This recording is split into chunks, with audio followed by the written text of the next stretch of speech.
Come on, there we go. Oh, wait. Hold on. All problem I made.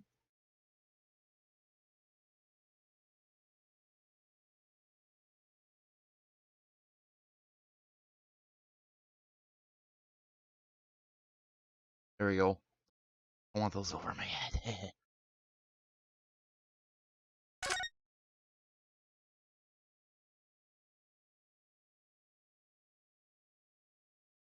Wake up. There we go. Welcome back to the Great Ace Attorney Chronicles. Oh boy. I can definitely see why Jake and Lamp were hyping up Case 3, because this is definitely interesting. Let's get right back into it.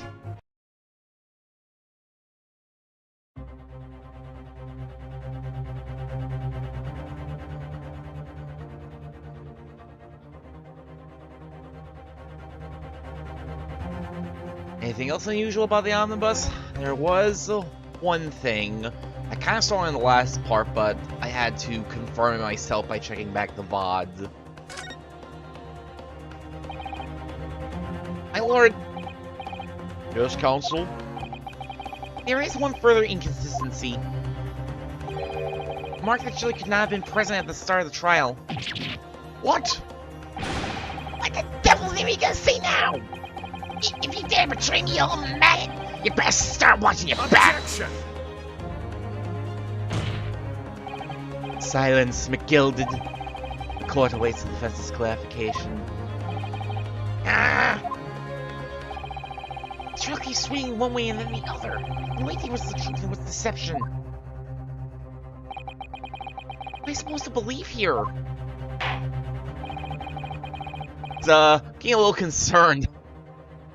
I wonder if maybe the only other, like, Ace Attorney trial I can think of where we had, like, a defendant or client this unscrupulous was Justice for All's Matt Ongard, and, we know how that one ended. I shall have to ask you to elaborate, counsel. Where exactly is this alleged mark you claim appeared at some point during the trial? I thought I remember seeing it before, but I guess I just thought that I remember seeing it when we started talking about the body falling to the ground. When I checked the VOD from, like, the very first part of Case 3, very start of the trial, when we first got this evidence, I did not see this blood stain on the ground. What is it? Nothing wrong? No, it's just, well, this bloodstain is so obvious, that's all.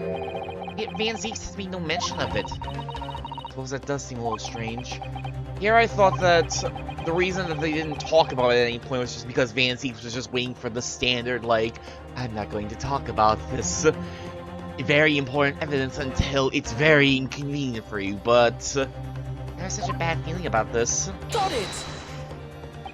Yo, nice blood. Very nice blood.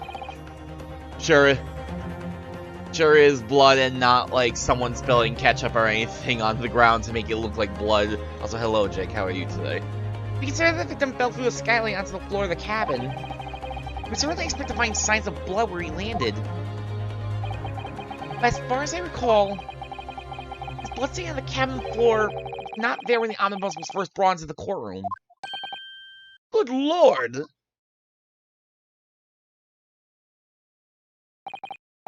Yes, I do believe you're correct, counsel. Well said. That stuff doesn't belong on the floor. Oh. Belong, son. I was gonna make a joke about Metal Gear Solid, but that also wound up on the floor, didn't it? Although as advocate for the defense, one might say that was a very careless slip of the tongue.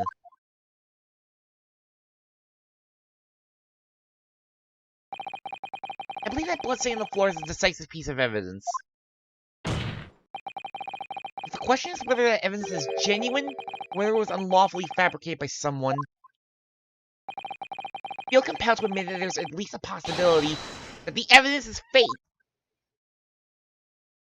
Completely throw our case out the window.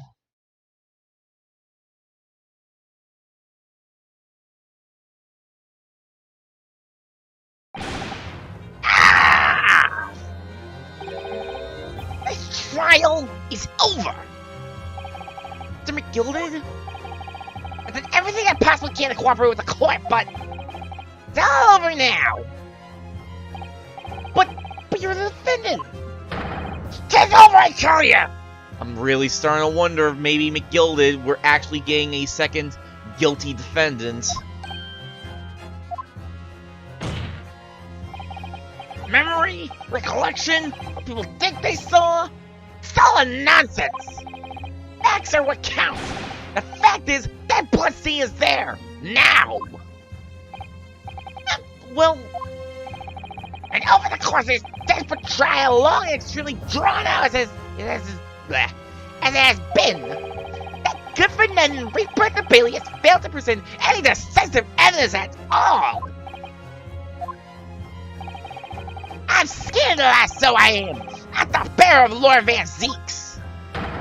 Well, my lord! I must concur with the defendant.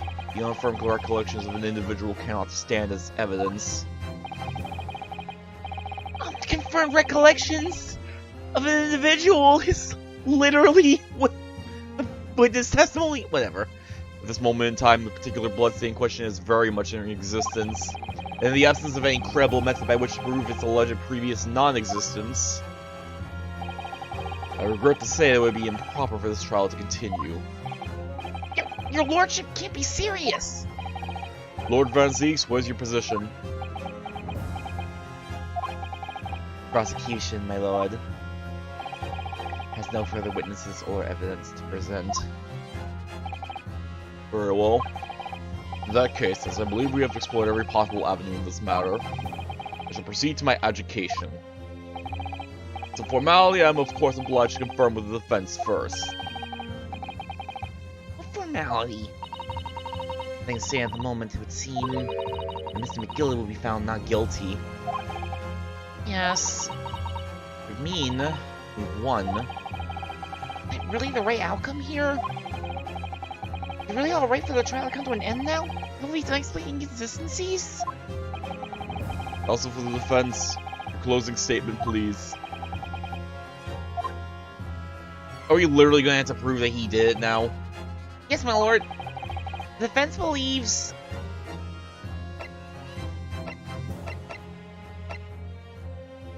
We're gonna have to actually prove that he did it now. I'm here in this courtroom today to advocate for the defense of my client, Mr. McGilded. However, at this moment in time, I cannot in all good conscience attest fully to the defendant's innocence. What are you saying, man?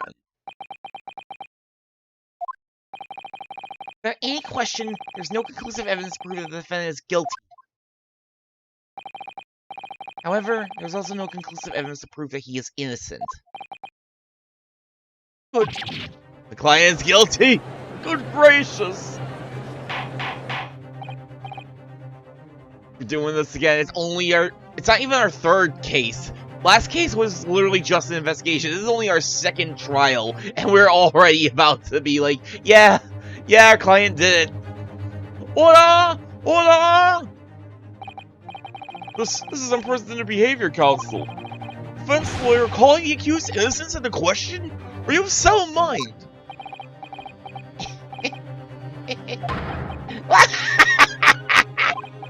Oh, it was a grand decision to put you as my lawyer, so it was a grand decision.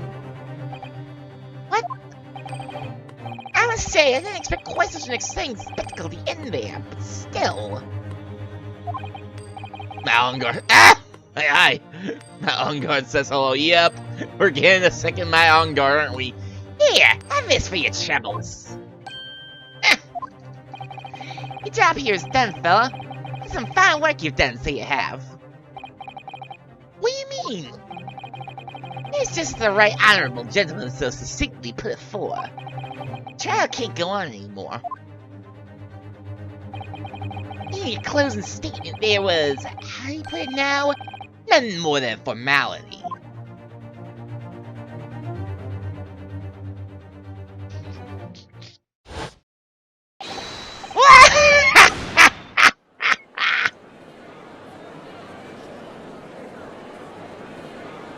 Is this the part where the jury is like, wait, no, this is way too suspicious, he's guilty?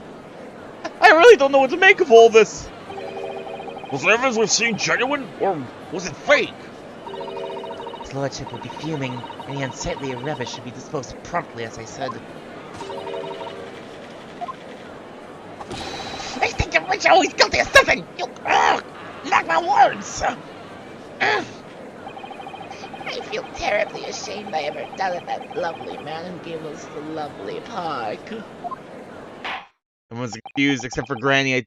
I think she's the most confused, but also the most sure of herself, unfortunately. Now the proceedings have unfolded in this way. I'm compelled to declare a premature end to this trial. Furthermore, the court must accept the defendant's plea.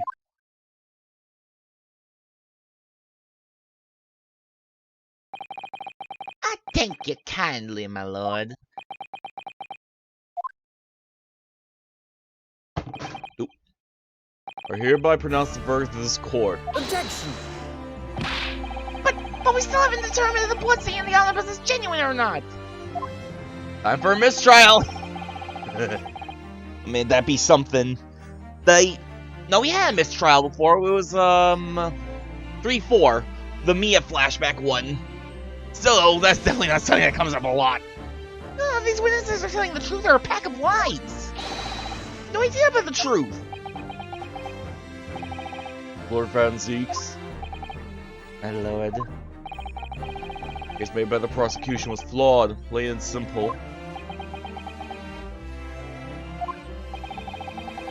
Indeed, the omnibus presented as evidence was tampered with. The prosecution is at fault for allowing such a disgraceful perversion of justice to take place.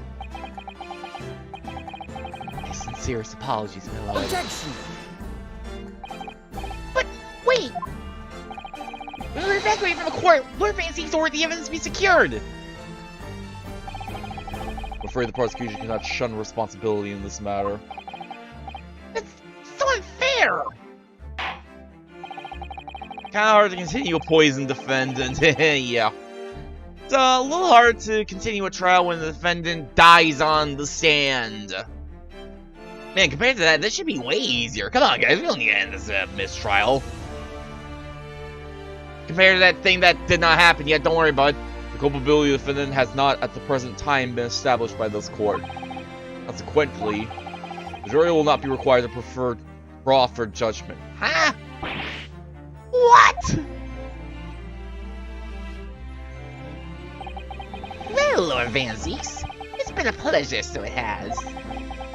As for you, my dear fella, I couldn't have asked for a better defense. You mean to tell me this has all been a grand waste of time? It's the law of the land, my good man. Didn't stop 4-4 though. He. You have to pursue this matter fairly. You can always go ahead and try to change the law.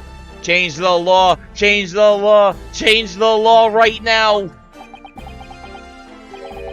Magnus McGilded. You're great! You've more to say to me, have ya? Just one thing. A warning.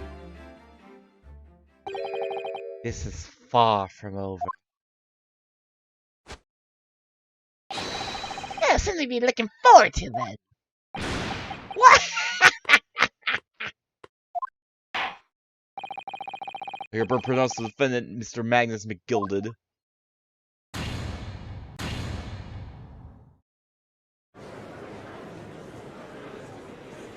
We won! Yay! Doesn't feel like we won. Can't believe it! It's an outrage! You should have examined the evidence more! Talking about the man's been cleared, he's innocent! He is 100% not innocent. There's a difference between not innocent and not guilty. There's a difference between innocent and not guilty. We have not proven either yet. We were in pandemonium for the second time that day. The judge delivered his verdict. My first ever trial in Great Britain came to an abrupt end. The defendant being found not guilty. Potentially a victory for us.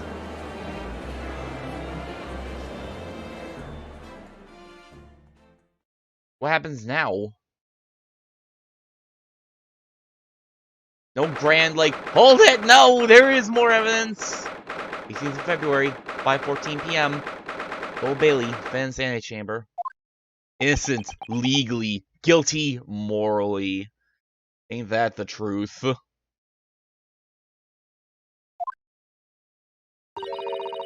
Certainly was a long trial. Ah, yes, it was.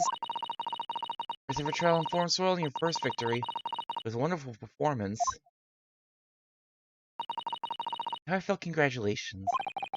And to you, Mr. Shadow, thank you for your assistance. I suppose we should be happy. Trouble is, we're still completely in the dark about what actually happened. Well, we didn't have enough time. It says the trial's over. Double jeopardy is now in effect. We can't even bring Manji McGilded back in for it, can we? Isn't it wrong? I mean, who's actually responsible for Mr. Mason's death? You don't even know that! The only the defense is to obtain a verdict that exonerates the defendant. Carried out your duty to perfection. Aye, that you did! No ice cream wielding. No ice cream wielding assassin here, sadly. Ugh, I miss him. I miss him right now. Can we get a radio in this court? Just for, you know, totally unrelated reasons. Radio that happens to look like a face for some bizarre reason. Mr. McGilded.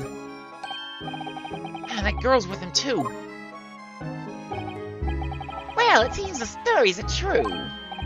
Oh? What stories? Well, the 6 numerous fireworks they do be letting off when there's a bird that's not guilty. That's not just a gameplay thing. That's not just a game thing. That's like actually happening in the court. They just shoot off fireworks when someone's declared not guilty. Wait, is this at this point? Good question.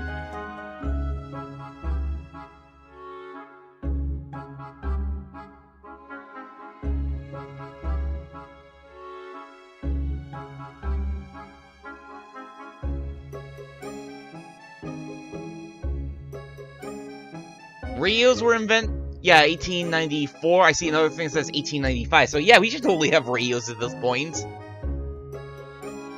They might be, like, way different, but they're around. I'm sure you must have seen them now. Spectacular, wouldn't you say? Yes, definitely. I heard it was a sight to behold, and to be sure it was. And I have you to thank, I suppose, for having an opportunity to see it.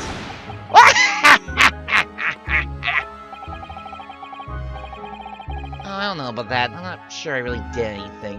I mean, that he kind of didn't need you to do anything. He literally, this whole thing started when McGilded was like, hey, I needed someone to stand up there to represent me. You can do it. I don't know you are a lawyer or not. You do it. I'll make sure I get my verdict. Do they have a face? That is the question. Do the radios of the 1900s have a face? Why not do you say it, fella? I walk out of there a free man then. I don't think it was so much thanks to me as your planning. You're a straight-talking fella, aren't you? I must say, you had me straight in the head there once or twice. But you're young and headstrong. Ah, there's water under the bridge. Congratulations, Mr. McGilded, on having your name cleared. Nothing's resolved. There's only one thing that matters to me. Oh? Aye. They've all seen that I didn't do that odious and absonant deed. Heard odious before, but absonant's new.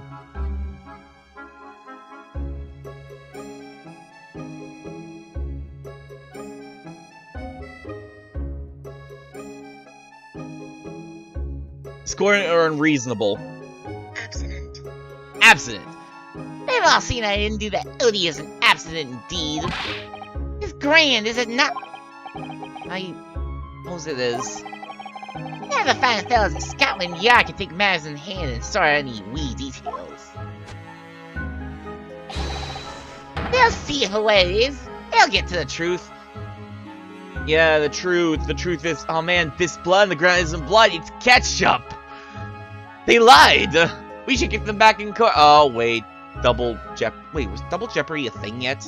Now I think about it.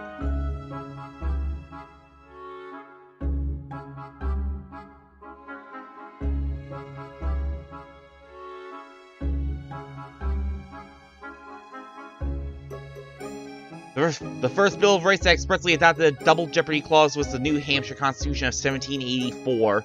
No subject shall be liable to be tried after an acquittal for the same crime or offense. Damn it. So yeah, Double Jeopardy is probably a thing at this point. I've absolute faith in them, so I have. After all, I do provide a good number of their wages with all the taxes I pay.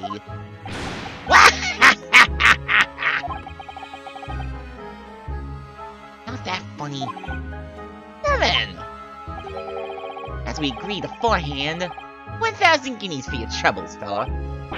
We're finally getting paid for our work for once in this series, and it's to an absolute best and absolutely crooked capitalist mogul. Great. Oh, no, I couldn't possibly accept that much. Ah! Stop it! You're not supposed to We've already been through this. Hey, whist! You're humble people, are you? You from the east? Well, you insist. Ah! But have this, still and all. You deserve a reward. Mr. Magnus McGilded! Everything is ready, sir. You'd like to follow me into the courtroom. There's a courtroom? What's this, officer? Sooner than I was led to believe. I hope it's not inconvenient, sir. There were some changes to the schedule. Hmm? Well, I must be making tracks now. It's time for the inspection. Sorry, what inspection? You're going to examine the omnibus again, so I'm told. As if I could be present for it myself. Going to examine it again? Now? Naturally, I'm under no obligation to take part in any more of this matter now. As an upstanding member of London society, I do be doing my best to help where I can. This gentleman's duty, so it is. More like make sure the job's done proper. So then, very well. It was an absolute pleasure meeting yous. I have a whale of a time while you're staying here in Great Britain. There he goes. Free man. Oh, I forgot she was here too. Ah! Oh no. Don't move! Whereas I want to say, get a move on. It really does take forever to load that thing. So straight, would you mind putting that thing down? You're grown up. Sorry? And I ain't all grown up. But, there you are. how'd you work with you? Naughty, running off like that. Is this some kind of picnic? Who's this little girl now? Take that with you as well. Looking forward to the trial run of my experimental smoke grenade launcher. Ah! Oh, do you want to play? It won't be me! Excuse me, but who are you? Oh, good day, you. I'm, well, the inventor, I suppose, of that machine. Inventor? Ah, so she did not pick up the smoke grenade guns from a random person's bag. Oh man, what a shock. Well, normal smoke grenades are so dull, don't you agree? White, and more white. You have to be shrouded in smoke. It could at least be a pretty color, I thought to myself. We have to be shrouded in smoke, though. At all? I just been for a moment while I was changing into a different omnibus and cheap and fit. Wait a minute. No, different, whatever. Luckily, I fitted with a telegraphic beacon. What's it? What? I have no idea what this girl's talking about. Anyway, you're coming with me now. Back to my laboratory. What? What for? Apologize, of course, silly. To my technician. What? You may say sorry. You must say sorry when you've done something wrong. Surely an adult has told you that before. An adult? I don't listen to no adult. Shoot her! Shoot each other! Shoot each other with smoke grenades! Come along then, follow me. Fine, have it your way. Oh good, you see you want to do the right thing in the end. I'm fairly sure she wants us not get shot by that massive gun of yours.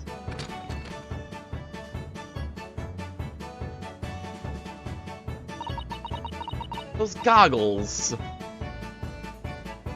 Those goggles are very familiar, aren't they? We'll be leaving now then. Bye-bye. I'm so sorry for all the fuss. He was a lively one. Well, you think perhaps we ought to be on our way now too? Yes, you're right, but where to? Oh, we haven't had time to find a place to stay. No sooner had we arrived in London, we had to rush here. Well, our traveling cases are still with the bailiff. I was originally planning to spend today in search of lodgings. At this late hour in the day, I'm afraid we may be out of luck. Well, guess we'll just have to sleep in that omnibus. Don't worry though, I have a plan. Worst comes to the worst, I've heard of a lovely park where we could spend the night. Do we really want to stay in McGilded Park after all we've been through? We're on the streets tonight. Hopefully they're not the streets of Rogue. Please tell me you're not thinking of McGilded Park. It may be a little chilly this time of year, but our youthfulness will see us through! Oh, you're 16. How old am I? Oh, I'm probably... I already forgot, like, how old, Cosmo was. Yeah, youthfulness. I am not so sure about that. I think in midwinter London they will freeze a young person's soul just as easily as an elderly one. 21? That's probably right. Something like that. Yeah, youthfulness. Oh dear, that doesn't sound agreeable. I'm sorry, I regret turning Mr. McGilded down. 1,000 guineas would pay for a lovely warm room or mansion. And so, trial to determine my worthiness for the study tour was over by the end of our first day in London. However, as we were soon to learn, there were more trying times ahead. This is the Reaper of the Bailey had warned. The case was far from over. Wait, that's the end.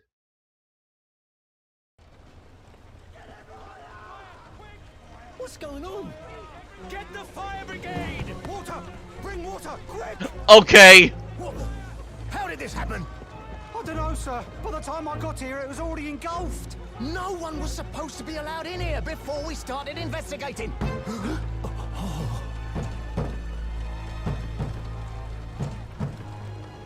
No. Oh, good God. There's someone in there. Oh. Oh.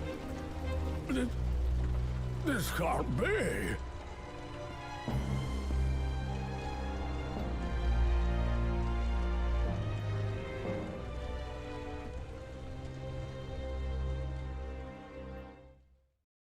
Well. That's how it ends!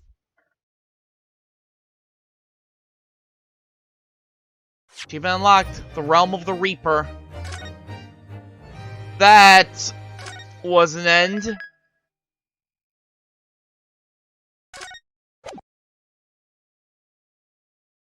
Episode 4, The Adventure of the Cloud Kokoro. That's really how that ends?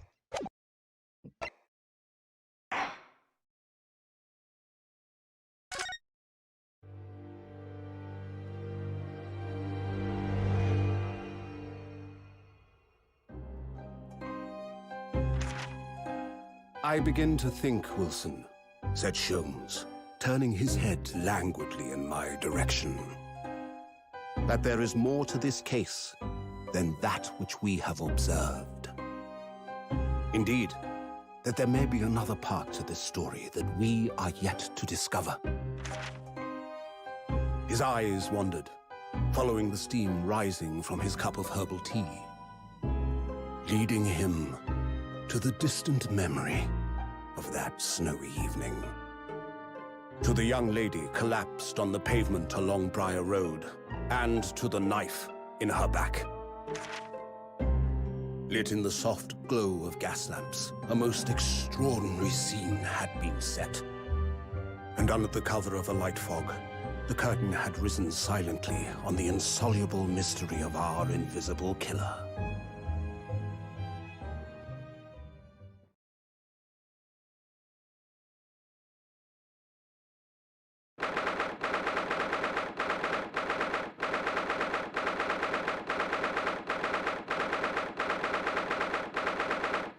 Hmm. 19th of February, 9:47 a.m. British Supreme Court, Lord Chief Justice's office. Did you sleep last night, Mr. Naruhodo? No, not at all. It was an enormous hotel, wasn't it? The rooms were so luxurious, it felt like we were staying in a palace. With all the gaslights twinkling, it was brighter than day, even in the middle of the night. What about the enormous beds? During my time in the Guest's Bureau, I wasn't going to waste a single inch of that space. I spent the entire night rolling from one side of the mattress to the other. But how did we get a nice hotel to sleep in? I thought we were still dead broke because we didn't take the money. Oh yes, it really was the sort of night you can only dream of normally. Except, when I learned that we owed £3 for the rooms, that dream quickly turned into a nightmare. Oops! Sorry about that. It was so impressive and the interest so inviting, I just wandered in without thinking. A lodging house in Japan, that sum of money would pull a roof over your head for a whole year. Did try, but I'm afraid I couldn't help my tears when we were presented with the bill. I really am sorry. So you just freeloaded. Well, never mind. We must find some more affordable lodging straight away, though. If not careful, our entire stipend will be used up in 10 days or less. London is a scary place. Ah, good morning to you at this early hour. Oh, yes! Well... So, about that trial. Good morning to you, Lord Chief Justice. I called to report on the outcome of the trial at the Old Bailey yesterday. This house sounds amazing. She hasn't bat an eyelid, even in the presence of the imposing Lord Strongheart. Yes, I believe you have very comprehensive initiation into British courtroom practices. Oh, yes, it was very eye-opening, thank you. Very eye-opening the way we kind of didn't really win, to be perfectly frank. And in accordance with your instructions, Lord Strongheart, Naruhodo performed his duty to the end. We followed the letter, but not really the spirit. Yes, I've already been appraised of events. You conducted a remarkable defense. You may consider the test passed. Oh. No longer are you a student for the Empire of Japan. You may henceforth claim to be a fully fledged lawyer! Fly, my pigeons, fly! My country is delighted to welcome young talent from such a remote eastern land. We went legally, isn't that all that matters? I mean, it is, but, you know, the conscience. That pesky conscience will tell us otherwise until the end of time. Thank you very much. So, I'm a lawyer now. Now, in view of your new appointment, I have a fresh case in mind for you. I'd like you to take it on at once. I trust that won't be a problem. We're already getting another new case? Another case? Already? Nothing trains a lawyer better than practical experience. Is there anybody else? Do you have any other lawyers? Is this like some Far Eastern kingdom where like they've already killed off all the lawyers, so all the prosecutors are just winning by default, and now we're the only guy in town who can do it? Is that what's going on? I'm sure I don't sense dissatisfaction, do I? It's just like yesterday's trial ended unusually. I haven't quite come to terms with it. What's to come to terms with? The man was cleared. What more were you hoping for? Closure! Yeah, exactly. Exactly, we're the only ones in lawyer now! No wonder the Reaper of the Bailey retired for 5 years. Culpability of the defendant has not at the present time been established by this court. Consequently, the jury will not be required to offer judgment. We literally have the jury for one thing, determine guilt or innocence via common sense, and we didn't even actually use it! Well, Lord Van Seeks, it's been a pleasure, so it has. As for you, my dear fella, I couldn't have asked for a better defense.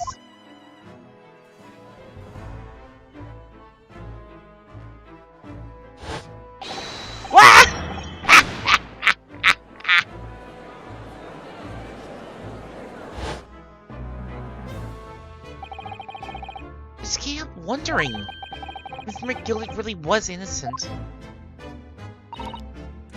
Naruhodo. It's just that I never managed to ascertain the truth. Then the trial ended. Well, you need to let it trouble you for a second longer. Sorry?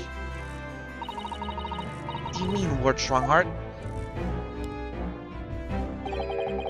Magnus McGilded passed away immediately following the trial.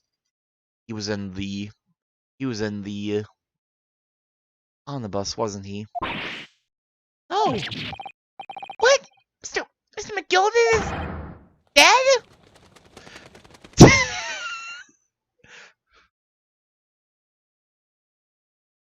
Pigeons. I thought they were just gonna let the pigeons out every time he made a dramatic pose. I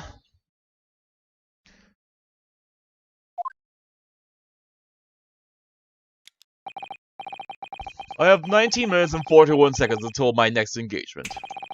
Time enough to talk.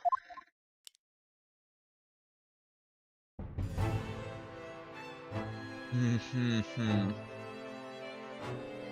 already have a thought. I already have a thought about Magnus McGilded's case.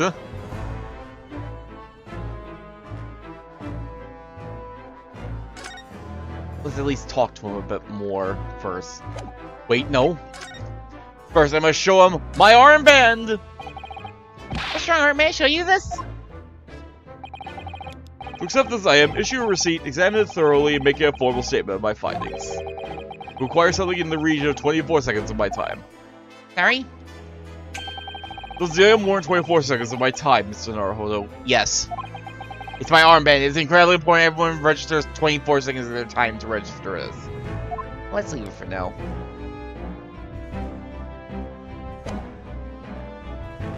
Hear your thought? Well, my thought is, this is... No, he's not done here. He's called the Reaper of the Bailey. It's a very grim title, and he didn't seem all that shocked or upset at the dude being thrown in the omnibus.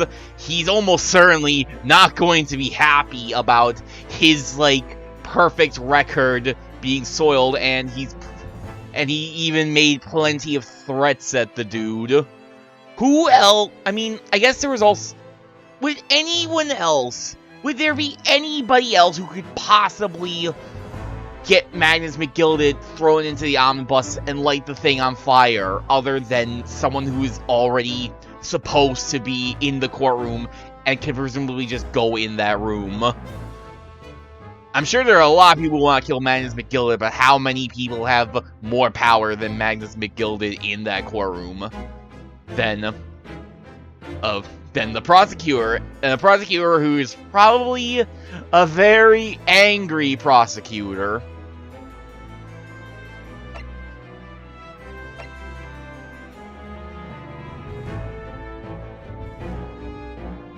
Sure, they don't call him the Reaper of the Bailey.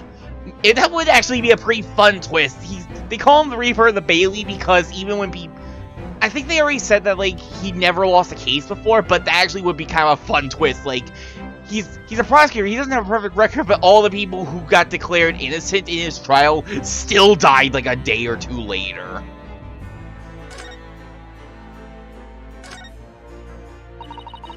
Must be the Lord Chief Justice's desk. I believe it's made of marble. Looks more like an over-the-top tombstone that's toppled over to me. I think that's your fanciful imagination at work again, Mr. Naruto. Looks like everything that's normally made of wood and paper at home. Made bricks and stone here.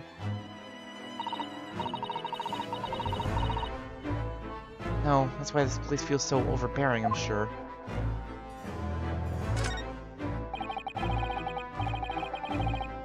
Prosecutor being a murderer? That would never happen more than once or twice. Ha ha ha ha ha. Man, I could go for some coffee right now.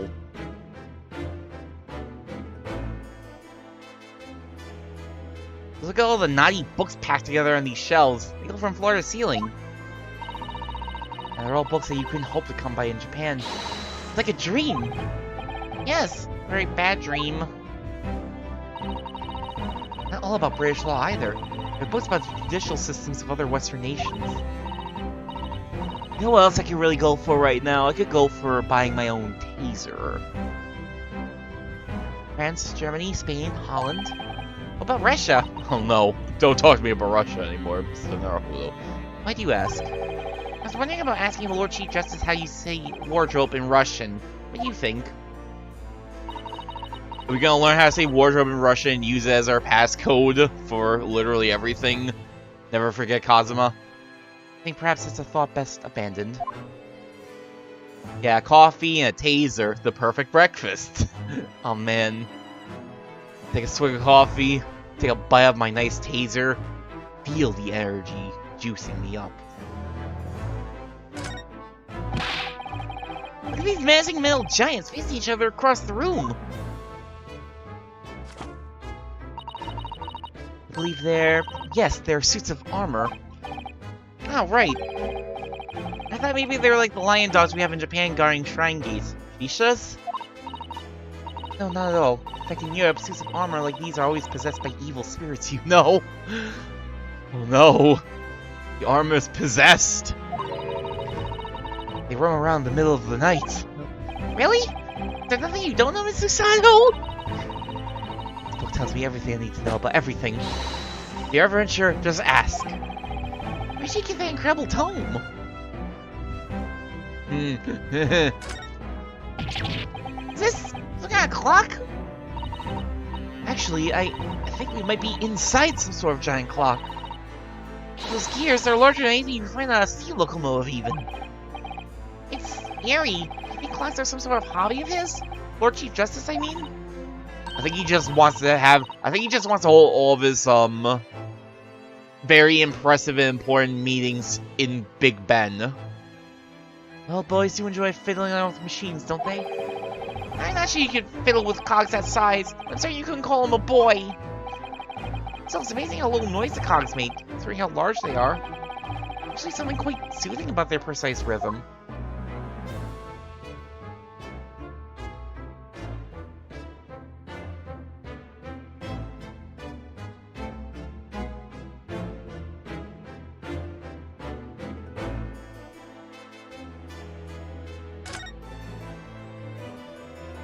Anything else to see around here?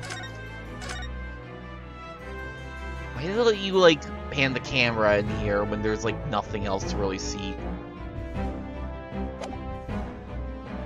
Anyway, yes, we wanted to talk to you. Not just show you our armband and screw around. So, how did you find your first taste of our country's Supreme Court? Oh, well, I don't know. I mean, it was... wow. Wow. No, it means that the whole experience was steeped in the solemnity of Great Britain's long history. Really a world apart from our own judicial system in Japan, which is only a few short decades old. Decades! Wow, Susa's not such a way with words.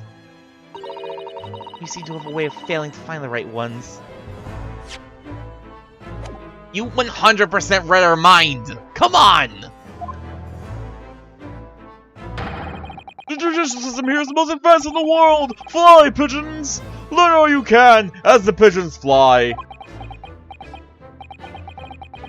Most advanced in the world, is it? It was fortunate. Your very first trial was a simple affair. Simple. Right. Yeah. Okay. Simple? That was simple? That's scary. So as I mentioned yesterday morning, it was a trial you couldn't lose. Oh. Really? It was a trial we couldn't lose because the defendant rigged it? Really, Strongheart? I don't mean to be contrary, Lord Strongheart, but the case was anything but simple. Circumstances of the case were so incriminating I was still when I first heard them. In fact, I'm still finding it hard to believe that we managed to get a favorable verdict.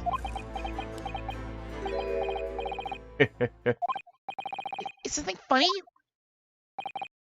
No, my apologies. However, the fact is that you did receive the not guilty verdict you sought to achieve.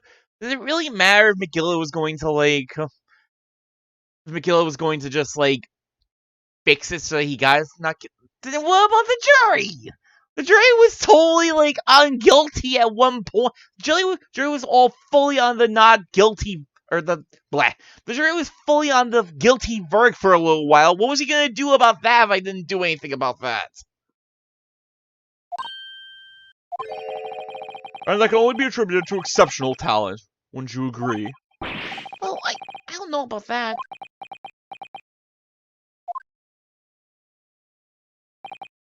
Well, never mind. You exceeded my expectations, I freely admit. That much at least is an undeniable truth.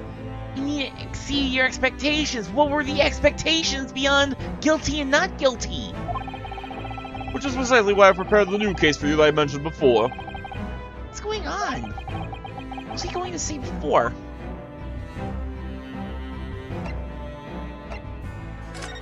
So, not Willy Wonka is dead. I don't understand. What happened? How can he be dead? After the trial concluded yesterday, there was a great commotion in the Old Bailey. As you'll presumably recall, an omnibus had been wheeled into the courtroom. Yes, of course. That was the scene of the crime which Mr. McGilded had been accused of. Precisely. Well, while the bailiff's attention was diverted by some other matter, the omnibus went up in flames. No. How could such a thing have happened? That is being investigated as we speak, but already... The police have identified a corpse found inside the charged shell of the carriage of that as that of Mr. McGilded. I always want to put Mr. in front of the name. The Mick is throwing me off. Everyone's just calling him McGilded, but every time I see that Mick, I just read it as Mr. And then I remember, like, his last name is McGilded. That's awful! Man must have slipped inside whilst the bailiff's attention was elsewhere. Ah, yes, of course. Normal, eccentric, billionaire Englishman things. Just slip into the carriage. Just slip into the omnibus that you should not be on, that was used as evidence of a murder trial. My god. The bailiff really needs to pay more attention. How could that have happened? That is also being investigated as we speak. Thinking back now, immediately after the trial, Mr. McGilded did mention going back into the courtroom to look at the omnibus. Well, I must be making tracks now. It's time for the inspection. Ah yes, normal billionaire activity.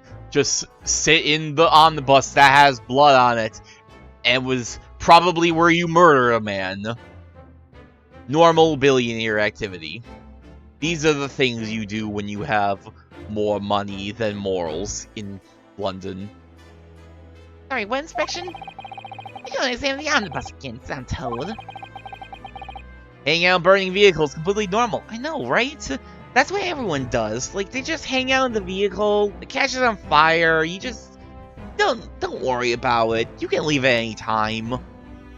Until you can't. I thought I could be present for it myself. Inspection of the omnibus. Not to my knowledge. I don't believe Scotland Yard had any intention of re-examining the carriage. But then it was Mr. McGilded. Then it was Mr. McGilded talking about. Never mind that now. The Yard is making a thorough investigation. This matter is no longer any concern of yours. Leave it to the police. Or Mr. McGilded. Eh. Good riddance. Good riddance to bad rubbish.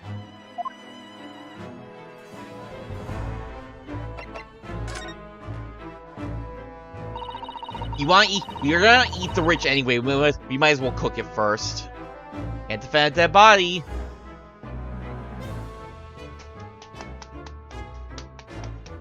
Why do I feel like there was at least one case where we defended a dead body?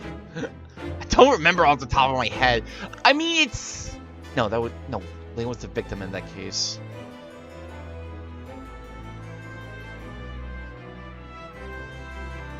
Have we ever defended a dead body in this series before?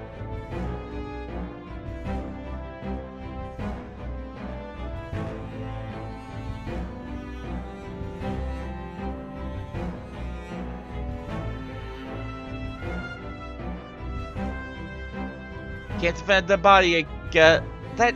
I'm like 90% certain we defended a dead body at least once in the series, but I cannot remember what it was, so we probably didn't. That would be 100% on brand for Ace Attorney, but... Perhaps give us some more details about the new case you mentioned. Tell me it's a murder, and the trial starts in 10 minutes. Don't worry, it's nothing so alarming or quite so urgent as your last assignment. In fact, in this case, it's completely different. Oh, I see. Did you just read my mind? Everyone reads your mind, Ryunosuke. You need to stop letting people read your texts. Let's just say no one has died. As yet. What? I don't know what's more confusing. That no one has died or the as yet. We're gonna eat the rich and we wanna cook it first. The trial will not be today. There's plenty of time to research the case thoroughly. 23 hours, 43 minutes, and 19 seconds to be precise. So the trial's tomorrow then. Everything alright? Oh, yes, I'm just a little confused, that's all. This trial was... Well, it left me wondering whether I'm... What? It left me wondering whether I'm... Oh my god. Manji, please, learn how to read. Well, it left me wondering if I'm really cut out for being a lawyer. I must know a photo. I don't know if I can face staying in that courtroom again after Mrs. McGilded's trial. Oh yes, I nearly forgot. There's one similarity with yesterday's case. Once again, there's currently no one to advocate for the defense, because the Reaper of the Bailey is in charge. Oh! The situation remains unchanged. The trial will start tomorrow with the defendant unrepresented. I mean, considering that McGilded was almost certainly the one who did, it might actually been better if we didn't represent him at all. You would have gotten the full punishment then. Ah! And if that happens, I need not remind you of the inevitable outcome. The most terrible end awaits the defendant. At least this time we can actually go and interview the defendant and see if they're the scrupulous type. Yes, that's right. Ugh, here we go again.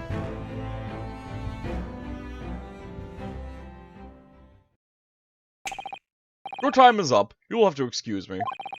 I would advise you to begin making preparations for tomorrow's trial. After all, the clock is ever ticking. There is now but 23 hours, 26 minutes, and 39 seconds until the court sits. When you mentioned the 23 hours, he said there was plenty of time. And one more thing, Mr. Naruhodo. There is something I should like to ask. Oh, what's that? Yesterday, you remarked upon something that you intend to see through the will of your late patron, Mr. Asoli.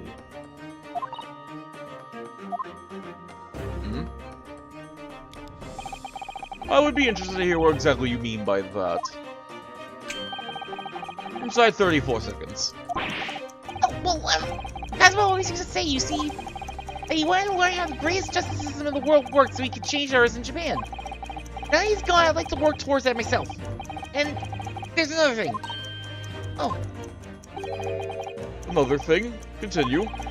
Oh, here, on the steamship, he said something to me. Something very important that I have to do. Something very important?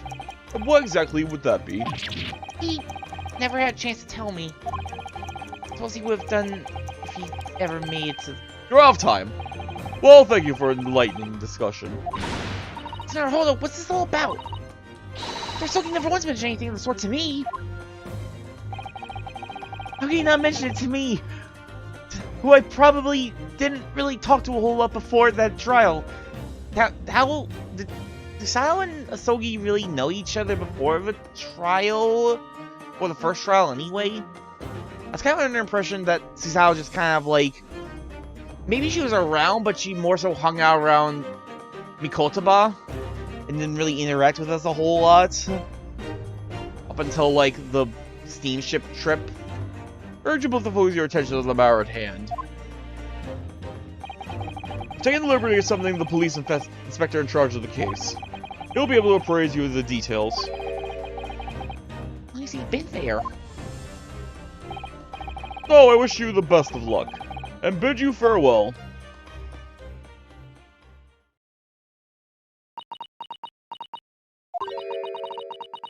Something very important that I have to do.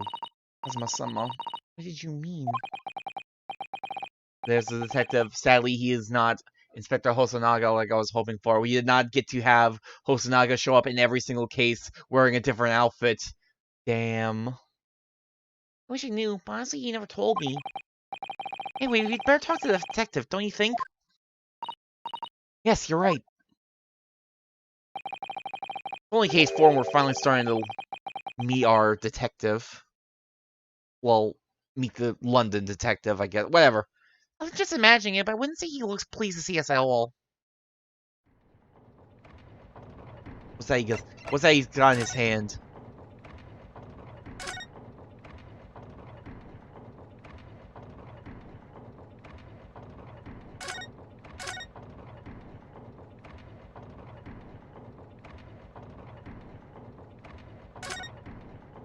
So are you eating? Can we trouble you? What do you think? Ah! And, lovely weather, isn't it? The weather. Really, Ryunosuke? It looks like he's eating fries, but... What's the weather got to do with anything? Ah! Listen to me, you young Japanese upstart! Don't worry about the weather doesn't get every English jet eaten out of your hand, you know! Ah! Susato-san told me it was foolproof. I'm a prison man! I'm a prison man! Ah yes, another detective that can eat. Oh man. Snackoos before Snackoos were invented. There's a crime scene investigator. I'm here having to give the license of you were talking to! Ever so sorry. You imagine what the other officers now will be saying? Haven't seen Gregson anywhere, have you? No, he's too busy with the bigwigs these days. No, because some bumpkins who's here on a job in a country I never even heard of. For your reference, my reputation, you are going to tatters. Delicious. Don't need to rip us apart as well. I don't believe we've been introduced. I think you were in the cutscene at the end of the last section, but last case, but you definitely never testified. This is Mr. Ryunosuke Naruhodo, defense lawyer. Eh? It's a pleasure to make your acquaintance. I'm Mr. Naruhodo's judicial assistant. Eh? The hungry man. Lovely weather we're having today, isn't it? Thanks, Susato. Appreciate it. Appreciate it.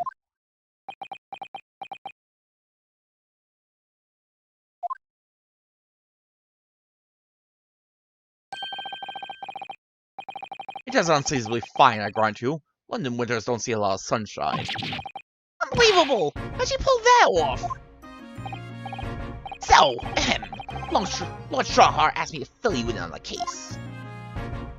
The name's Tobias Gregson, Inspector Gregson to you. I'm from Scotland Yard. Gregson? Inspector Gregson? Tobias Susao-san, let me guess. Gregson is a character from Sherlock Holmes stories. Does this detective name mean something to her? First of all... Nope, not gonna let me present to him. Alright, sure game.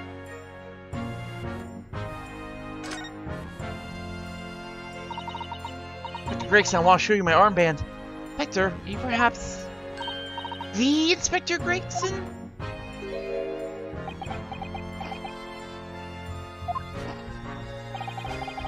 I don't think you know this man, Mr. Sato, but he's a London detective.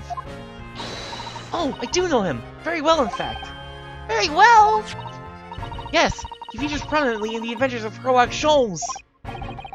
He's a literary character. Oh, and that publication. What's it called again? Rance Magazine?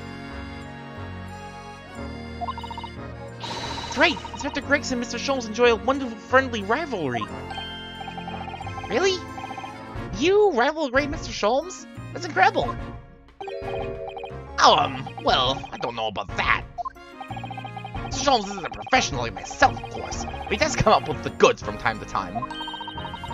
Mr. Holmes is equally complimentary about you, Inspector, isn't he? You've earned his highest praise. Gregson is the pick of a bad lot of all the... Gregson is the pick of a bad lot of all of Scotland Yarders. Those were his own words. That's his highest praise? Well, Mr. Holmes isn't particularly known for giving compliments, you see. That he is not! Thanks to that magazine, my name's all known! Thanks to that magazine, my name's known all over London town now! That's great, isn't it? Depends on if it's complimentary or not. I have to admit to start with, I was a little, well, flattered by all the attention. Everyone wanted to shake my hand, and my reputation in the yard went through the roof. Well, that's wonderful. No, it is not! Because nothing was sinister than the man on the street! People are always looking at me now. They're whispering rumors about me under their breath, I'm sure. Rumors? Are you quite sure? He's changed since he started appearing in those stories. Fame's gone to his head. Stuff like that. Gosh, do you really think people are saying such mean-spirited things about you? Like I said, they whisper, so I can't catch exactly what they're saying. But I know what folk are like. I'm sure that's what they're saying. As sure as eggs is eggs! How do you cook your eggs, just out of sheer curiosity, Gregson? With or without milk? I get the feeling this detective could be very hard work.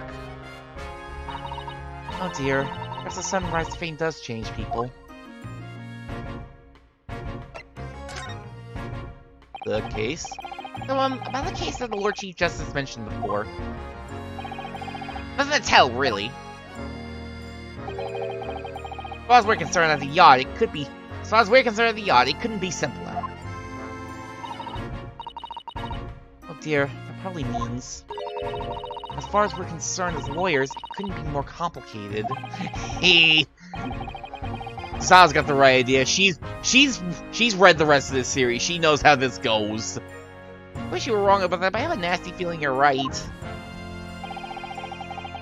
I mean, 4 cases in, Susao already knows how the plot of an Ace Attorney game goes. The young woman was walking along the pavement on Briar Road when she was stabbed from behind. Fortunately, it wasn't fatal, but she's still laid up in the hospital, unconscious. It wasn't fatal? I guess Strongheart did mention that the victim wasn't dead yet. Which probably means she's going to die. It's despicable. What sort of coward would attack the poor woman from behind? I suppose you would have finished whoever it was off with the Susao takedown, would you? That's neither here nor there, Mr. Naruhodo. Don't make me throw you. Raise yourself, Ryunosuke, you've angered her now. Anyway, after something of a whirlwind investigation, the criminal was arrested. He barely had time for a cup of tea after the incident took place, to be honest. Though there must have been something left of the scene that led you directly to the culprit.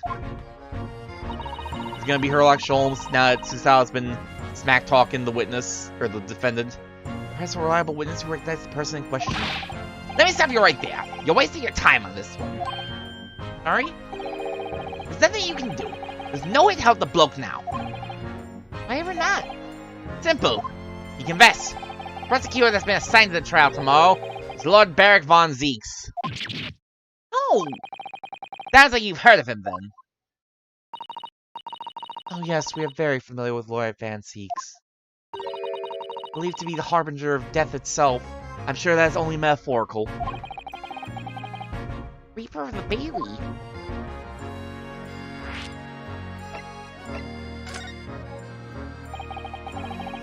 Lord Barrack Van Zeeks. We faced in court only yesterday. Mr. McGilded told us about him before the trial, didn't he?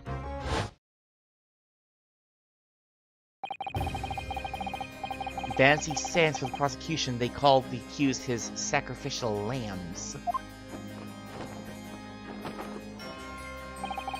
In every single trial in which he's been the prosecutor, the accused has been damned. Wave? Oh my god. Maybe we are still going to get what I thought before about Van Zeeks. Maybe, even if we win, that depends on whether, like, this trial ends with, like, the not guilty verdict and it being, like, a satisfying not guilty verdict, or if this is going to be another, like, yeah, the trial's been fixed, don't worry. Whatever, you still get your not guilty verdict, and the dudes still die at the end. Reaper of the Bailey nickname. Suppose he's earned that because every defendant he advocates against is found guilty, is that it? Well, not anymore, considering what happened last night. Well, if that's the case, we should inform you, Inspector. In yesterday's trial against Lord Van Zeeks, Sylvierchii secured a big verdict of not guilty. He was still damned. Ha! And what of it? Oh, well, I think... that means that even against the Reaper of the Bailey, it's not possible to save the defendant. No, you really don't have a clue, do you? What do you mean? What happened to that bloke in the end, eh? He's dead. Ah! Manji McGilded came a cropper in that omnibus when it went up in flames. You can't really say you saved the defendant, can you? What are you saying? Look, if Van Zeeks could get the dirt to stick on everyone, he'd be a miracle worker. But that's not how it goes. He doesn't work miracles, he works magic. Black magic. Thus McGilded's little, quip about him being cursed rather than gifted. I'd have a good long think about that if I were you. Are we really supposed to believe that?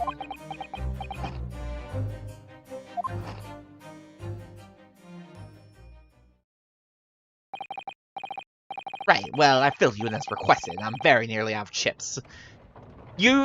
There's no way you were out of chips. Come on, I saw that. You were about to give yourself a new stack.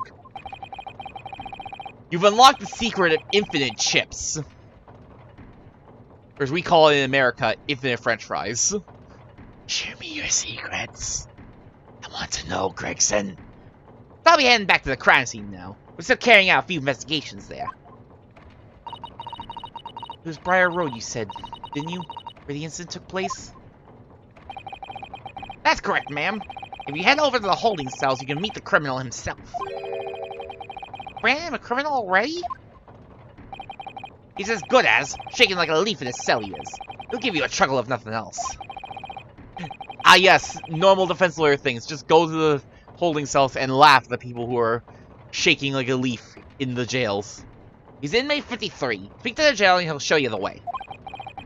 Inmate 53. Thank you. No names? Is it gonna be Sherlock Holmes?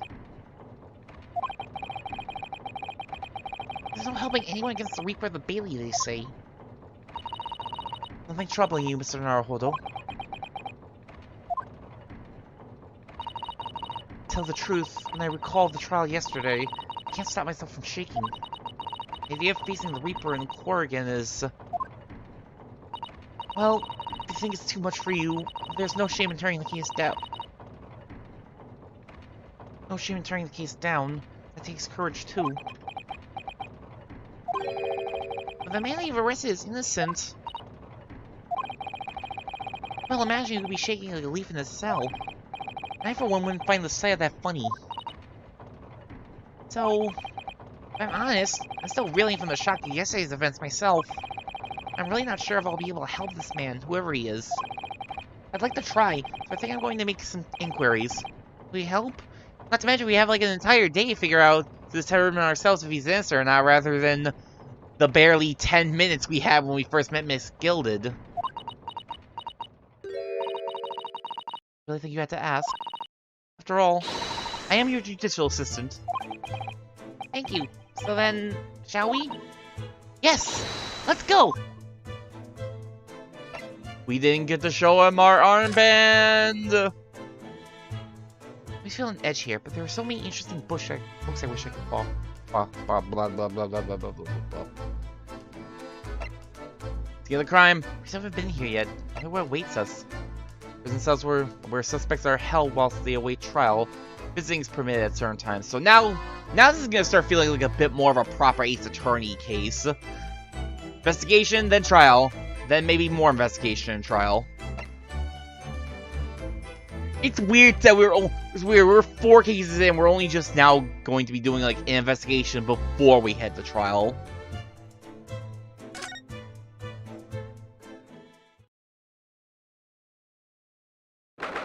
As far as cases are concerned, we're 3/5 of the way through the game. So I imagine, considering how long the other cases have been so far, that cases 4 and 5 will not screw around with the length. 19th of February, Briar Road.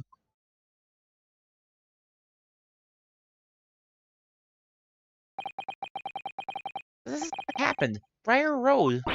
Ah, look, Mr. Naruhodo. With that regulation metal helmet, it's unmistakable. We have Scotland Yard here. They're investigating as we speak. That is their job, you know. Mr. Naruhodo, see one with my own eyes. They're often depicted in the Adventures of Herlock Sholmes, but I never dreamt I'd ever come this close. She's basically just a big fangirl who has actually been transported to the place of her wildest dreams. The snowman did it! And probably, darn it, I knew there was a reason I held back on saying the snowman did it! That lamp would say that. They would accuse these snowmen. A real Bobby's helmet. What? The helmet? Of course. Let's try one on. Have to try one on one day. Well, I hope your happy dreams come true. I don't see Inspector Gregson anywhere. See if we can sneak past and investigate the scene of the stabbing. This is how I'm relying on you to steal all the evidence. Steal all the important evidence we'll need for court. Why should we sneak? I don't want to upset one of those bobbies and be butted on the head by one of those metal helmets. Oh, don't worry, they won't butt you with the metal helmet, they'll butt you with their billy club. Let's go cracking too, I'm sure. Oh no, an English bobby would never do such a thing. This is a land of gentlemen, you know.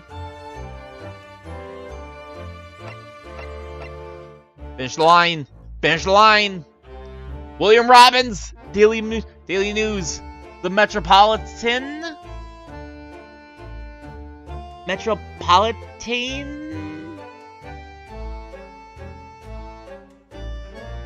Barely read that.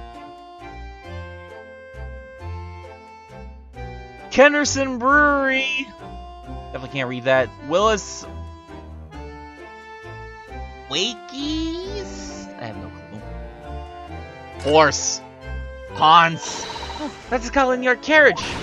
These vehicles like that to worship crime scenes and car by criminals. You're rather well informed, aren't you? It's long been a dream of mine to ride one of those through the streets of London.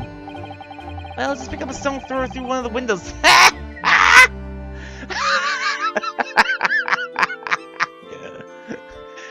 Just tell her, not Maya, to get arrested. That would mean being arrested in order to ride it. Exactly! Wouldn't it? Still, it's the only way. Help me find a good stone! She's going through with it! No, I wasn't serious! Don't worry, when we're done here, I'm sure you'll get a ride. Nothing important here.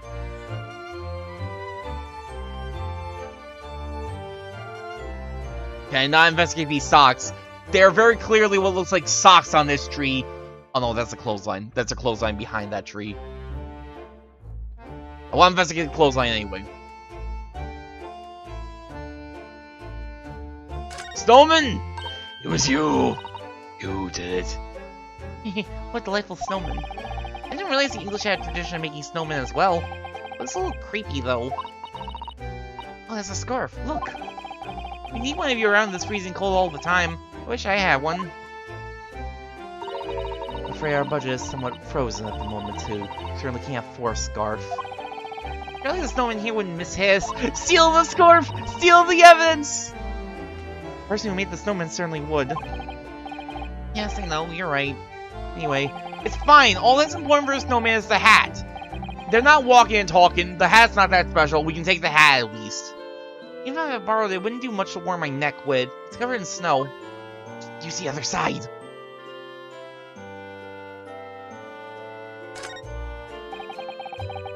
Patch pavement must be where the incident occurred. Yes, it's a very wide open space, isn't it? It's true. You can't see anywhere an attacker could have been hiding. Oi! What are you foreigners doing here? Oh, just investigating the over. Spying with that mustache fella from Japan, are ya? Mustache fellow from Japan? Mustache fellow from Japan? That wouldn't... Mr. McGilded have a mustache? Firing! Come here and destroy evidence, have ya? Get out of here before I give you a hand. Go on! He shoo us away like rats. Damn. Tell Belle about this. Yes, we should give him a white berth, I think. What a disappointing experience. You! Are you friendlier? I was one of the officers from Scotland Yard. Police are making sure the crime scene is undisturbed. I have a feeling that if we wander too close, we'll be clapped in irons. I think perhaps you're being a little overcautious. We've done nothing wrong, so we have no cause for concern. We've done nothing wrong, like tamper with the crime scene. Oh no, I'm not getting caught out again. Twice is enough. Twice I found myself in handcuffs despite not knowing a thing about what was going on. Yeah, I know. I was hoping we'd go for a record with you. Yes, you've had some dreadful experiences. Sure, it's that wide look of panic you're so prone to. It does you no favors at all. Wow! Ah.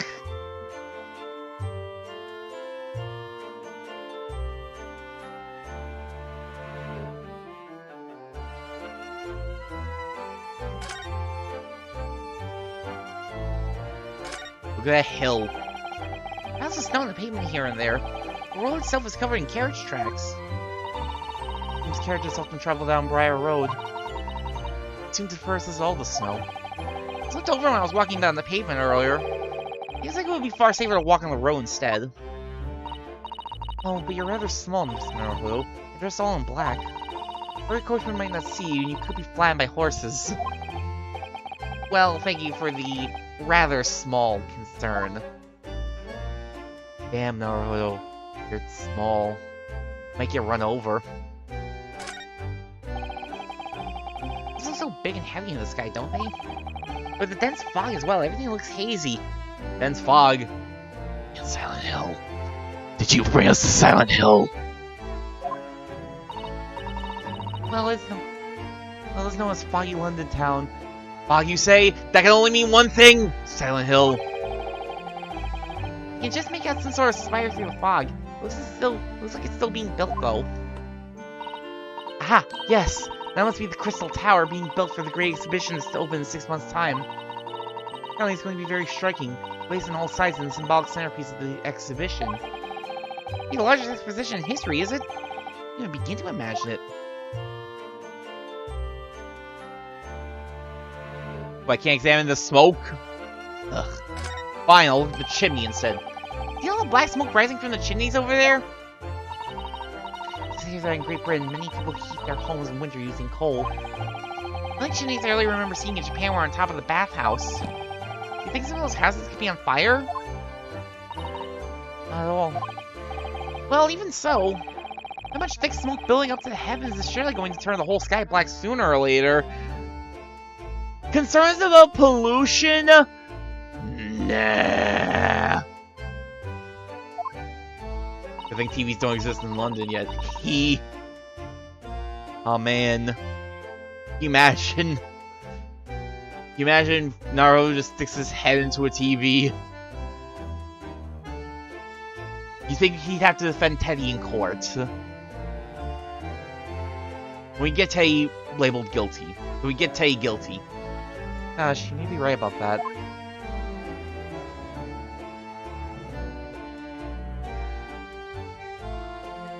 Bushes! Oh, look at the windows of that building up there. Wait, looking at the windows? Are you sure they're windows? Yes, but they're all filled in with bricks. Oh, you're right. Wonder why. This is an empty property where nobody lives at the moment? The smoke coming from the chimneys, though. Oh dear, everything still feels very foreign. How much we have to learn about this place.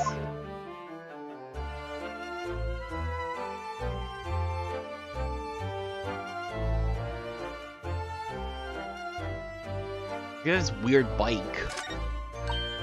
Oh, a British bicycle, look! Although the wheel is so misshapen, I'm sure it couldn't possibly be ridden anymore.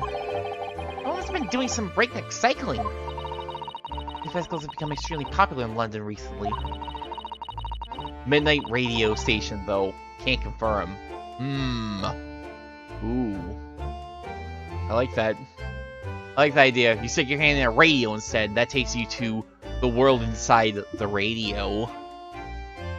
What kind of nasty creatures do you think are in the world inside the radio? We have a movement to change women's dress to allow them to ride as well. Bicycle fat won't last. The bicycle fat will never last!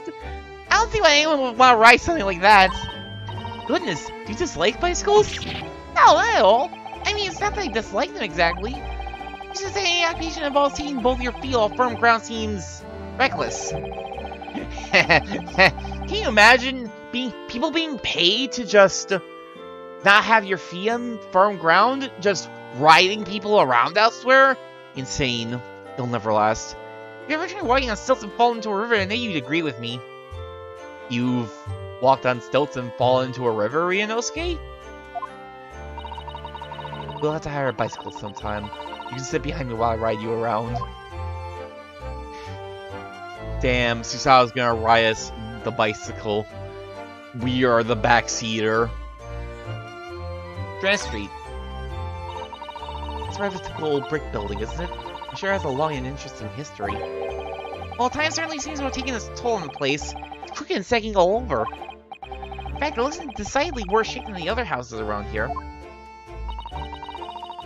We must find some cheap lodgings ourselves as soon as possible.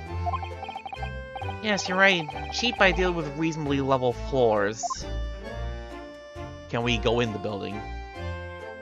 Is there an abandoned building? Can we squat in an abandoned building? That's cheap.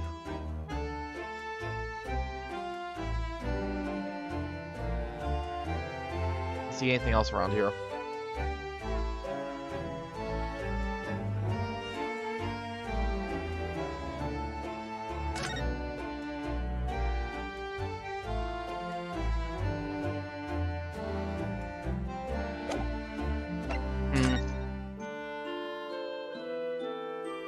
Here we've asked everything we need to, Mr. Naruhodo.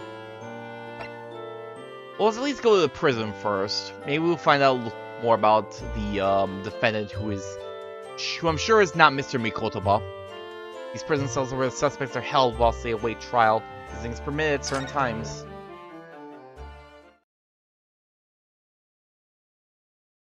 "19th of February. Local prison. Cell 9. These are British prison cells.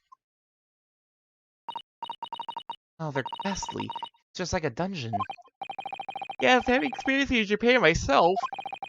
I assure you that our wooden cells feel a lot cozier than these cold stone walls. Man, if I was gonna get thrown in prison, I'd much rather be thrown in a wooden cell. Oh, don't, Mr. Naruhodo. You're making it seem worse.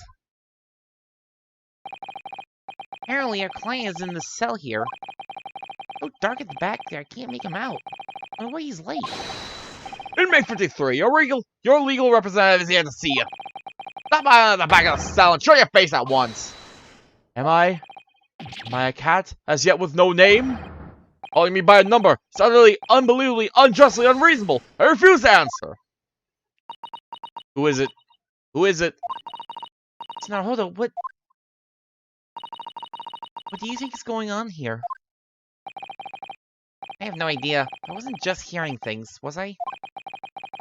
Teruya complaints was in Japanese. Nope. You're not. Who are you? The boy, the main man. Light bulb. Shh, quiet. The legend. All around, hiding. I know they are. They're watching, listening. Even now, I can sense it.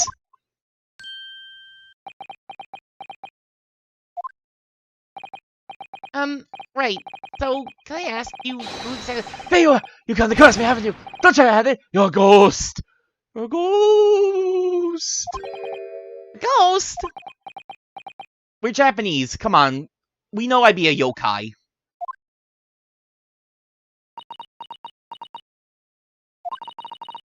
Me no harm, prisoner-san. Prisoner-san! Are you Japanese by any chance?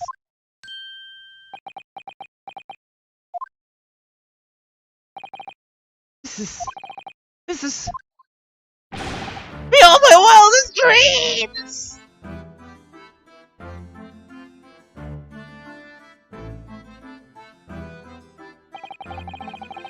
Forgive me for that outburst before. I'm so sorry. Oh, it's fine. We were just a little surprised, that's all. Imagine it! It's been 12 little months since I left Able Town! Here I am! And fight will fix a foreign land! No, I'm not ready. I'm not ready at all. So hearing the sweet, sentimental tones of a compatriot's voice here in this damp, dark hellhole was a most monumentally moving moment! This is great. Oh, this is great. Okay, I guess this new client Lord Strunger assigned to us would turn out to be a fellow Japanese. What compassion my fellow countrymen show! To dispatch a first-class lawyer all the way from Japan to defend a mere foreign student! Noble! Nurturing! Never failing Nippon! Is he just gonna make JoJo's poses every time we talk to him? A first-class lawyer? Oh dear. There's been something of a misunderstanding here. Yes, it's great. Oh, I'm excited.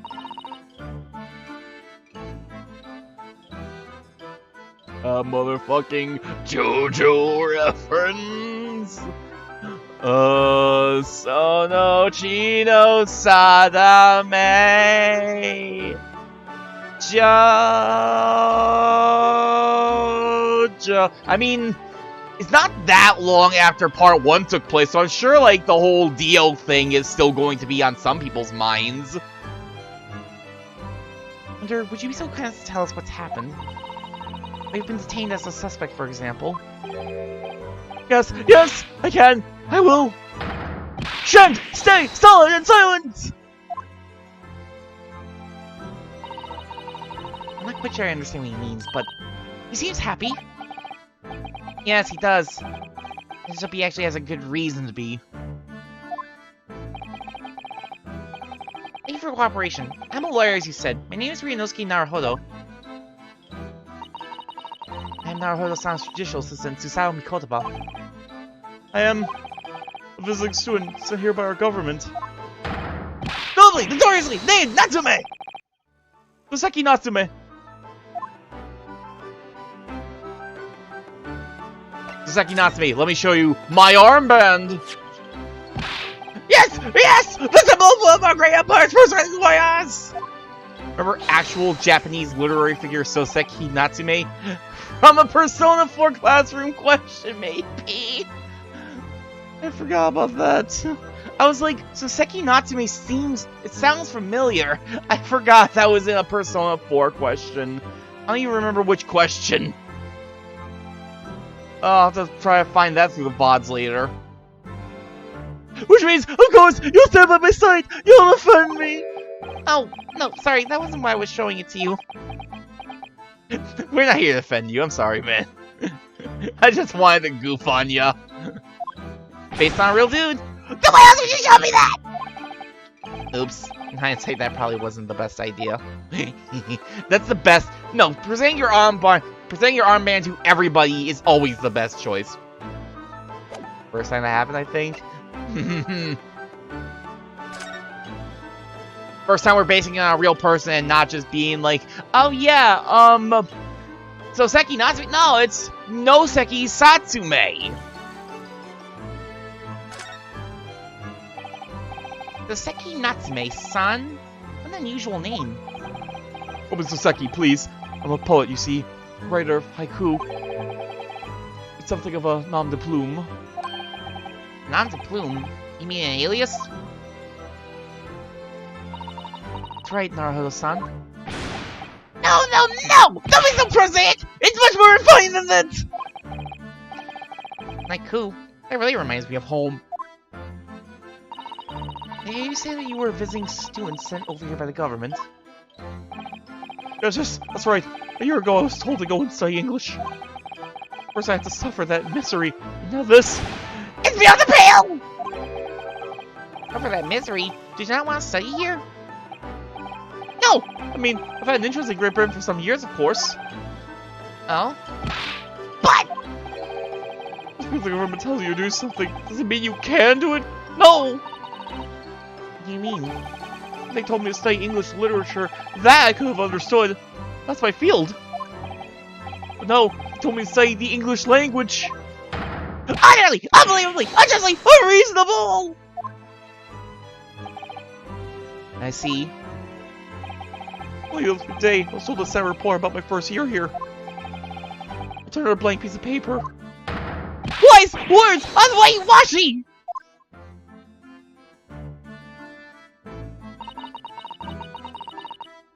Poses, though, man. The poses he keeps. God. Must be a man of great standing. Oh, yes. So I must have been told.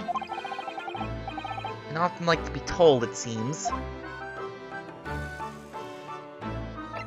So, about this accusation. Look at. Oh, shoot, I didn't see his hand before. He put it down. Oh, I missed.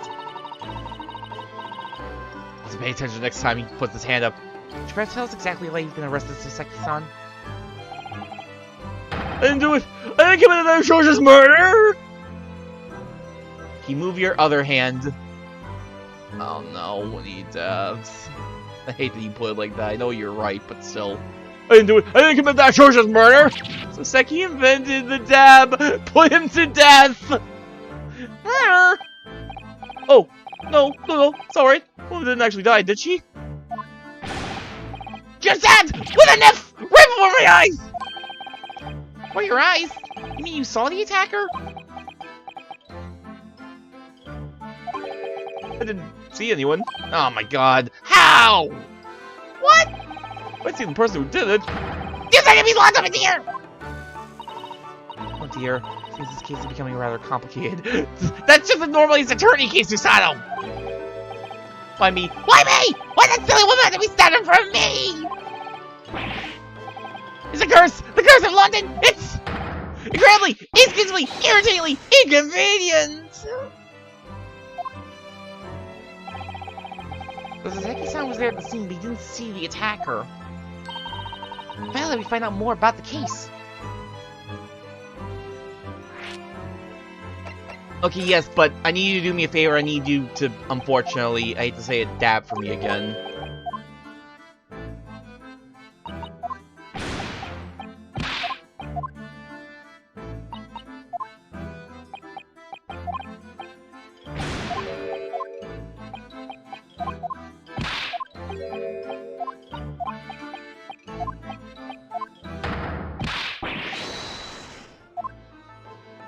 Oh, wrong pose.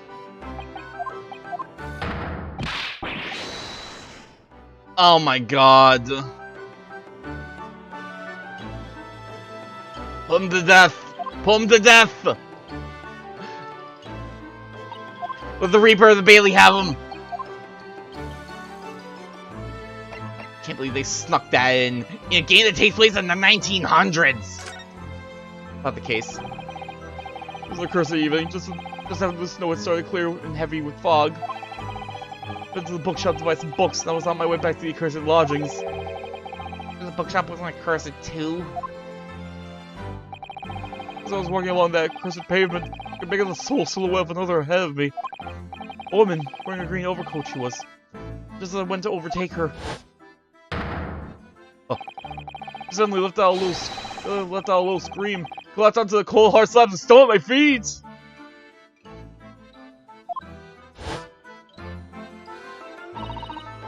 Terrible. I called out to a woman, but she didn't move. It was like a...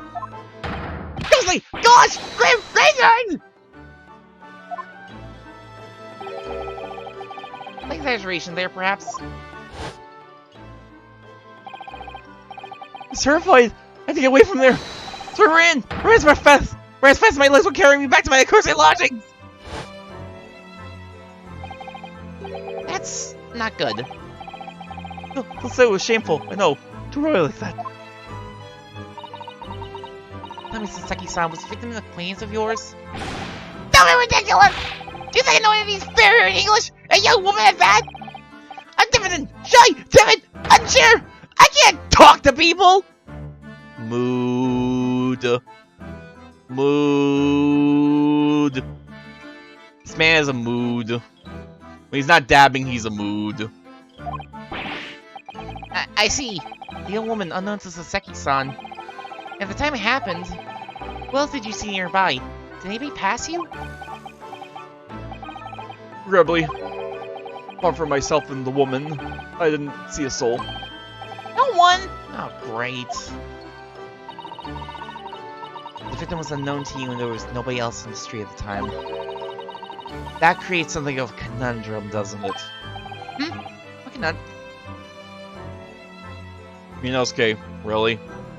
Really right now, Ryunosuke?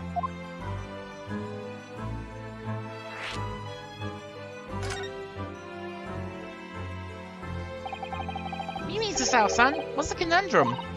Well, if what Soseki-san has just told us is true, there's something I can't explain. It says he didn't know the victim and that there was no one else at the scene. Then he apparently fled without having been seen. I did! If that's the case, surely this man has to be the culprit. Ah! You! What'd you just say? I didn't say anything! Nothing! I didn't say anything! I actually didn't! Why can everyone read my mind? I know that it's just standard fare for the assistant type to read your mind, but Everybody! Oops, perhaps I thought that a little loudly. Actually, that's not what was troubling me. What I was thinking was, let's Soseki-san actually come to be arrested. Sorry? He didn't touch the victim, there was nobody at the scene to see him. How did the police ever discover that he was there in the first place? everybody just has the power to read minds. It's not even like a London power. I think like if this Japanese man could do it. Didn't McGilded? Was it McGilded or was it Gina that read our minds not that long ago? It was Gina. Oh yes, she's right. It was him. Cursed great detective. Feeling the police to me! Full of bad luck! Cursed great detective Herlock! Could it be? We shall never forget that man's name as long as I live! With this haughty laugh and self-proclaimed greatness! Fresh, bigoted, busybody, be gone!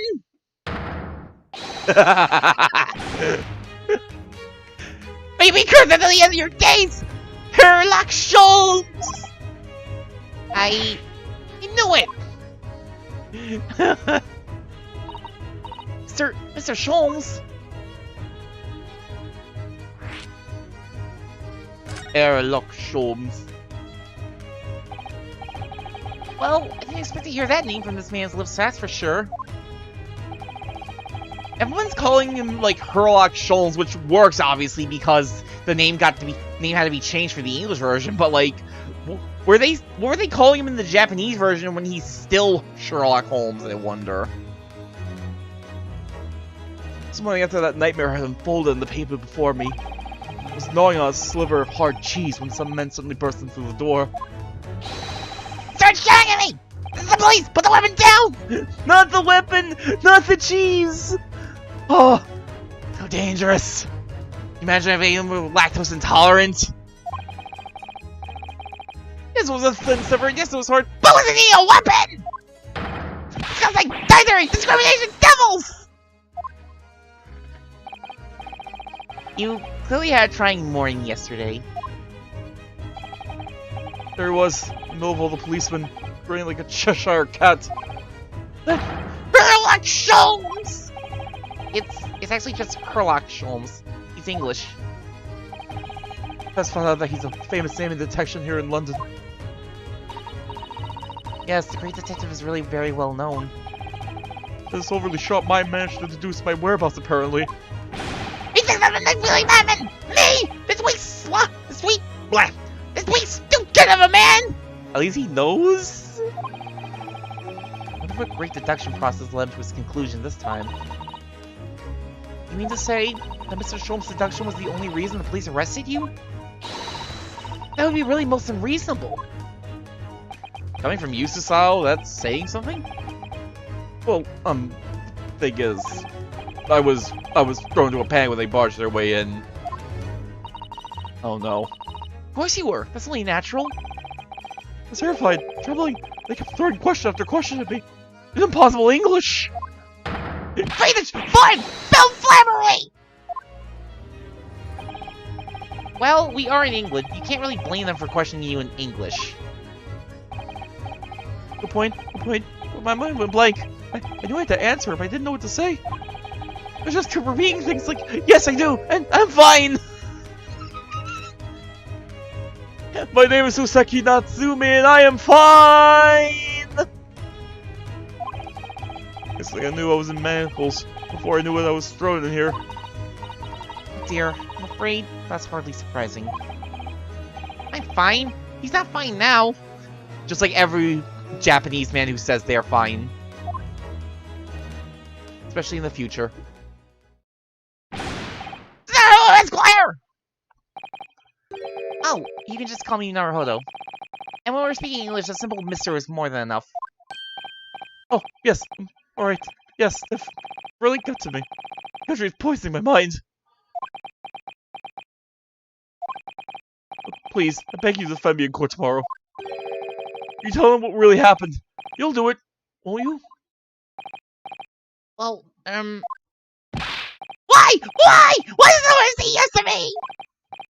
well, the thing is, I'm just a student like yourself on a study tour. I mean, we've already got like 2 not guilty verdicts under our belt, but given the last one, I don't feel confident in saying that. More like 1.5 not guilty verdicts. A student. I had to defend a case in the Old Bailey. Only the one, though, and I wasn't really satisfied with it, so I don't count it anymore. At this moment in time, I really don't know what I'm supposed to believe in. I'm confused about what justice in this country even means. Oh, Naruhodo-san. Not even the foreign student was supposed to be here. I'm sort of locum lawyer, I suppose. Excuse me.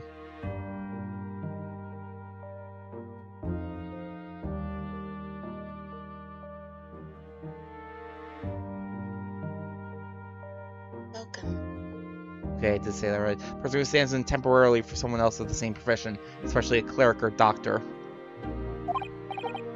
But their armband! It's a bugger with a defense lawyer from our Grand Empire! It's a keepsake from the man who should have been here. I'm that man now. Everyone calls me Ryunosuke Naruhodo. No, I am Kazuma Sogi now. I even carry a sword around. He was my best friend. Keepsake?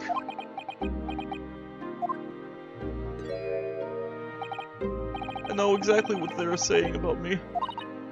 Oh? What do you mean? What do you mean? Lawyers. All the British defense lawyers. They will defend me. Goodness, why do you say that? Same reasons you know before. It happened. I was only the victim and myself around. And I ran away from the scene of the crime. I'm not a fool, and it looks as though I must be the culprit. It must be very hard for you, Soseki-san. Anyway, I'm a student from overseas. I was afford nobody to them. Someone not to be trusted. I heard them openly laughing about me before. In my earshot, without any compunction at all. Any travel this man would be a waste of time, they said. And of course the foreigner did it. Even had the gall to say, the man doesn't understand half of what's being said anyway. That's awful. Never mind! I say more English than half of the policemen out there on the streets! Didn't you keep going on about how it's an accursed language and you didn't understand any of it, you could barely speak it? I travel halfway around the world to learn about these people's country and its great history! But one here wants to listen to a man with a strange accent. He'll hate me! So, at the very least, I'd like to entrust my fate to someone who can listen to me in my native tongue. You could do it, couldn't you? I look into your eyes and see it. I can see what you've been through. Seki-san, it's just that...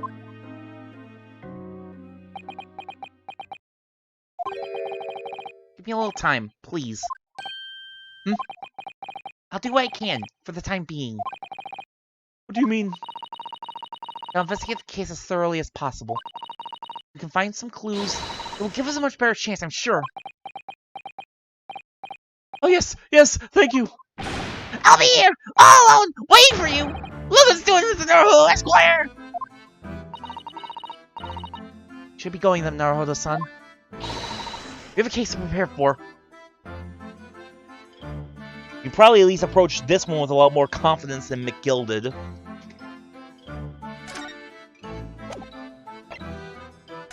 I showed you my armband.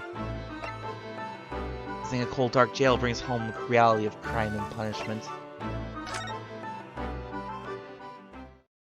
Now we've talked to Soseki.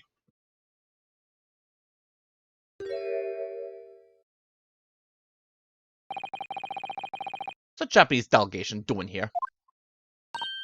Oh, Inspector Gregson. This isn't on the tourist trail, I'm fairly sure you're well aware. Yes, of course. We're here to investigate. Now you've been to the holding cells then. What do you make of a criminal? He's not a criminal as you put it, Inspector. He's a suspect. We'll see about that. Japanese like to stick together, I suppose. Well, do what you will. Doesn't bother me. Looks in court tomorrow, whatever happens. The verdict is a foregone conclusion. Ugh, stone cold air of rejection. Big heart, weather this time of year is full of stone cold air. Great. It makes it worse somehow. You! I must give you my armband. Look at my armband. Dr. Gregson, can I show you this? I'm supposed to know what that is. I've never seen that insignia before. The one by defense lawyers in the Empire of Japan as a symbol of their profession. In other words, it's a worthless trinket here in Great Britain. Shove off. Oh no, it's very important to me. It shows my spirit. English gentleman keeps things like his spirit very much to himself, I'll have you know. Oh. Don't give up, Mr. Naruto. Too late. He's crushed my spirit already. Well, just throw out the armband then. Sorry, Cosmo.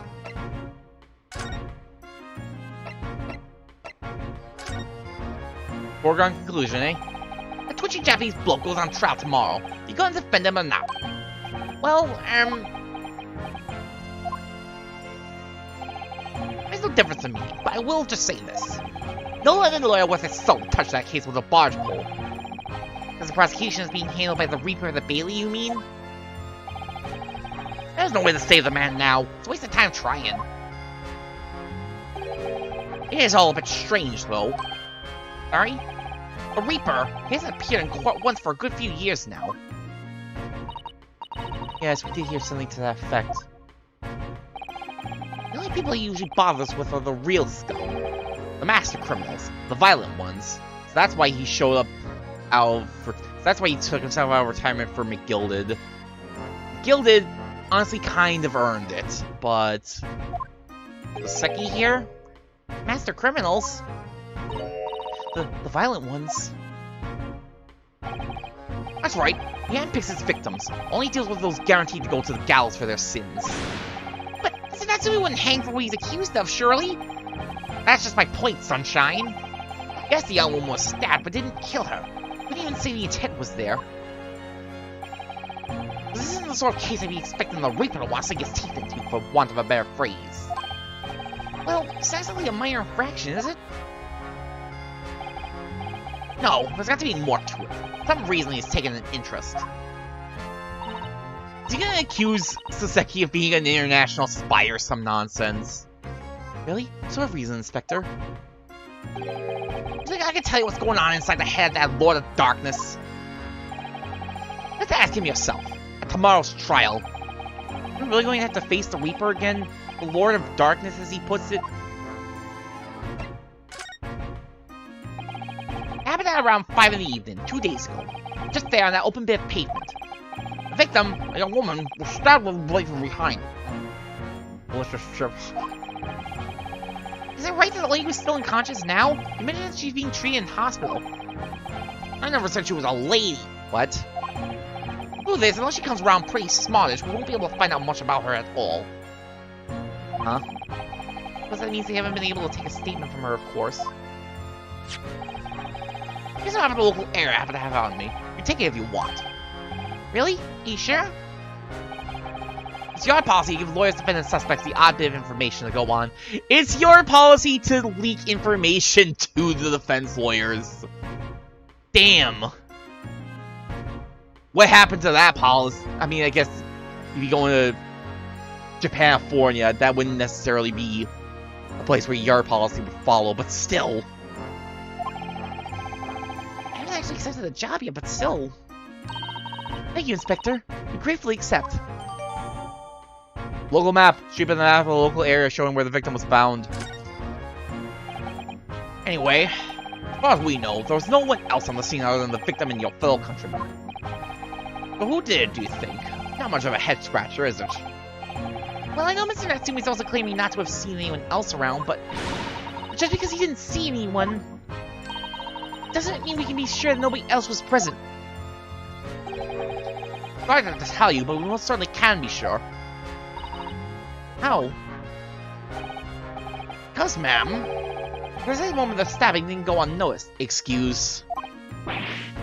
What? We have 2 very reliable witnesses, no less. Ah, yes, 2 very reliable witnesses, because so far every witness has been totally reliable and has totally seen the exact moment of the crime. Typical foggy London day, and your client obviously didn't see them. You're witnesses now?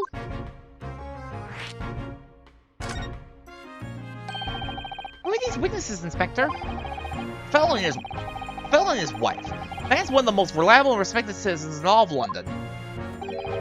He's a copper from Scotland Yard. Ah! A policeman? That might change things. This policeman just happened to be there at the exact moment the woman was attacked? Nothing peculiar about that, ma'am. I'm possible being a Bobby, catching them banging the act and all that. Do you think it might be possible? Spoiler, it's Mike Meekins! Oh no! Would there be Meekins? I swear to God, if I had to hear that microphone again, I'm gonna lose it. Oh.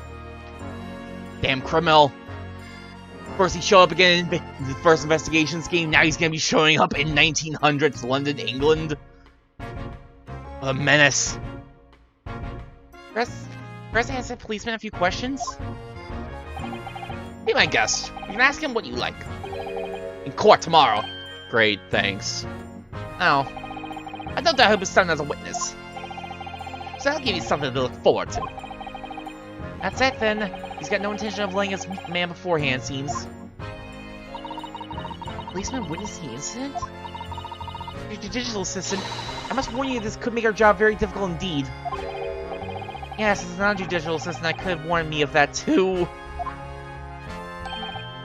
Oh yes, one more thing, Inspector. What? I was gonna lead you to the suspect. I hear that was Mr. Herlock Sholmes. Never forget that one guy in Turbo Substitution who absolutely hated Mike fucking Meekins. I know Turbo Substitution is like a fan case. I need to actually sit down and watch fan case. I think I started watching Turbo Substitution, but then I just never actually watched the whole entire thing. What are you bringing him up for? Was this something I said? The color is drained from his cheeks. Enough about Mr. Sholmes. Tell me about Scotland Yard. Tell me about Scotland Yard, Inspector. Ever since I read about in the Adventures of Herlock Sholmes, I've been fascinated by the place. It's an actual yard. Yard is the most sophisticated policing organization you'll find anywhere in the world, ma'am. Oh, and you know, I've always dreamt of wearing a real Bobby's helmet.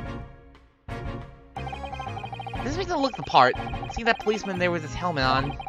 I generally get the sense that this is a man who will take no nonsense in his duty of protecting the city. He looks more like a dude who can't actually see. He looks a little goofy to me. Oh yes, does he look wonderful? You know, London Bobby is hard going, I can tell you. Oh really? First thing in the morning, you know what he does? Goes round and razzes all the laborers on his beat so he can get off to work. What? He wakes people up? Yep, rattling the windows with a long pole. Did myself going back a bit. He wakes people up when they're asleep. He is a true monster. I had no idea. Bobby works for the people of the town. It's just another one of his duties. After that, he starts tirelessly patrolling the streets all day long. He has to cover 20 miles a day. That's the regulation distance. Can't really imagine how far that is, but it sounds like a long way. Oh no, he said 20 miles. We don't know that's like form of measuring. 20 miles, is that anything like meters? What is the miles to meters conversion? I don't know. Let me see. 20 miles, that's approximately the distance from Tokyo to Yokohama. On foot? That's definitely taking things a step too far. I want his stock, of course. He has the important job of laying all the gas street lamps. Oh my. I suppose in between all those duties, Bobbies are expected to investigate cases as well. Chase after criminals trying to evade the law. I'm not sure you could call it in between exactly. More alongside, but yes. I expected to handle those jobs as well. We do have men keeling over from time to time, I admit. I always dreamt of wearing one of those helmets, as I said. But it's with a heavy heart. I shall have to relinquish that dream to you, Mr. Naruto. You will take the helmet instead. You will knock on the windows and chase the criminals and lay the lamps. We don't need to lay the lamps. We don't need these lamps. We can... Candle is fine. Your heavy heart will be my heavy head if you do. Alright, enough about responsibilities and disgusting lamps. Let's talk about Sherlock Holmes. Or, I mean, sorry, Herlock Sholmes. Very important distinction. Two different people. Who did you hear that name from? Oh, well, it was Mr. Natsu when you mentioned it. Mr. Sholmes was with the police when they entered his lodgings. You want to get sued. Sure, as a result, one of Mr. Sholmes' inspirational great deductions. You want to get sued? Oh, don't get sued! You fuck. Fiddle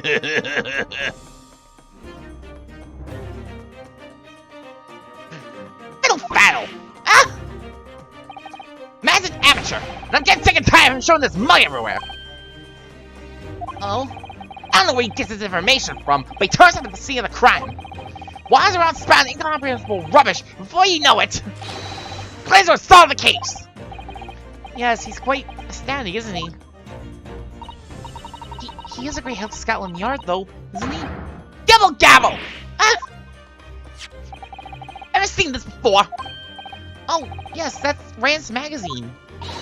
Oh, publication in which the adventures of Sherlock Holmes appears, and not the adventures of Sherlock Holmes.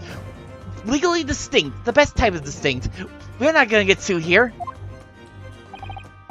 Yes, well, that wonderful publication, as you put it, sees fit to include several of the Yard's detectives in its stories. The so-called Great Detective makes a mockery of us. You ask anyone at the Yard, it's a misadventure to be included in any Sherlock Holmes tale at all. Well, I suppose there is an element of that. We work our socks off, every one of us. Only be friends with the public thanks to that obnoxious detective. The man's as dangerous to us at Scotland Yard as he is to all of our criminals. It can't really be true, can it, Inspector? Clearly, a great detective and the police have a complex relationship.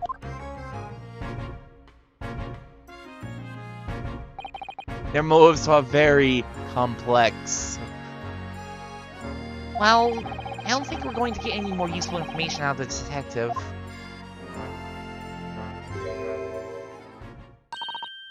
So, hold on, can I make a suggestion? Oh, yes, what is it? Well, it seems to me... we must speak with him about this.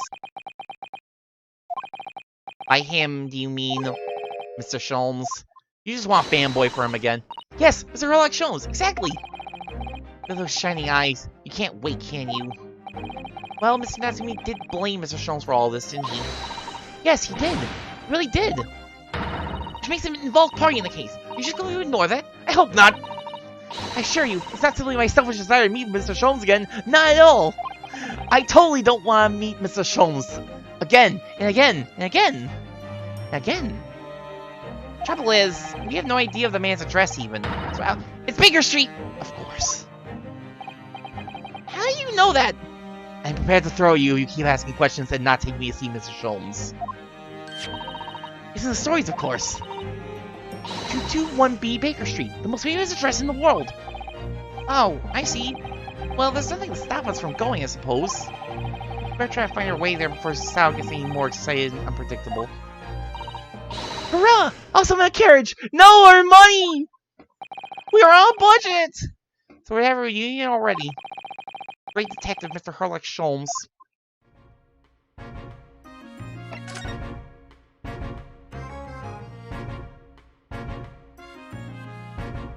Nope, nothing new with from the looks of it.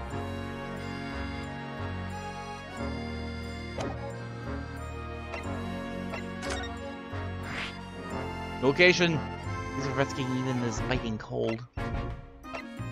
221B Baker Street, the home and office of the most famous detective in the world. Can we visit? Can we really visit, do you think? Oh, pinch me! I'm sure I must be dreaming.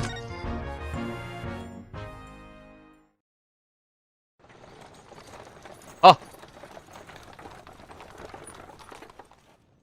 Actual cutscene.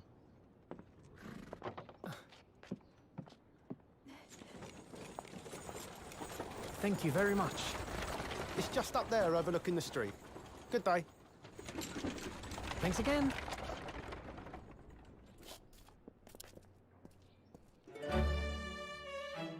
This is it. The residence of Mr. Sherlock Holmes.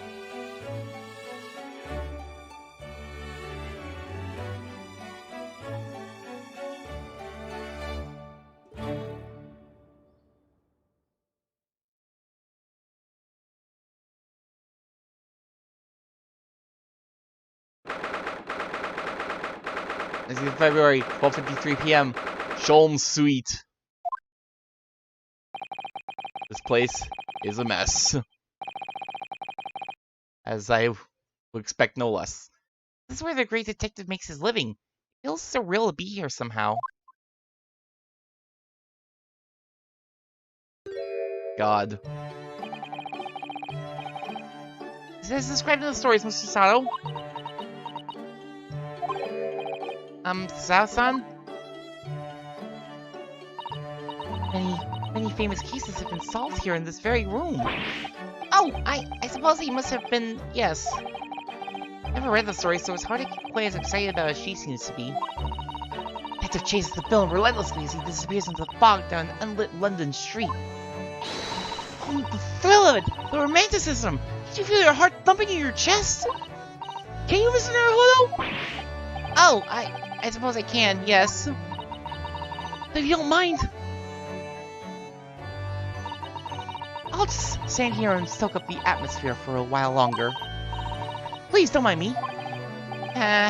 He's obsessed.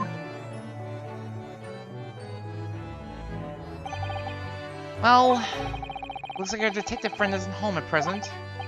Excuse me, is anybody home? Oh, do we have a visitor? You! Hello. Is it a big new case for Mr. Sholmes? Hello? Wait. Aren't you? Oh, how rude of me. I'll go make some tea at once. I sure is the same girl. Mr. Sao, did you see the girl who was just here? Oh yes, isn't it truly extraordinary? I think that the King of Bohemia came to this very room to ask Mr. Sholmes to take on his case. The King of Bulgaria? King Wilhelm Crashshire, 6th of von Ormstein, of course. Sorry, I'm drawing a blank. I'm going to throw you very soon. With the adventures of Herlock Sholmes for a moment, look over there. Tea fruit, and I have a freshly baked cake as well. Ah, it's you! Knew it, Susanna recognizes her too. She didn't recognize her yesterday, did she? Ah, there you are. I'm taking that with you as well. I was looking forward to the trial run of my experimental smoke grenade launcher. Oh, good day to you. I'm, well, the inventor, I suppose, of that machine. Whatever happened to Gina? Is she gonna keep showing up? Is she gonna show up in case 4 as well? Girl who turned up at the end of Mr. McGilded's trial in the defendant's antechamber. Never met a lawyer from the Far East before. Who are you? Having to get straight to work when you've only just arrived in London? Oh, yes, it was challenging. Well, try this tea. It's my special blend, you know? I'm not sure if I want to try tea from a inventor. Oh, thank you. Is tea supposed to look that color? Oh, no. Oh my, what a fragrant yet mellow flavor. Hooray! It's a winner! I tried blending different leaves designed to alleviate fatigue, you see. You must be exhausted after your long voyage here. You have another ticklish trial tomorrow. Oh, and you're to defend the Japanese man. We wish you lots and lots of luck. Did Mr. Sholmes tell you about us by any chance? Oh, you know Hurley, do you? Hurley! That's a hell of a name. Hurley? Mr. Sholmes to you, surely. Mr. Sholmes was a fellow passenger of the boat that brought us to Great Britain, you see. Was he really? Well, I had no idea. I'm afraid Hurley's out on an errand again today, even though he's just returned from overseas. Wait a minute. We met this girl for the first time ever yesterday after the trial, and only briefly at that. I wonder if she knows so much about us. Did she deduce all those things, do you think? Perhaps more to the point, why is she here in Mr. Sholmes' suite? Oh, silly me. I haven't introduced myself, have I?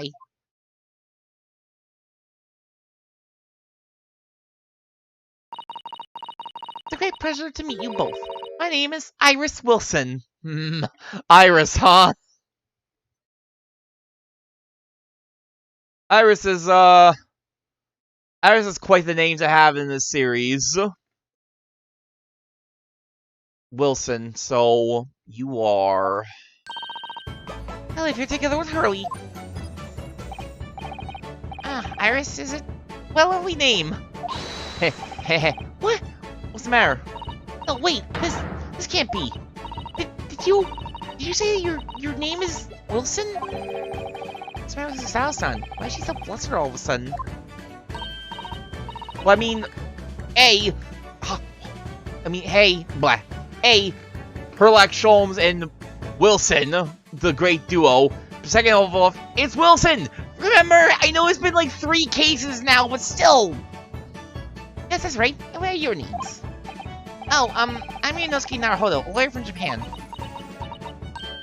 Oh, sorry. I'm Mr. Naruhodo's digital assistant, Susao Mikotoba. It's wonderful to meet you. Lovely! Susie and Runo. Bruno? Bruno? Bruno? Where how? Got it. Susie and Bruno.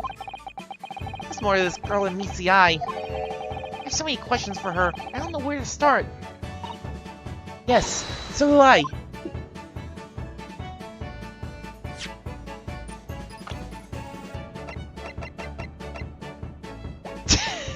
Years old. Okay. Extraordinary young girl lives with Mr. Sholmes. She has a degree in medicine as the author of a popular series of short stories. She has a degree in medicine at 10 years old?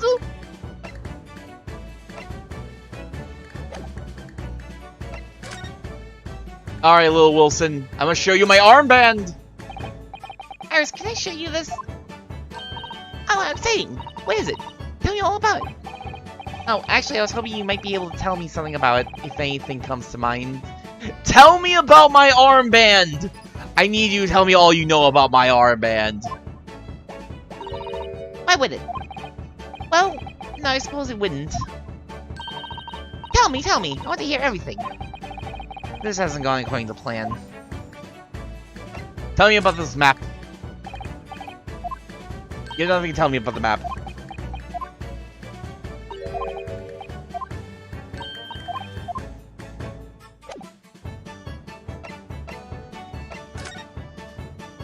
Alright, we gotta talk to her, but first...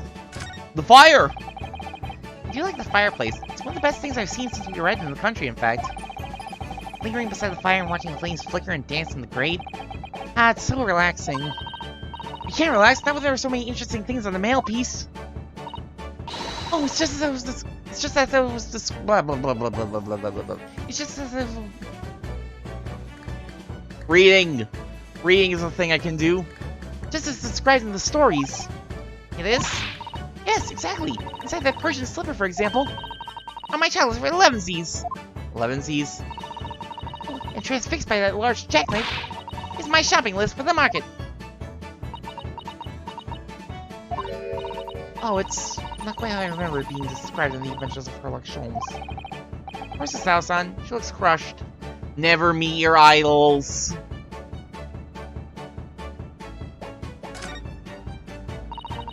Mystery shoe, a curious hammer, some mysterious dancing men, a bust of Napoleon. Ah, what an entrancing collection. This is the first time in my life I've seen a lonely old shoe displayed as an ornament. Oh, those are all mementos that Hurley has collected from his past cases. Really? Even the bus? Yes, that's right. When the mood takes him, he likes to throw it on the floor and smash it to dust! What, if Fez's Emperor? Mr. Sholmes destroys it? Yes, and then he buys a new one!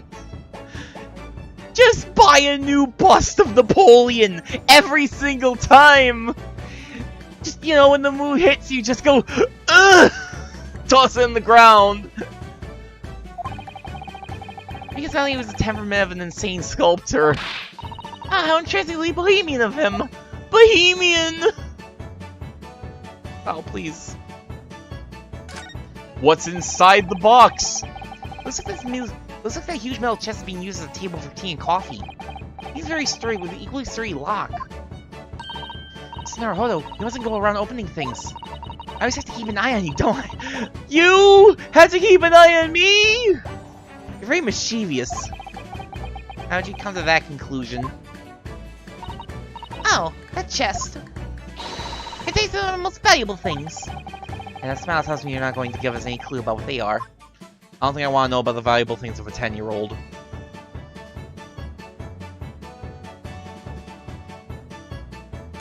The globe. There's all sorts on these shelves. Chemistry apparatus, books, papers, and lots of things I've never seen before.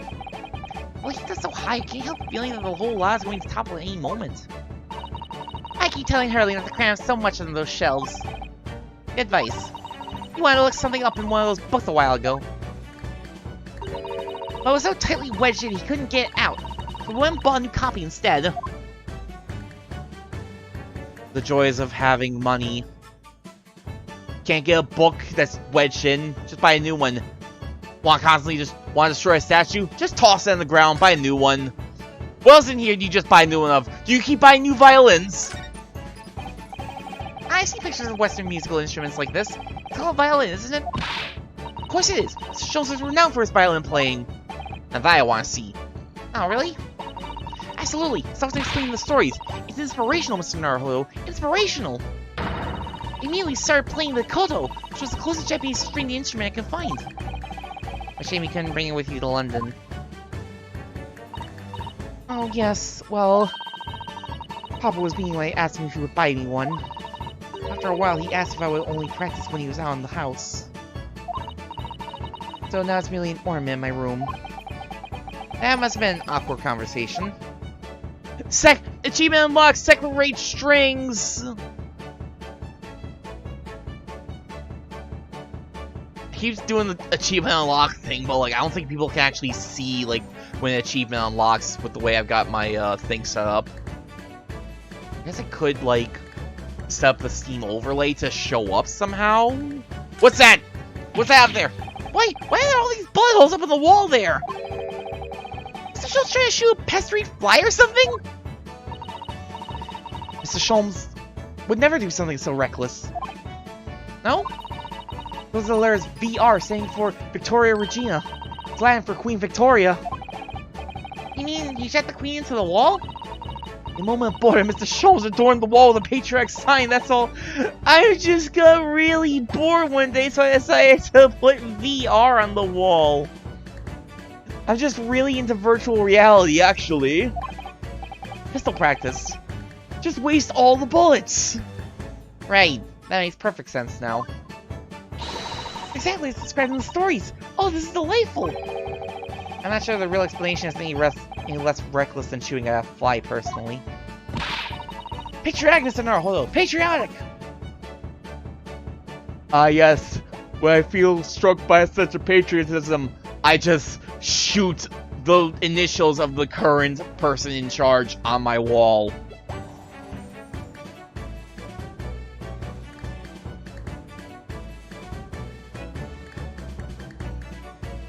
See a skull. I can't look at the skull. Alas, poor Yorick. I knew him, Horatio.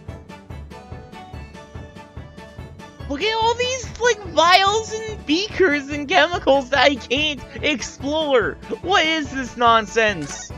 What's this I can explore? Oh my god, this is a huge over-the-top machine. That's the great analytoscope. You can analyze anything, really. Anything at all. That's absolutely incredible. It's one of Hurley's inventions. It took him a whole year. That was to help him with his investigations. What sort of things does he analyze with it? Do you know? Well, actually, he hasn't used it for anything yet. Oh? Why not? Apparently, on the evening he finally completed it, it suddenly occurred to him, I don't actually have anything I need to analyze. Oh dear. How about you, Uno? Do you have anything you'd like to analyze? The only thing that springs to mind is this machine itself. I'm sure we will told a thing that can analyze anything. I'm sure that won't be useful at all in this game.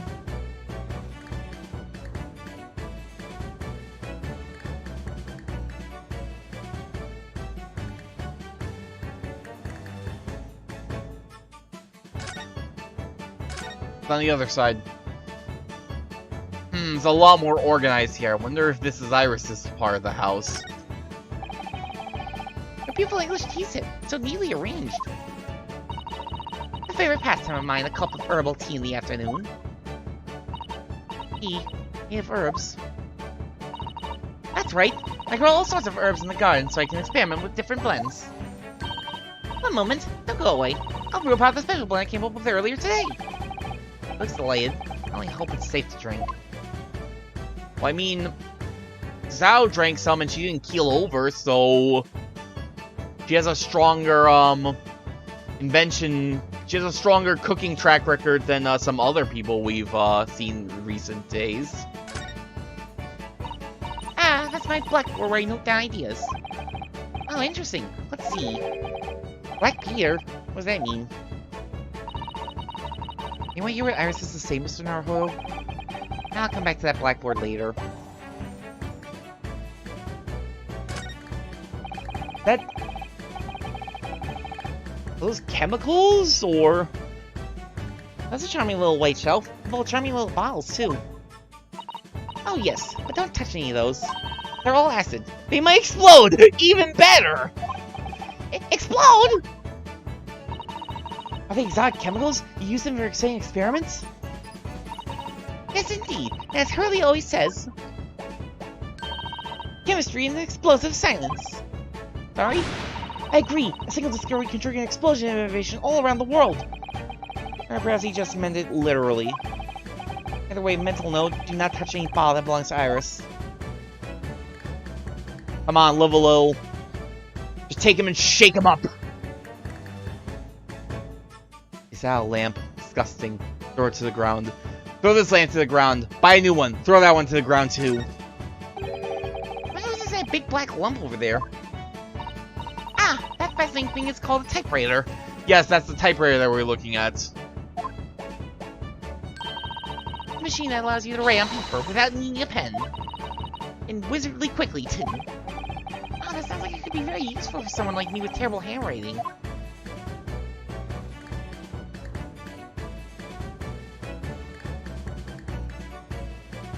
What else is there to see? What else is there to see? Thick gamer chair.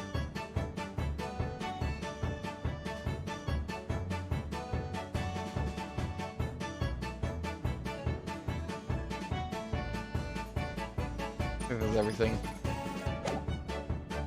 I think it's had to actually talk with Iris. Iris, not Iris Sangan, another Iris.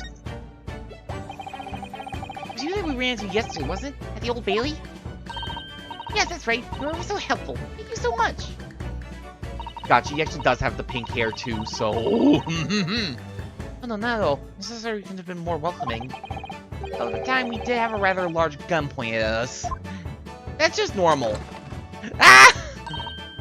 Like this?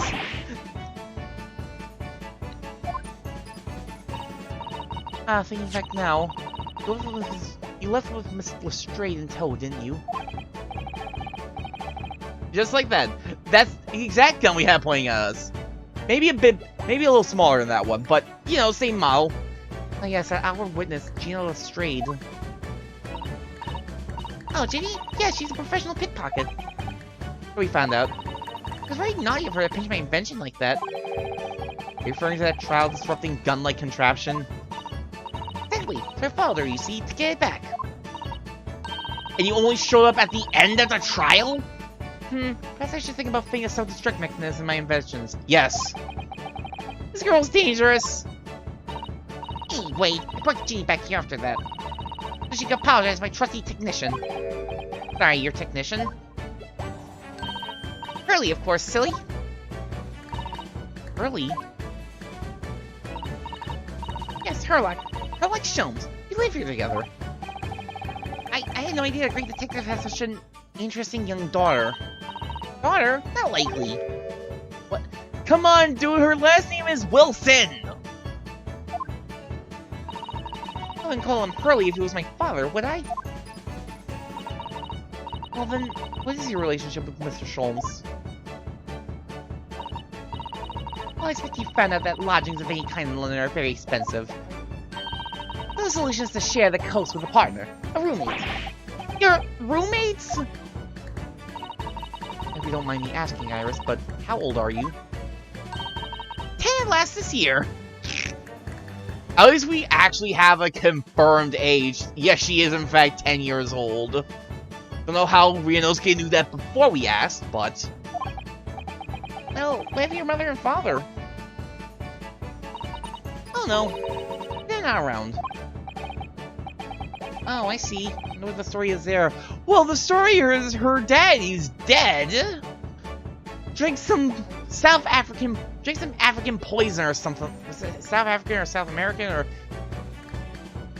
Drank some very exotic poison and a bit of a, unfortunately, just had a gaping hole in his mouth. That's normal and fine. Sorry, Miss Iris. Daddy ain't coming home. Your deductions just now? About 4. Yes, what's on your mind, Runo? Do tell me. How'd you know that I was a lawyer and we just arrived in London, I mean? Yes. Oh, and that we have a difficult trial tomorrow. How'd you know all that?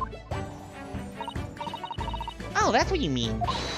Please, tell us how you did it. Explain every detail. Of course, I'd be delayed. Although, there's really no mystery. Now, let's begin. The goggles stay on. Wait a minute. Iris Wilson is proud to present her Logic and Reasoning Spectacular! Deduction time? We're on the other side! First of all, I knew already that you were a lawyer, Runo. After all, I met you yesterday at the Old Bailey in the defendant's antechamber. You also said that we only just arrived in London. How'd you know that? I observed a passport and travel ticket protruding from your breast pocket. Oh. I was reasonably confident that you must have only just arrived in the country. Now, on top of that, you accepted a case against that particular prosecutor, telling me you were unaware of London's court affairs. Replay of the Bailey? I walked right into that one, didn't I? Wait, I know it's a red ink stamp on the back of Susie's hand. You were given that when you visited the local prison to meet with a suspect, weren't you? Earlier today. That... I feel like that would have been... I guess it's not a super important detail to know, but kind of weird that they just kind of didn't mention that until just now, but whatever. Huh. I use those stamps to keep a close eye on comings and goings, you see. I didn't realize. The red stamp is only used for people visiting foreign inmates. Was that stamp on our hand before and I just never noticed it? At least when we were, like, in here. So, that told me that even though you had only yesterday concluded the trial of Magnus McGilded, 2 of you had already had cause to visit a foreign inmate at a local prison. However, neither of you was wearing a particularly sad expression on your face. You concluded that the prisoner was unlikely to be a friend or a relative. That led me to believe you must have accepted a new case. I see. How can you have known that the trial is tomorrow? Well, having barely been home a few hours yesterday, Curly solved yet another case. Obviously amused him. He told me that he caught a Japanese man who was bawling and trembling. Japanese man? Well, clearly that must have been... Sir Natsume.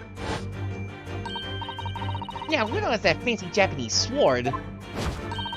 I think your outfit is called a kimono, isn't it, Susie? Well, anyway, it was clear to me that you both come from Japan yourselves. So I put 2 and 2 together and said you must be defending the Japanese man Hurley caught. I don't think weaves are really a popular concept yet. There was only one conclusion those facts could lead me to.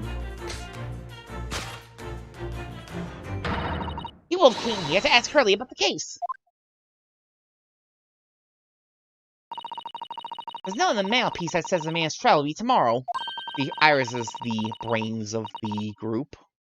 Hurley is always stabbing his nose with a nip, you know. He is silly. And that's all there was to it, really. Thank you for listening. I'm Iris Wilson, and that was one of my great deductions.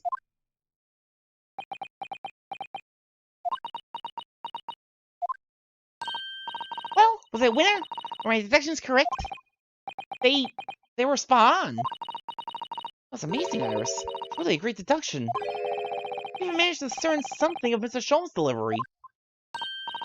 Oh, well, I was just copying Hurley's style for that. This is really very good news. You can tell us all about the case involving the Japanese man. You will, won't you, Iris? Please?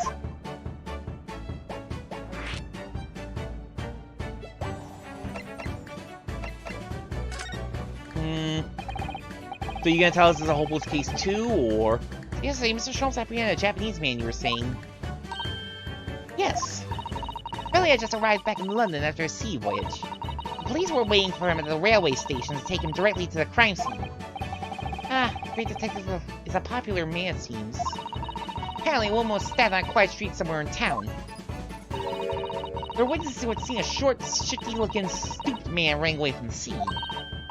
short, shifty-looking, stooped man. So Natsume beyond any doubt. Suzuki-san said he didn't see anybody else in the street at all. Seems there were witnesses after all. Hell used his great detective powers to determine the man's address. The lodging room very nearby. Went directly there with the police, and what did they find? A short, shifty-looking, stooped man, shivering in fear. Ugh, Mr. Sholm's great detection certainly hit the mark this time. Of course it did! He's a great detective! Style, please. No, that means the incident occurred only 2 days ago. Maybe tomorrow is too soon for the trial, isn't it? It's been 3 days! It's been 3 days since the crime. That's kind of been the go-to so far. Definitely. There's no time to investigate properly. Kelly says that London is rife with crime. Oh no, wait, hold on, I just thought something.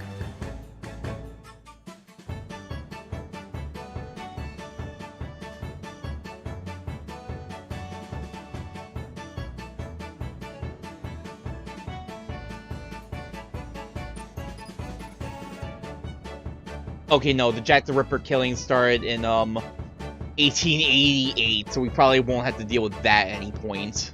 Okay, good. Oh, Kelly here is doing his best, but they can't stay on top of it, apparently. Oh dear, I didn't realize the situation was so dire.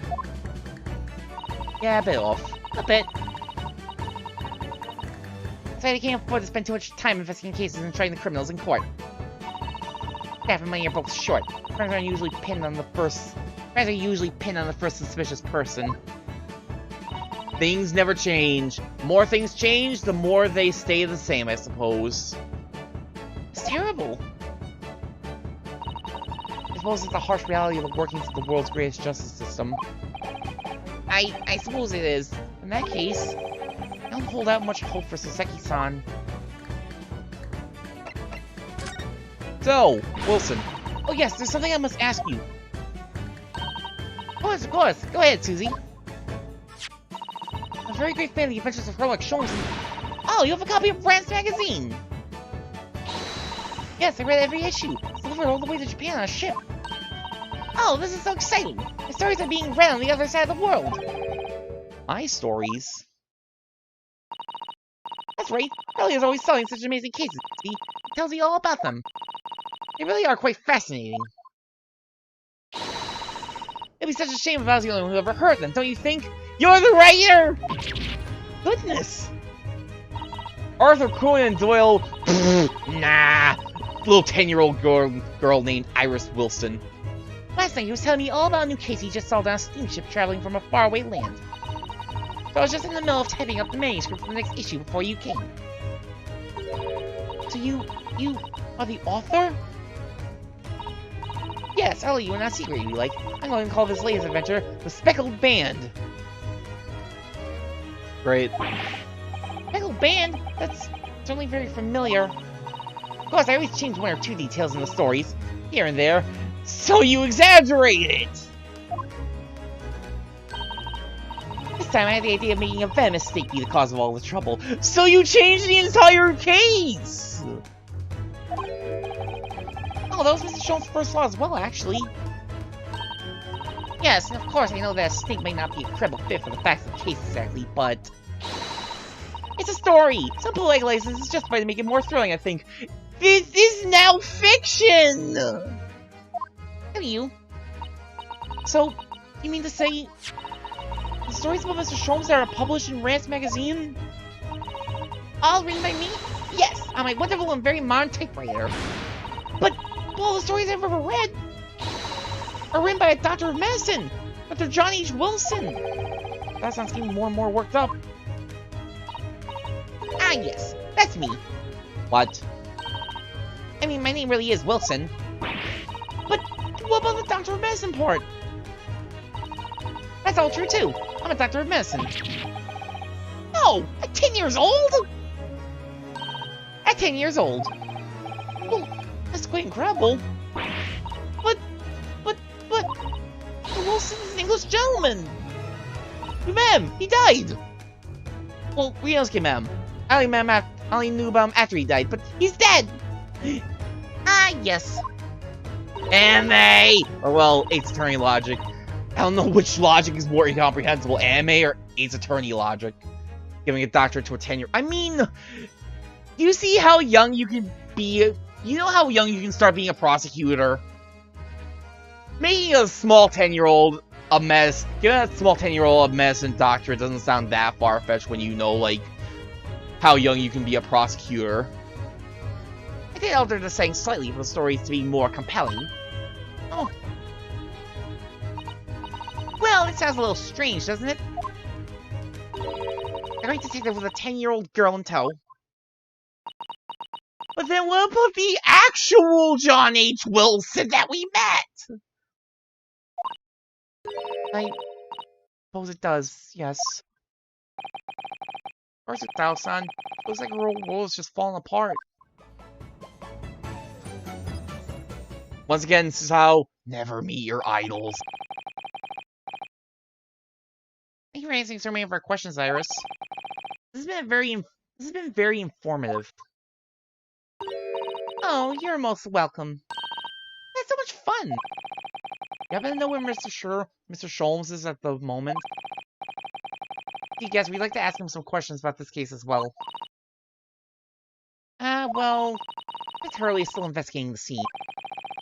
Case involving Mr. Natsume? Yes, Mr. Nutsome? I said he was going to the man's lodgings. If you leave now, you'll probably catch him there. Iris, you know where those lodgings are? Well, I imagine the police are still investigating the scene of the crime themselves, aren't they? Did you happen to come across a detective by the name of Gregson when you were there? Yes, we know Inspector Gregson. Ah, goody! In that case... Give Greggy this for me, would you? If you do that, I'm sure I'll tell you what you want to know. What is this? 5 shilling piece and a postcard. 5 shilling piece. We're bribing?! Iris' postcard has been entered to the court record. Guard for Inspector Gregson with a message on the back from Iris. It reads, tell the gentleman in black whatever he wants to know. I trust that won't be a problem. Gosh, this will make the inspector help us, will it? Or it'll piss him off.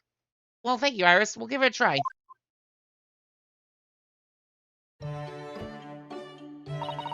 Good luck, then. I'd like to return to writing my manuscript.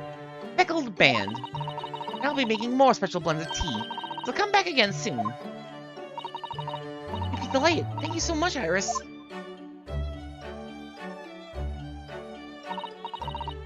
Mr. Naru, expected to see the crime. Though somewhat dubious that they would exert any influence over the men of Scotland Yard at all. We head back to the scene with Iris' curious note and one of the world's heaviest silver coins in hand.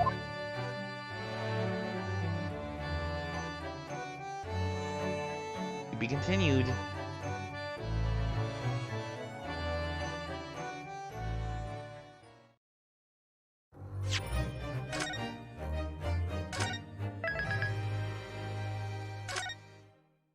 Investigation Part 2. Alright, so... I will be right back. I mentioned this before during last night's stream, but... I actually don't have to do my normal 3 o'clock thing today, so I'll actually be going a little longer than usual. If I'm going to be going longer than usual, I want to get myself something to eat for lunch, so I'll be right back.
totally forgot to mute my mic before leaving. Whatever. It's fine, nobody else is in the house. I have returned. I have returned with pizza.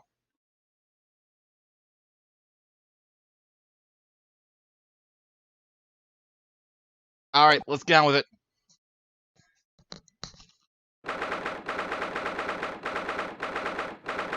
19th February, 2:38 p.m., Briar Road. Going long style today, which is good because I kind of wound up running a lot later than I would have liked today.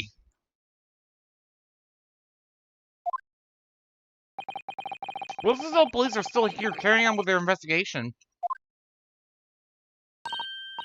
Perfect. So let's find Inspector Gregson as quickly as possible.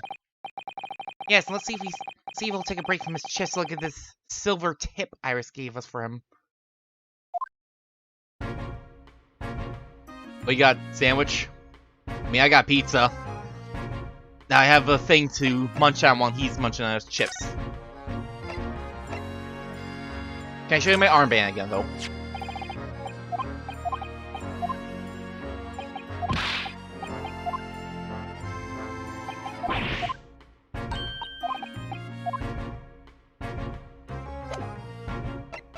What if I just try convert? Nope.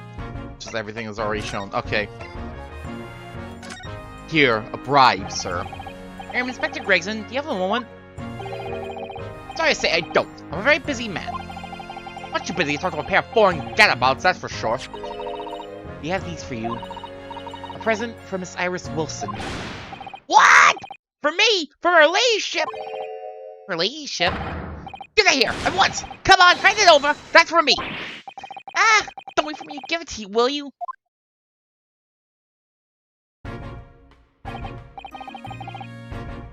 What was that coin exactly? The silver crown, obviously. But a lot more than that.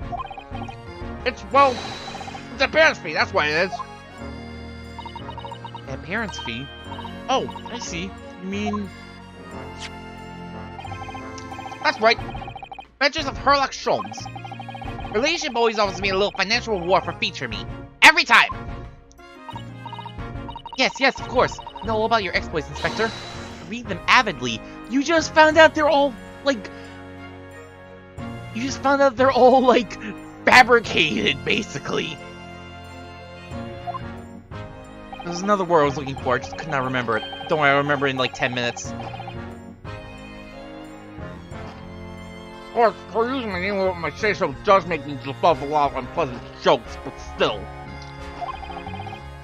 I'm sorry, Inspector, but that must be difficult. That must be difficult for you. Never mind that.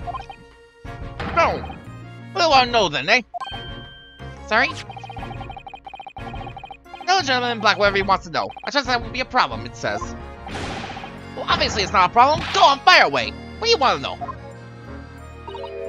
Well, if you wouldn't mind, Inspector. Very much like to know the address of Mr. Natsume's lodgings. Ah, the little knife-wielding mustache Japanese fellow. Lives in that right old hovel, just over there. Look! Strand Street? On the first floor of that house in the corner where that wreck of a bicycle's propped up. You live, like, right next to the crime scene, basically? That is nearby indeed. If I remember rightly, the landlord is Mr. John Garadeb. Right, well... You see her again. You make sure you give her ladyship my regards, you hear? I mean, you tell her that Gregson sends his very best wishes. You know, for someone who seems pretty down on, like, being featured on Herlock Sholmes' adventures, you seem to be pretty cool with the girl who's writing the story. Yeah, you know she's writing the stories, so what the hell? Don't worry, Inspector, we will. Dude seems pretty insulting of Herlock Sholmes. You seem to be perfectly fine with the person writing the stories that are kind of fabricated at points. Goodbye for now, then. And long live her ladyship!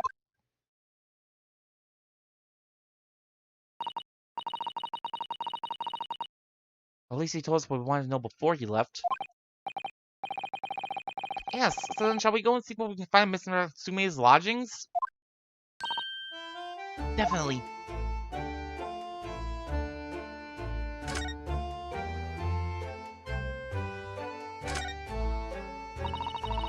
a rather typical old brick building, isn't it?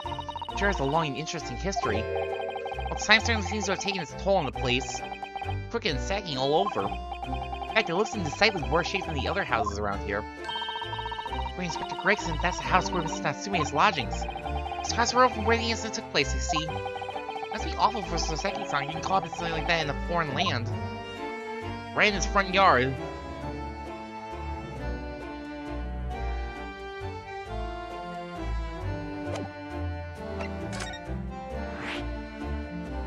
Alright, let's invade his house. Replace the world's greatest detective. Oh, it's a dream come true. Till it wasn't. Lodgings of Mr. Soseki Natsume, according to the information gleaned from Inspector Gregson.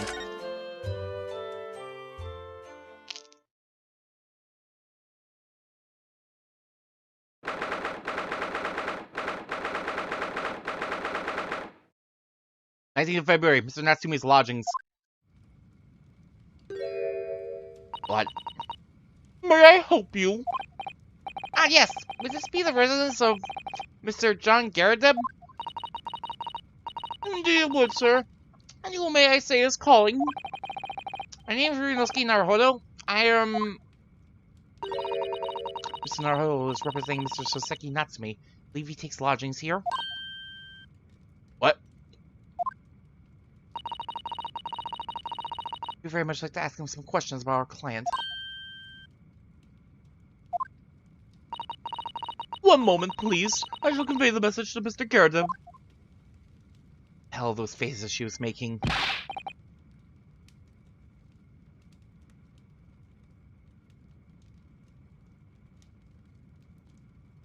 See that, Miss Susato?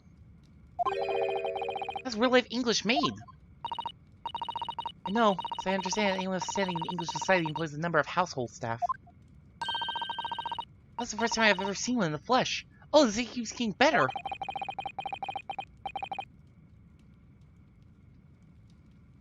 It feels like we really arrived now, doesn't it? It only leaves me a butler and the experience will be complete. Osanaga! Where are you?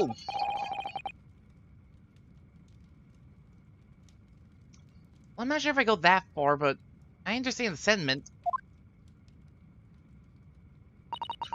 Thank you for waiting. Mr. Garrideb will see you now. This way.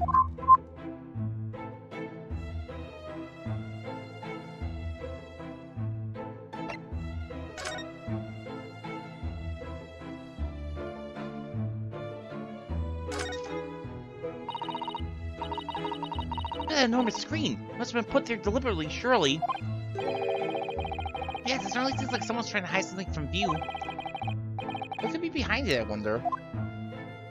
Are we going to look? I'm going to have a very quick look. Just a little peek.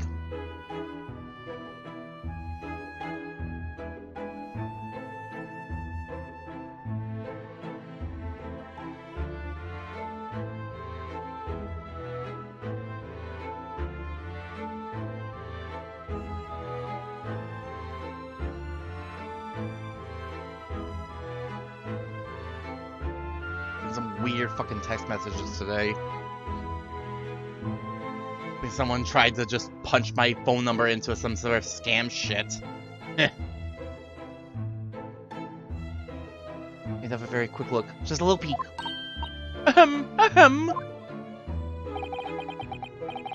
Maybe let's not, Miss Susato. May's going to head us off with a cup of tea.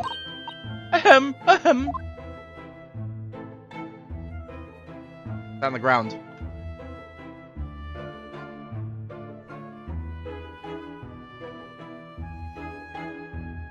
Whole spot is weird.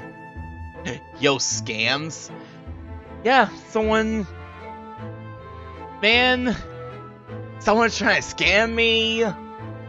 Just something about... Wait, hold on. Yeah, this just looks like a normal scam. Nothing, like, legit. Now, they were telling me about their Nigerian prince friend. Now, that'd be something I'd have to look into.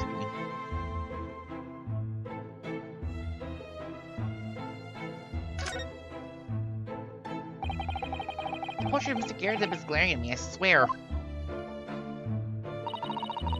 You notice that all the little frames contain photographic prints of Mr. Gingerbread as well? Yes, and there seems to be a statue of a lion on the mantelpiece as well. Is it eating a sun? Just curious. Is the lion eating a sun? Yeah, those princesses are where the big bucks are, yeah. Ah, yes. Seem to come back from the local pawnbroker with that little trinket. Come back? What do you mean? Wait, this seems to me, what the hell?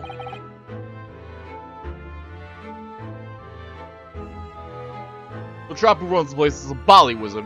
When to sell him something, he came out with that thing. By fact, now I think about it, I rather often find myself leaving the place with something I don't need. Lion ornament certainly does seem surplus to requirements. That stuff doesn't pull her punches! Or her throat, for that matter. We haven't really been thrown by this house in a while, huh? Medal. Looks like a medal of honor, and showcased in a very grand banner.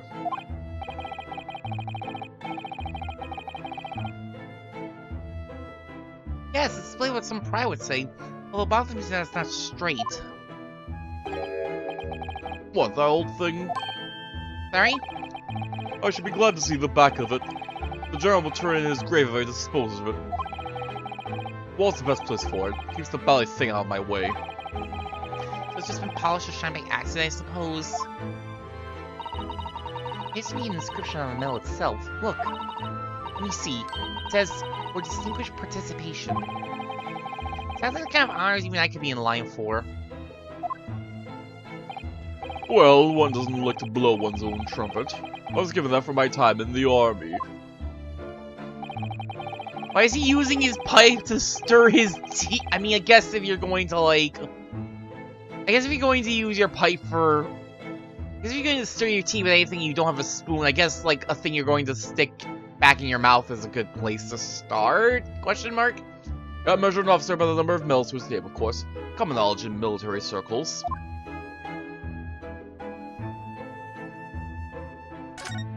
More army shit.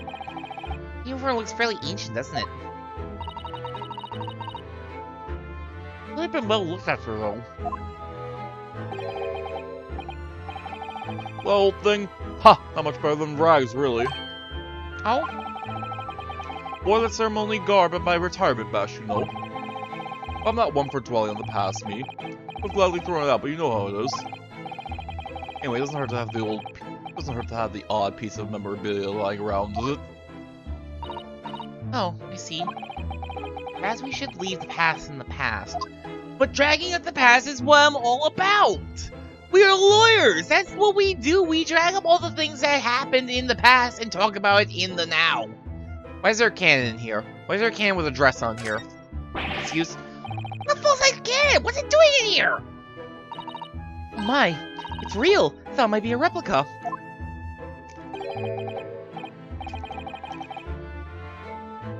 The old thing?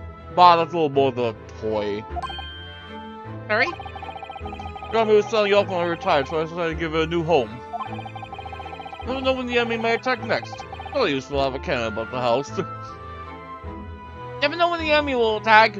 Just, you know, for self-defense, I'll just keep this whole-ass cannon in my house. Really? It isn't overkill? Be prepared, I always say. You never know what this twisted world is going to throw at you next, boy. Maybe trouble bring Mr. Gingerbread? Always is. Bring your own here. Never fails to have a clean apron in reserve. Rest them over the barrel, you see. You drive very well in the cannon there, Drone tells me. Rather proves my point, I feel. And reduced to a drying rack. No wonder a huge cannon looks like it's hanging its head in shame. Ah, yes. The most useful application of all big-ass cannons. Drying rack. Don't you have a pile of books here, Mr. Gingerbread? Do you enjoy reading? Ever experienced a London winter, boy? The nights are long. No better way to pass the time than in front of a fire with a jolly good book. Oh, there's a copy of France magazine here, I see. No doubt Mr. Gingerbread enjoys the adventures of Sherlock Holmes too. protected by the Great many followers, it would seem.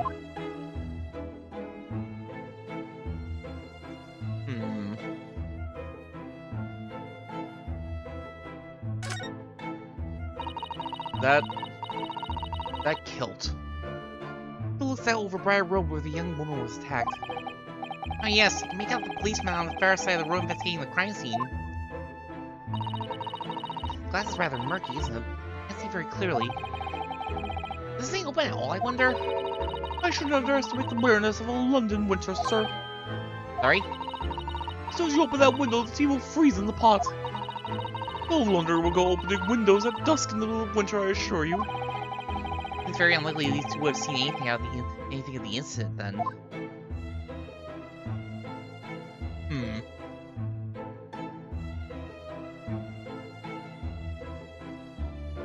Still wondering what this is on the ground here.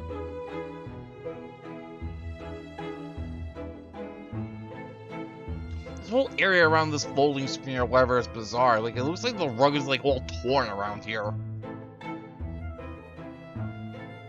What's up with that? He's pertinent. Oh well. Look at this crockery on display here. It's rather unusual, isn't it? Oh my, a genuine London dresser. Is this delightful? Although the shelf seems to be broken, the crockery is... Oh dear, it's in pieces. It really is. Where crack wouldn't do that chinaware justice. Ah, I wonder. Perhaps the cannon was fired in it! They destroyed this shelf with cannon fire! Yeah, it's probably something like that. But let's not delve too deeply here. Now protect yourself from that devilish crockery! Look! What a wonderful collection of cakes lined up on that gleaming silver cake stand. Lined up? It's more like someone has half demolished it to me. Afternoon tea is a time of indulgence, you know. Quite the English way.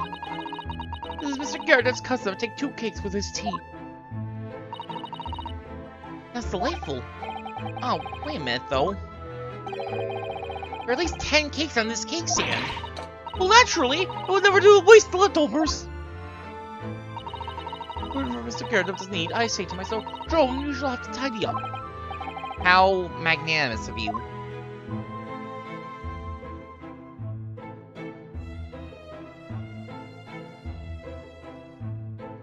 I must ask you, did you once steal 40 cakes? That's as many as 4 10s. I don't think there's anything else to see here. Maid! Good day to you. John Garda, about your service. Pleased to meet you, sir. This is Rinosuke Naruhodo. He's a defense lawyer. You'll excuse me not getting up. Shot to the knee a few years back in the Battle of Malawan, don't you know? Oh no, he used to be an army man until he took a bullet to the knee. My god. When the Malvoy pains, I had to withdraw from service. Hell over the race is up and comings. He's a retired soldier. A hell of a job getting up and down stairs now, I can tell you.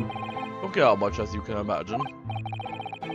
Yeah, it's quite a climb up here to the 2nd floor, isn't it? With paying at the top of the stairs.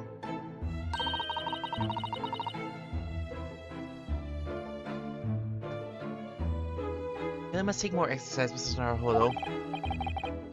You think so? Oh, Mr. Garrett, no doubt you were very courageous, sir, and yourself a medal. Oh, it was nothing. The medal's just a folderol. Folderol.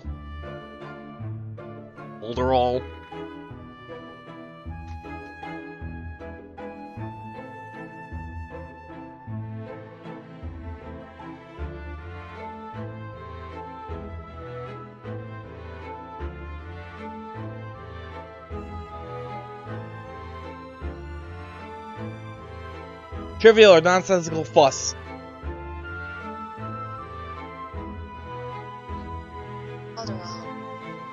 Alright, I think I did say that right. Wouldn't like to offend the general, though. I grudgingly displayed it on the wall. Why'd you fetch it down, Jerome? Let these good people see it properly. Don't touch the— Ah! Dash it all, woman! Be careful! Oh, dear me! I do beg your pardon, sir. You jolly little the skin off my hands! I shall be more careful, sir. So anyway, there you have it. Living the quiet life now. Yes, I see. Now then, I hear you want to know about the chap lodging downstairs. Is that right? Yes, we'd be very grateful if you could answer some questions for us. Only too pleased, naturally. Especially if it has to keep the peace here in Blightly. We forged an alliance with the Empire of Japan recently, as I'm sure you're aware.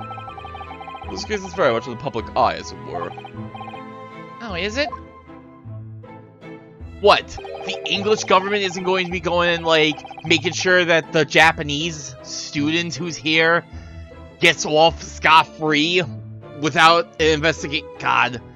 What, they're not gonna pawn this crime off on, like, the first random English student that was around or something? Come on, man. You know, some famous poking around, you know? In this old house, would you believe? Yes, Mr. Herlock Sholmes. Have been didn't catch the chap's name. Not really my cup of tea, all that detective business.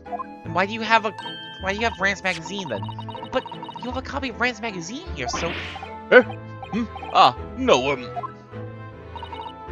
Anyway, the chap's investigating the foreigner's room as we speak. Reasons for Seki-san's room. The bally nuisance is what it is. Whole neighborhood's twitching its curtain. Whole neighborhood's twitching its curtains now. Don't like all this fuss. It's jolly unsettling. So, did you see the incident? Yes, the incident took place at around 5 in the evening. You happen to look out the window at around that time? The window.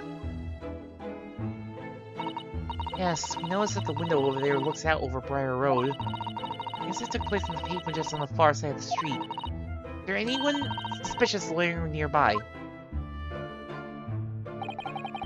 5 o'clock is dinner time in the Garajump household. But before I don't remember seeing anything. Per usual. No, sir. It would have been dusk outside already at that hour. And with the fog as well, I should think it would have been quite impossible to see the other side of the road. I see. Did you notice anything else out of the ordinary, then? Such as... Anything at all, even if these are related. well... Yes? Was there something then? Well, it's nothing particularly significant, but around that sort of time in here, there— Ah! For the love of God, Joan! Watch what you're doing! Oh, dearie me, what have I done? I'm awfully sorry, sir. Do be more careful, woman! Of course, sir. If I may, Mr. Narrow Hollow. Oh, yes? I have an exceedingly good memory, and as far as I remember, nothing of any significance took place here at that hour. Nothing at all.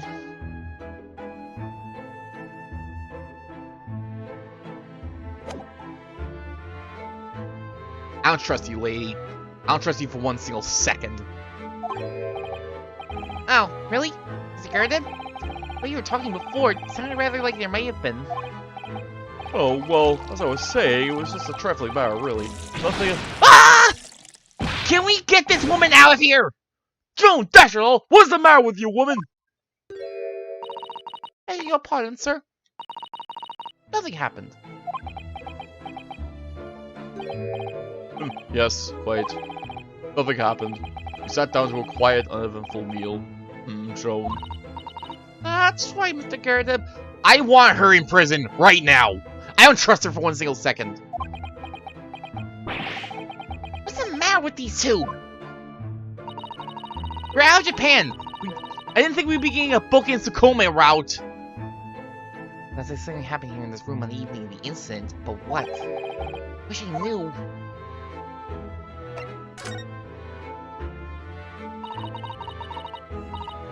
Promise not to me then, Mr. Garden. Please do tell us.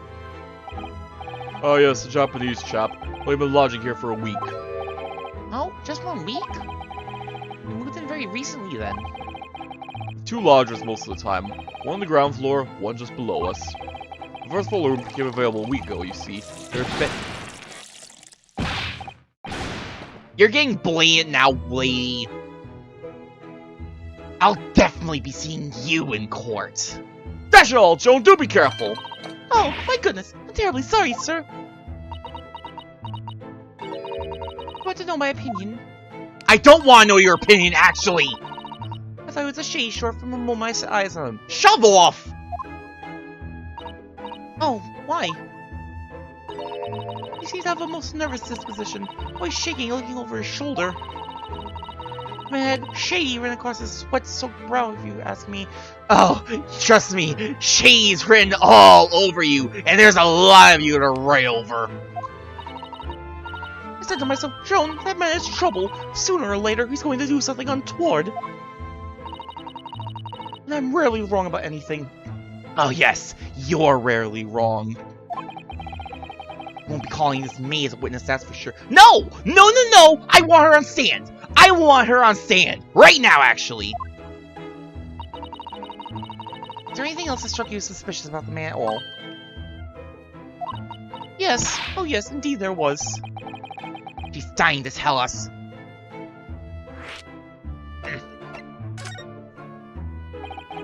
You notice anything else at all about your lodger, Mr. Natsume? Oh my word, yes. The man was shadier than an orchid. Could you elaborate? Well, take the man's room. Absolutely stuffed full of books it is. More than anyone could ever read. He's a novelist! He reads? Suspicious. Throw him in the gallows. Shove off, woman. Never so much as passes the time of day with another living soul. I haven't seen a single visitor call, "He's a foreigner!" He just trots out to that old bookshop every single day, comes back at 5 to light the gas fire. My little man's up long past the time everyone else in the house has gone to bed, too. Oh, I see. The man on the ground floor goes to bed around 9 each night. I've never known that Japanese fellow to retire any earlier than 2 in the morning. That's normal! Come on! Going to bed earlier than 2 in the morning, that's crazy suspicious. Everyone knows you get your best sleep when you stay up past 4 a.m. 5 a.m.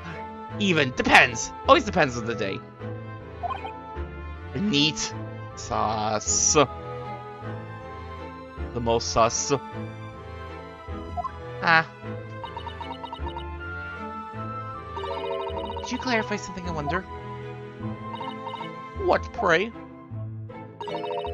You know so much about Mr. Natsume's routine. Oh! I understood that neither of the lodgers live on this floor of the house. Is that correct? That's right, yes. They're both below us. The first floor and street level. Then, how is it that you know so much about the lives of your lodgers? Sometimes that they come back in the evening, for example. Sometimes they go to bed. Woman, you are suspicious!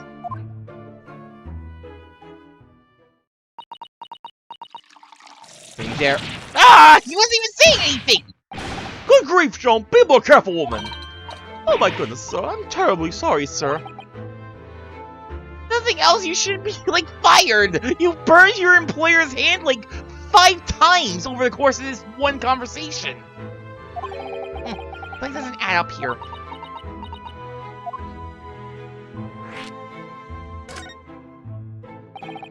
Could you tell us which floor Mr. Natsume's room is on? Why, certainly. Just below us on the first floor. Mr. Sholmes is investigating there, even as we speak. Yes, told me not his name had asked him to look into the matter, so I gave him the key. Mr. Natsume has engaged Mr. Sholmes' services? That's a blatant lie. Would it be alright if we also had a look around? Mr. Natsume's room, I mean. Don't see why not. It's just down 1 flight of stairs. Unless we'll find anything that could help us with the case. We have to try. We need all the clues we can lay our hands on, shall we? Yes, and while we're there... Let's speak with Mr. Sholmes again. Chris will be able to tell us more. Sal, eyes on the prize!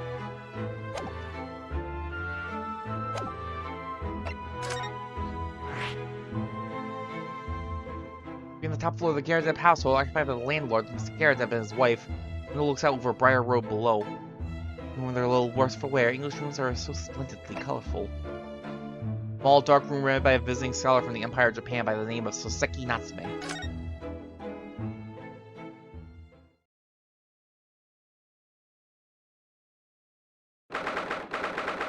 19th February, Mr. Natsume's room. Cat! Look! Just look at this place! Smell it! It's so musty in here! This is the mountains of old books that are responsible for that.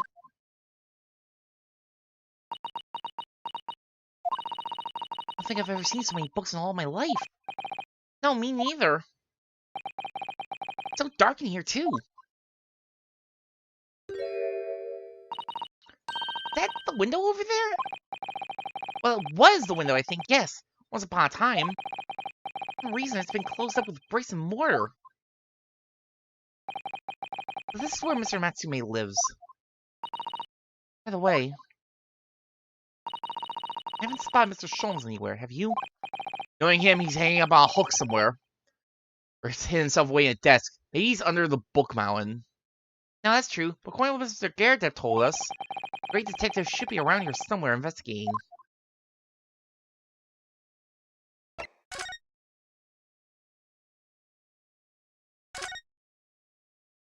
No, not right there. I was wondering. He's in the brick wall! Did you even call this a window? I think so. It was a window at one time, after all.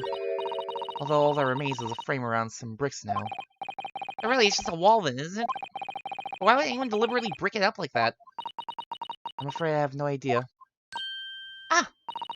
That's Mr. Natsume painted the brick design on a bit of whimsy. Ugh, that's alarmingly feasible. Anyway, whatever reason, the lack of ventilation here makes the place very oppressive. It does. Imagine being cooped up in a room like this would be extremely trying. I think Natsume is an extremely tried man. Look at all those books stacked up there. They almost reached the ceiling. They're all works of English literature, and they all smell so musty. This volume of books in hand, you'd never be sure of reading material, would you? No, what a dreamy idea. Bad dream, maybe. For me, at least.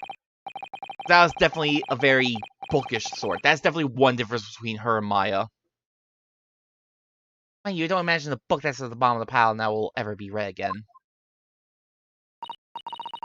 Ah, so reading is an experience that comes once in a lifetime. Just this tea ceremony teaches us. I certainly didn't expect the conversation to turn down the path of tea ceremony philosophy.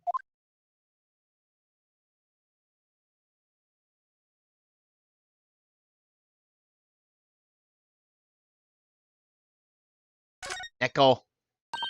Oh look! It's a beckoning cat from home! A bit big and bulky, isn't it? Surely Mr. Natsume didn't bring that Maneki Neko all the way from Japan with him. I hardly think you're in a position to comment, Mr. Naruhodo. Are you forgetting the enormous Daruma doll that you brought in from your luggage? Ryunosuke, why did you bring a Daruma doll? Well, it can be dangerous traveling abroad. Why a lucky charm? I imagine Mr. Natsume will have the same. This cat is sure to beckon good luck to him. I know that, like, all the different colors of cats actually do mean, like, something in particular. Give me one moment. Let me see if I can find a thing that explains, like, what the different colors and meanings of, like, these sorts of, like, Neko statues are.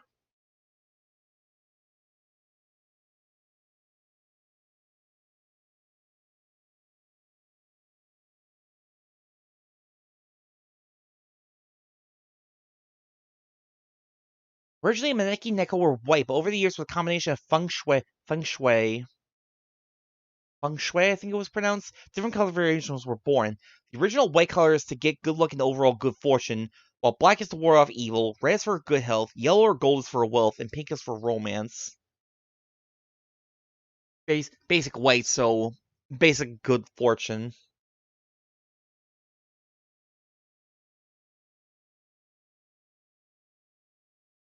It's a little bit spotted, so might also be good luck, wealth, and prosperity.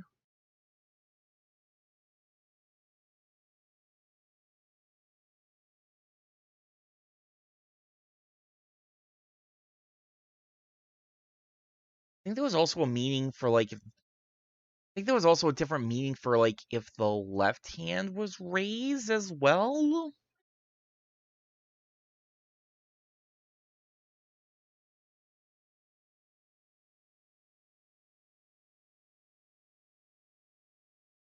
See, now I'm curious. Right paw raised invites money and good fortune, usually businesses. Left paw raised invites customers or people. Some suggest the right and left paws both invite business-related prosperity, but that the left paw is for businesses of the night, such as bars, geisha houses, and restaurants. Use of lucky cats in homes is more recent. Both paws raised invites protection of home or business. Coin, wealth and material abundance. Bib and bell may relate to protection as well as wealth and material abundance, showing respect and veneration for the cat, caring for the cat, and keeping it warm. Displaying wealth, gold bell, symbol of treasure, either material or non-material.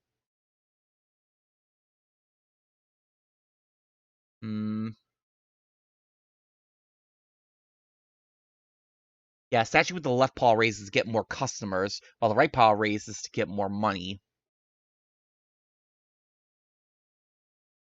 So is Seki Natsumi expecting people to show up to his abode at some point? Not doing a very good job so far, is it? You mustn't say such thing. I didn't say a word! Why are my eyes such a giveaway? Why can't everyone read your mind, Ryunosuke? This is bad, even for an Ace Attorney protagonist. Garbage. All these balls are on the floor. There's no scroll all over them, in English. Looks like the waste paper basket is so full they've just fallen out. I think Mr. Natsumi must have been deeply immersed in his research, don't you? Or deeply averse to tidying up his mess. I wouldn't like to speculate which is closer to the truth. Candle. That's my light. That seems to be wedged into a crevice between the mounds of books on either side. I suppose Mr. Natsumi would sit there and read while stroking his cat. Surrounded on all sides by these towering old tomes, surely he dreamt of books every night as well. Yes, he must have done, mustn't he? Oh, what's this? It's a receipt from a second-hand bookshop. Your book. Oh yes, Mr. Natsumi's name is on it. Look. The day of purchase. 2 days ago at 4:45 p.m. That's the day of the incident. It's just a short while before he was embroiled in a terrible attack. He must have been on his way back from buying some old books. So he discovered Mr. Natsumi's room for some books that he purchased from a second-hand bookshop before the incident occurred. We will hold off on looking at the actual cat for now. Gotta leave the good stuff for later.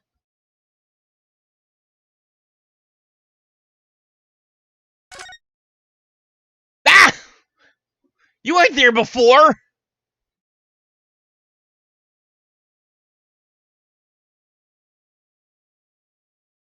Okay, we're actually gonna look at the cat now.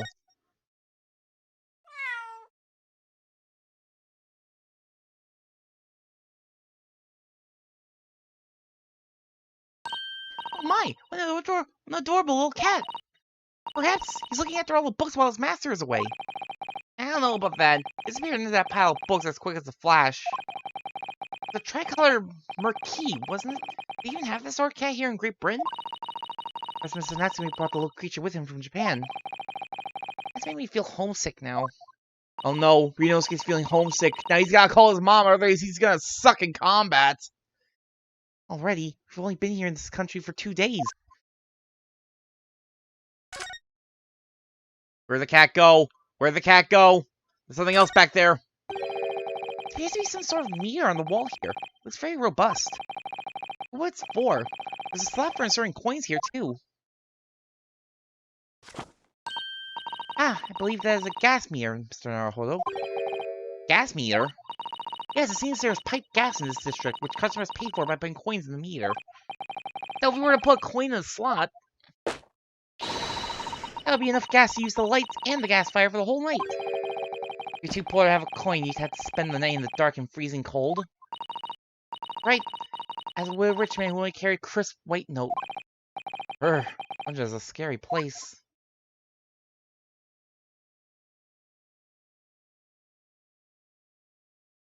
Okay, this time for sure I think there's nothing else to see.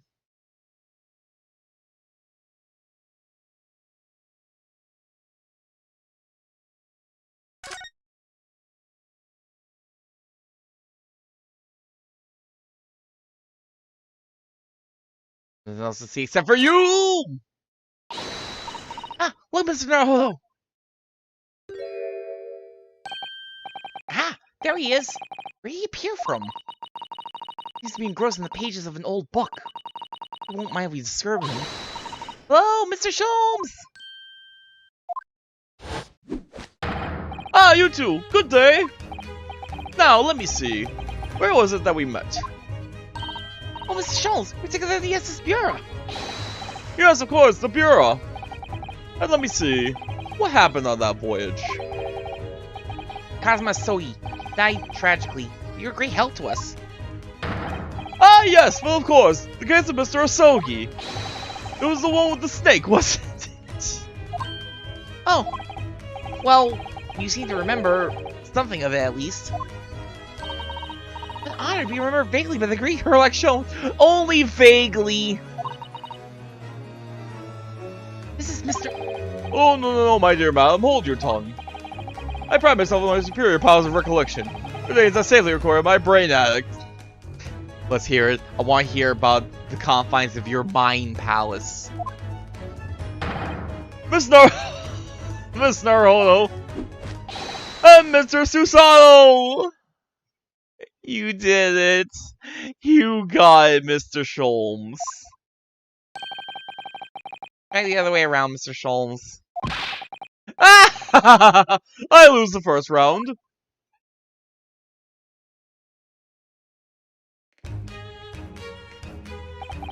In truth, I had hoped to invite you both to my Baker Street suite the day we arrived in London. Some Scotland Yarders ambushed me at the railway station and whisked me away to a crime scene. It was an entirely trivial case, of course. I told the madam no more than 30 minutes. The apprehension of Seki-san in that short an amount of time?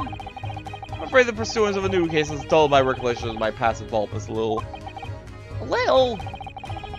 It is a mistake to think that one's brain as elastic walls can descend to any extent. Also, you call it a minor trivial case, but at the same time, you're here in his house right now. I do my best to forget useless facets. They should elbow out the useful ones. Yes, those are my own words of ineffable wisdom, you know, from an adventure entitled A Study in Scarlet. Please, there's no need to quote yourself. Did you even actually say it? How do you know anything that you did in those stories is the truth at all? I don't always remember my pearls of wisdom, but fortunately my associate pens them beautifully. It means Iris, I suppose. Sholmes, there's some extremely important questions to ask you about the trivial case you just mentioned. Goodness, what an earnest expression. My dear ma'am, I should be only too pleased. This murky room is an apt place to discuss the murky case. But first, Sholmes, let me show you my armband! Mr. Naruto, please! To my aspirations to the contrary, I'm a professional. If I'm to unleash my detective powers on that trinket, I must ask for a sum of £3 in cash. What?! Oh, I don't need you to make any deductions about it. I was just wondering if you might know. Mr. Naruto, as a professional, I insist that if I am to offer my opinion on that trinket, I must ask for a sum of £3 in cash. I believe Mr. Sholmes has his eyes on an expensive copy of the complete works of Shakespeare. Yes, stand on the stage amid rapturous applause. It's long been a dream of mine, as you know. Do I know? I literally had no idea.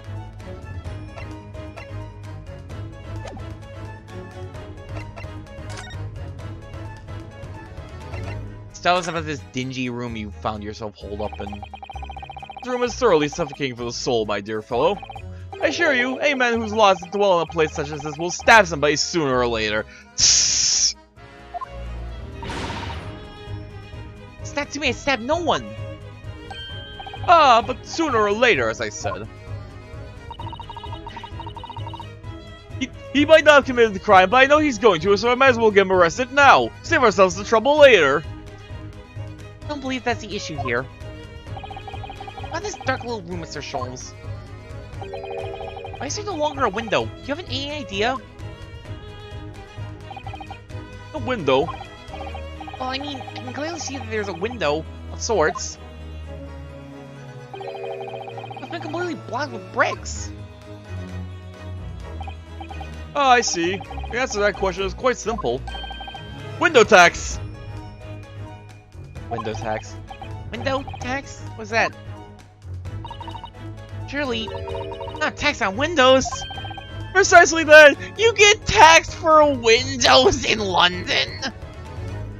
I know London is bad about taxation. I know like the British countries were bad about taxation without representation, but this seems ridiculous. Oh my goodness! This was a thing, but was it actually? This was actually a thing! Like, it's not just him being, like, weird. Oh my god.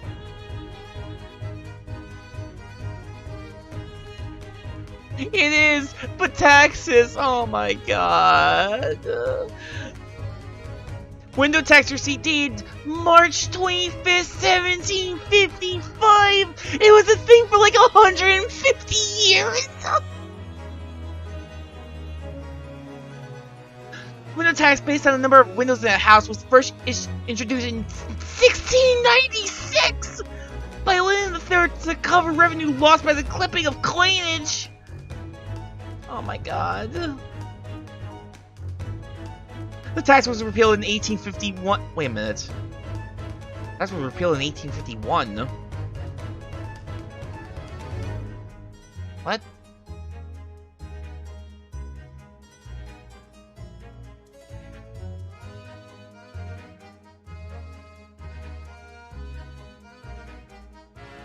In England and Wales, it was introduced in 1696 and was repealed 155 years later in 1851. In France, it was established in 1798 and was repealed in 1926. Oh my god, we're actually in France! The greatest twist of all! Until relatively recently, a tax was levied on households in this country by the number of their windows. Oh, until recently, he says. So now we're getting the explanation like, yeah, it's gone, but I mean, whatever. We've already got the windows boarded up. Might as well not even bother with it. Those are lesser means, having inherited a sizable and costly family home, perhaps rapidly closed windows up. While the rich open windows here, there, and everywhere. In effort to curry favor with those in power by furnishing them with large sums of tax money. The rich and powerful just have all the windows in their house so that they can flaunt their status and curry favor by paying taxes. Just damn rich. This is why we need to cook the rich and eat them. Awful and unjust for us people live in rooms devoid of light. Indeed, disease was rife as a result. So some 4 years ago or thereabouts, the window tax was abolished. 40 years ago? 40 years ago, he says, so I guess that does put this closer in the... That does put this closer in the neighborhood of the 1800s, or the early 1900s rather than the 1950s. Remember when windows were a sign of wealth? Aw, man. You wanted to flaunt your status across all the poor paupers of the world. Just have a glass house, basically. Let all the poor people see how rich you are by letting them look into your house. Just have an entire glass house. One massive window. Let the window tax know about that one. But legacy remains, as you can see, in squalid logic such as these, for example. Most of not seem stipend for living here in London isn't very generous, perhaps. But the tax was abolished! It appears so. We've done a little digging. Discovered that these lodgings were offered at an extraordinarily low price. No windows? You can take it for like a penny. This room is so awful, I should think. Apparently Mr. Natsumi only moved in here about 1 week ago. Yes, that's correct. However, I don't believe the low rent's explained by the shabby nature of the accommodation. Oh? No, there's a little relevance here. A matter not worthy of further attention. You sure? I'm curious now.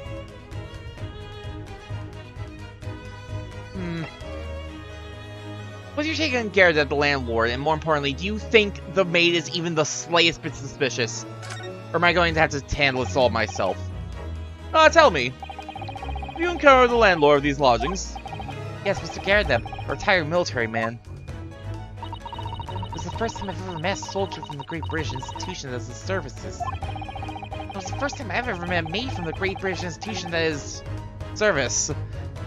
I definitely would not keep that maid around. I'd kick her out. I didn't think it was that funny. I do apologize. As you may well be aware, many households in London employ a maid. Yes, I read as much in my Great British Primer. So conversely, whether or not a household employs a maid has come to betoken the social standing of those dwelling within. We got rid of paying a tax for having windows, so now we just have maids instead. Looking at their social standing. Sorry? Well, simply, my dear fellow, those who employ at least a single maid are considered middle class. Those who do not are beneath that. The upper echelons of society, of course, households employ enough staff to constitute a large family. The maid tax. You can have all the windows that you want, but if you want a maid, you gotta pay up for that now. You gotta pay for your people. Goodness, how extraordinary. As you could appreciate, for those on the precarious boundary between the middle and lower classes, being able to afford just one maid is of the first importance. Is he able to get breathing or peeing? Don't give any of these governments ideas, man. Do not give them ideas. Being able to afford just one maid is of the first importance. I had no idea. It's for precisely that reason that I find great stimulation in the situation upstairs. Specifically in the retired army veteran, Mr. John Gingerbread. Oh? Affable as he is, the fellow's hiding something. Whether or not it imposes on the circumstances of this case, I have as yet unable to ascertain. Thoroughly lost what he needs to say. Natsume's arrest? We know this to be the lodgings of a Japanese-born student by the name of Soseki Natsume. Is you assisted in his arrest, Mr. Sholmes? The stabbing of a young woman outside here on Briar Road. Natsume. Yes, I believe it was a name rather along those lines. Mr. Natsume denies it. Is it really justifiable to arrest him on so little? What did he do? I'm sorry, Mr. Sato. I have not the slightest idea what you mean. What? I can't believe he was looking so south on squarely in the eye while feigning ignorance. I assure you, I am not merely feigning ignorance. Stop reading my mind! It appears that the pair of you are under some misapprehension. Oh? How? I assure you, I have no recollection of accusing your stupid compatriot of the crime. That doesn't make sense! Good Detective Scotland Yard made the following request of me, and I quote verbatim. We need you to ascertain the identity and whereabouts of a man seen fleeing the crime scene. Ah! Man? Seen fleeing? There were a number of books scattered on the pavement of the scene. Fun fact, Venezuela has a breathing tax. The airport charges passengers flying out for their fancy AC. Woo! We love fucked up governments and fucked up taxes. Oh man. Just pay for the air now. Just pay to live. I mean, we already pay to live, but pay to live even more blatantly. From the book place, I was quickly able to determine the bookshop from which they had been purchased. On speaking with the proprietor, I was immediately led to his address. Elementary, wouldn't you say? I believe there's a receipt around here Somewhere from the establishment in question. I think Mr. Natsume is the culprit then. But I could not tell you. I was aggravating my faculties, hence why I returned here. However, this place is such a trove of fascinating books, I found myself quite lost in bibliophily. Not be deceived into believing that I am a man of leisure. No. You're not a man of leisure, as you are probably planning on going home, destroying your bust of Napoleon, and going out and buying a new one. Sure. Leisure, nah. Oh dear.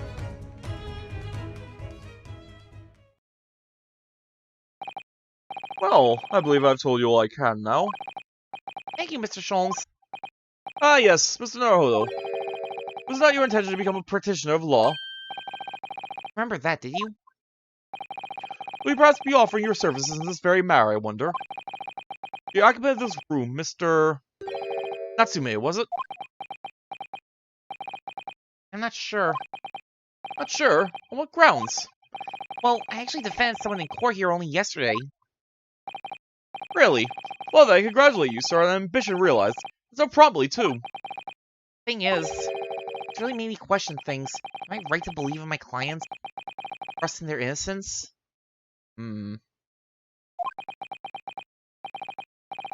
Yes. Trust.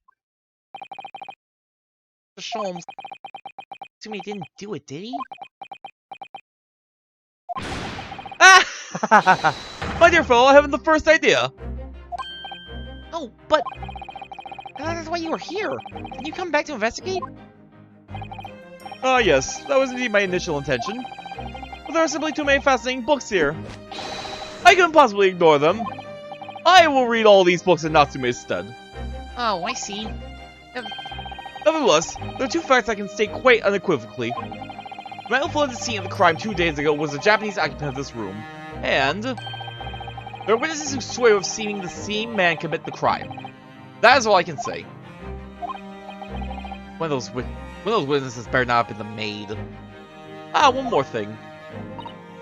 Oh, what did Mr. Sholmes tell us? I cannot say with any certainty whether or not it is of relevance to this case, but I'm quite sure the retired army man who owns this property is hiding something. I don't know about the army man. The maid, on the other hand, she's definitely rotten. But Garrett is... Sholmes says much before, actually, didn't he?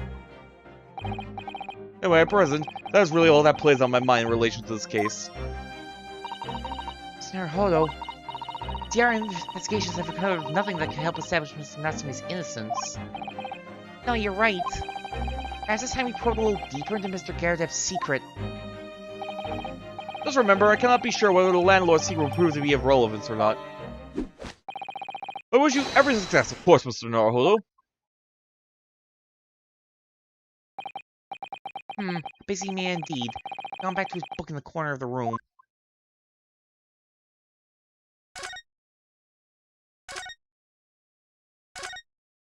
If I want to talk to you more. Excuse me, Mr. Sholmes? Yes, so true. To be or not to be? That is indeed the question, Mr. Naruhodo. Did you know poor York? Be or not to be brushed off? That is the question. And the answer is all too clear. Let's leave Mr. Sholmes in peace, shall we?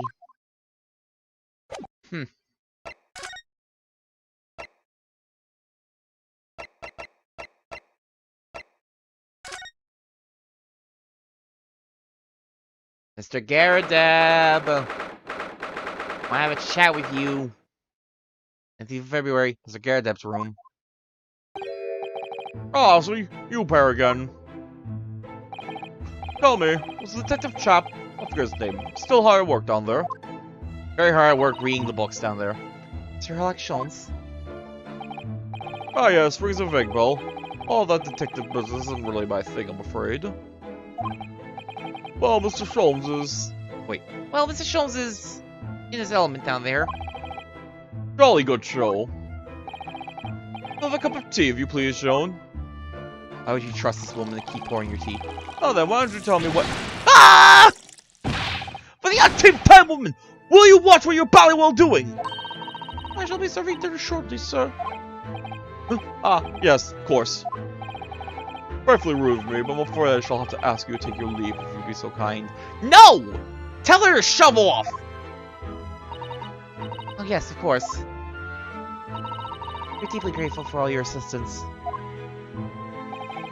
Not at all, not at all. Don't get much chance to talk with young foreigners like yourselves. It's been a pleasure. Best of luck in all that. Perhaps you could see yourselves out. Wait, Mr. Sholmes. Mr. Garredab is hiding something. Since no other avenues of investigation seem open to us at the moment, perhaps we should do some digging.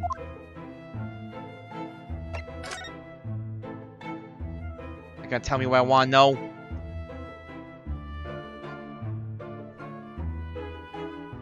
Wait a minute. Are those mortar shells? They're enormous! Ah, I didn't notice. What are they doing here? Were those there before? Oh, those old things. A couple of little rounds I accidentally fired into the barracks during training, you know. Just accidentally fired the cannon into the barracks. You know, usual army stuff. Give a bit of colorful regiment folklore, that incident. You mean you deliberately hiding out the spent shells? Well, I wouldn't say deliberately, exactly. Only scrap iron, after all. Usually just thrown away, I believe. You never know when things might come in useful, do you? Useful for what exactly? Yes, well... Joan here did manage to knock one of the bally things on my foot the other day while she was dusting. Oh no. Just take an entire cannon shell to the foot. I'm fine. It's fine. And she had tears since 1869 before then, you know. Maybe we can consider throwing them away? My foot is taking cannon fire. Dear God, dear Lord, Bali, no.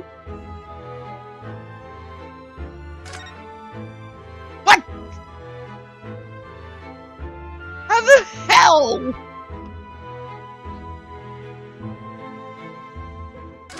Wait, I remember not being able to look at that before. The candle holder looks a little out of place here, wouldn't you say? I remember hovering over that and it was like, cakes! Yes, you're right. The color's supposed to be gold, but it's almost completely black for some reason. The old thing, yes. It's a cheap piece of ironmongery. Gimcrack, really.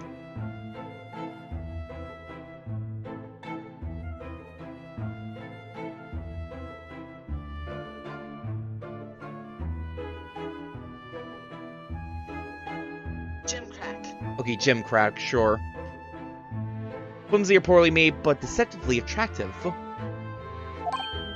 Oh. Here's when I was studying, don't you know? For my commission. I know it's old, hardly worth hanging on to, really. But, well, it still has its uses sometimes. Of course. Does everything in this room have some elaborate story behind it? Yeah, memories, Mr. Naruhodo. Memories. So, you are going to do something about this man hanging in my window for some bizarre reason. Ah! What's he doing over there? Mr. Sholmes! Aha! We meet again, my dear fellows! Good gracious, when did you sneak in here? Relax, Sholmes, sir. At your service. What are you doing over by the window? I'm given to watching the evening skies and sunsets, madam. But sadly, cheerful as the room downstairs undoubtedly is, it lacks its aperture for such observation. So I took the liberty of borrowing a small corner of space by the window up here. Well, I mean, eye at one's window at dusk is the prudent thing to do in London, I'm gathering. Gotta give Sholmes one thing. He may not be the best detective, but he'd make for a damn good sneaky thief. And one other thing, Mr. Naruhodo. Oh, me? I thought perhaps you might be in need of handcuffs. Look down your wrist. You'll find handcuffs on you once again. Certain great detectives. Great mind. Wait, he's not talking about... Is he? I didn't expect to be going through that again so soon. Is it time? Is it time? You mean Mr. Sholmes? There is a mighty secret in this modest room. My eyes see even the most trivial of trifles. Thinking you're prepared, Mr. Naruhodo? I think so. There's just time enough for one of my greatly admired great deductions. Let's conclude the matter before dark. It's time. Mr. Garadeb, though it would seem you are a military man of considerably distinguished service. Your standing as a landlord is most certainly not what one might call first-rate. I'm afraid, sir, that is all too clear to me. There are two conclusions I've been able to draw by careful observation of your living arrangements. I beg your pardon. The first is that even as we speak, you are concealing the presence of a ferocious beast in your care. Ferocious beast! Eh? The second is that as a result of the beast's violent rampage, you have lost something very dear to you. Oh, look! The man's broken down in a cold sweat. Unbelievably, it seems the show's conclusions are both spot on. Oh, who should possibly? How could I possibly know, you mean to inquire? The answer couldn't be simpler, sir. With the dense jungle of logic and reasoning, I am the king of beasts! Ah! I know only too well that wild beasts are easily tamed. So, shall we begin? Once again, Herlock Sholmes is proud to present his Logic and Reasoning Spectacular! Yeah! Let's do it! The Great Deduction! The game is afoot! Topic number 1. Nature of the beast. Oh, Sholmes. Get ready for this one. I'm excited. Surely shouldn't take the great detective to see. Fearsome Beast has been on a rampage of late within these 4 walls. Second worst deduction he's ever done. Are we going? Do we already see the first worst deduction, or does that come later? All these things are broken, there is a monster on loose. Thus we're faced with the question, what form might this beast take? Ah, for a man with a military breeding, your eyes are uncommonly candid. Second game. Oh, hell yeah, I'm excited for that one. Yeah, don't spoil it. Don't spoil it. I want to see that shit in all of its glory. Hi. Your furtive glance, Mr. Gardev, leads us directly to the answer. The true nature of the beast is that its rampant here is revealed by that lion statue! That lion statue is destroying your house!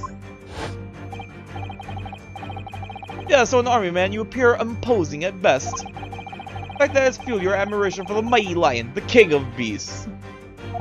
It was the lion! It ate the sun! Now it's destroying the room. Who's this piffle, I ask you? In the end, your admiration became so great, in fact. You had living, breathing specimens shipped from India, which you're trying to keep in this very house. You have a lion in this room right now. What? Living with such a wild beast proved more difficult than you had imagined. The chilling traces of wild rampage were still very much in evidence. Oh. As we look around, the beast in question fails to present itself. Where could this angry creature have disappeared to? Madam? Me? I pray you do not consider me unchivalrous, but it's plain to me with one glance in your direction. It is. Your dress pocket gives us a handsome clue to the beast's current whereabouts. Protruding from it is a handbill advertising a circus show. Ah. Yes, you just want to dispose of this terrifying lying, Mr. Gardev. A Batty circus. Batty! Batty the femme?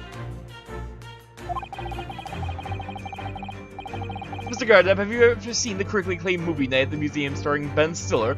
I think you see where this is going! They're all alive! I can't believe Batty shows up in the 1900s. Charlie shows currently sojourning in a nearby park. I've observed the tents. You sold the savage lion, sir, to the circus troupe. I most certainly did not. I believe I have made my point. The fearsome beast which ran amok in this room was an Indian lion! A simple visit to the circus now will reveal the lion pressing jubilantly through a ring of fire! They already trained the lion to jump through fire hoops! Let's just go to the circus right now. Rampaging Asiatic lion.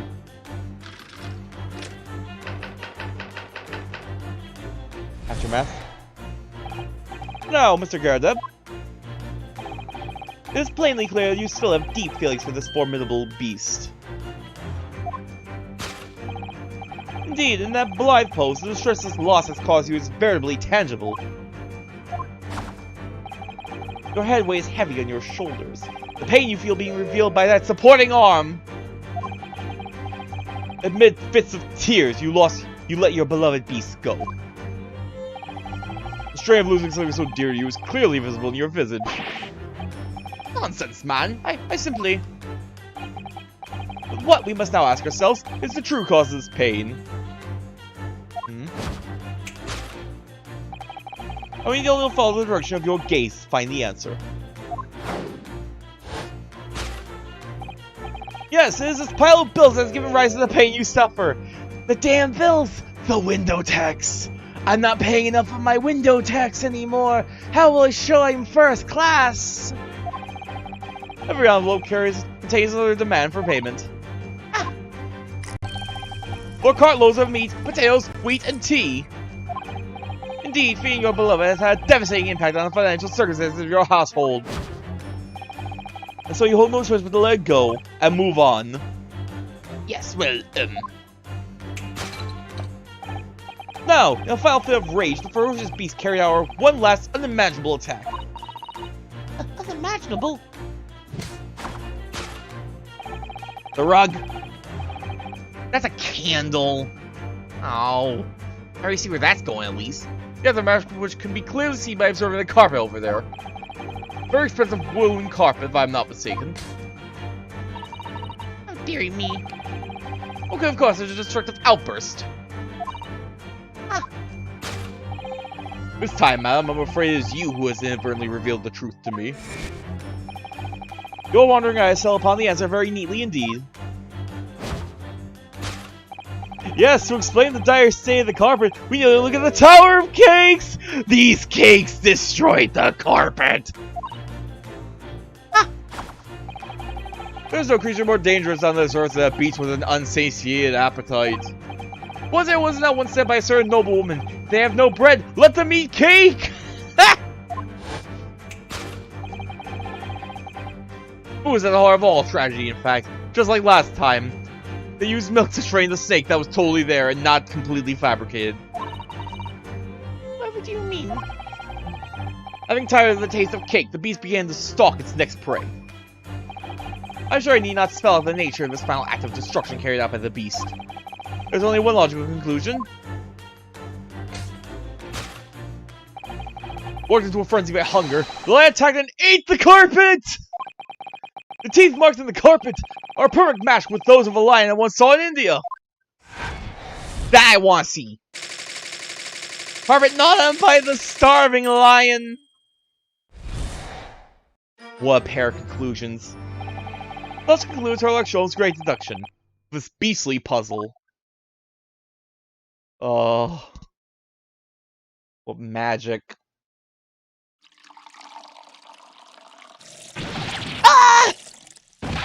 What's the matter with you, Joe? You're pouring scalding hot tea all over me! Oh, I'm sorry, Mr. Garden. I'm afraid I didn't notice. My deduction can be startlingly sharp. It stands the reason your cup runneth over. God. Awful. Indeed, my revelations can make people spill tears at times, too. Oh. And Mr. Sholmes, sorry to butt in again. Can I make an observation? Why, certainly, Mr. Naruhodo. What is it again? Well, his action just now... Do you really think a lion could fit inside a room of this size? Indeed, it's the only explanation for the facts. It was a baby lion. Terrifying truth all too often lies beyond the realms of common sense! It doesn't make sense! It's fine! Whatever improbable must be the truth. That's how the saying goes. Would it be an idea to consider what lies inside the realms of common sense as well? But if an uncaged lion had run amok in this very room, then Mr. Garrett and his mate would have been hurt, or worse. That's where you are stuck. But that the former military man held his own against this beast using that large cannon. I thought you said they stole the lion to the circus! They just hit the lion with the cannon shells! And then sold it off. What with the food? Eating potatoes are one thing. I don't believe I have ever heard of a lion that drinks tea. I've never heard of a lion that eats cake either, but we're not going to talk about that. Ah, my dear Miss Susao, occurs to me with some regularity. But irrespective of race and breeding, whenever anyone lands on Great British soil, they're infused with a highly appropriate taste for afternoon tea. If you come to London, you must drink tea. It is now In your mind, you must drink the tea. Oh, a glorious notion! Style, why are you going with it? Well then, Mr. Naruto, your turn to shine again. I have a feeling that was coming. A massage, that's all Mr. Sholmes' seductions need. A slight massage! A slight massage to account for the fact that he just has a lion in his room! Excellent! I've been waiting for my trusty partner in deduction to step forward, Mr. Naruto. I don't even know yet whether or not this is going to help Mr. Natsume's case. Still, covering the truth is always worthwhile, whatever the motivation. At least that's what I want to believe. Let's start again. From the beginning. Herlock Sholmes, logic and reasoning spectacular!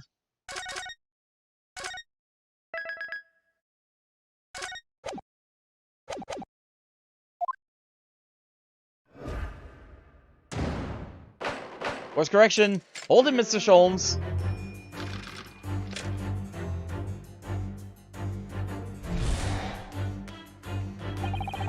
Certainly shouldn't take a great detective to see.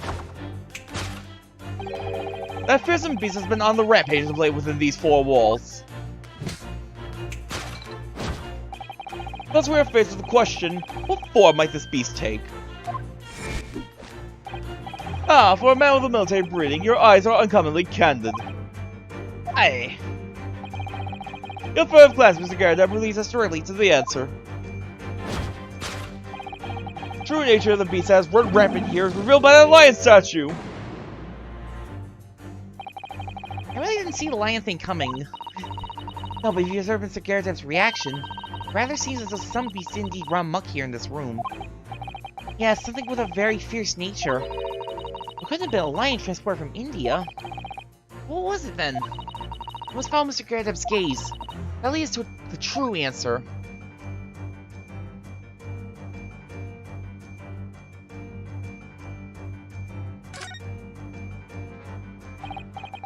Well, this is the lion statue Mr. Sholmes picked out.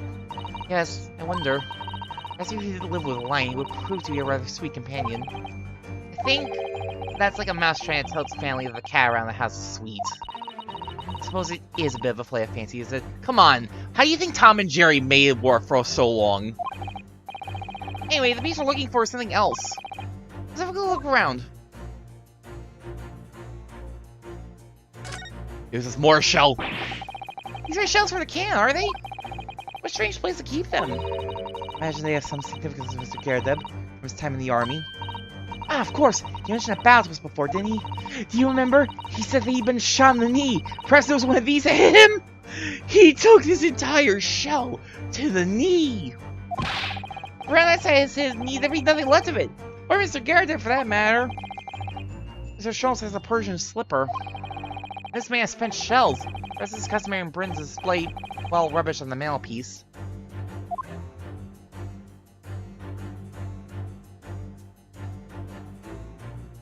Well, we can't look at the metal?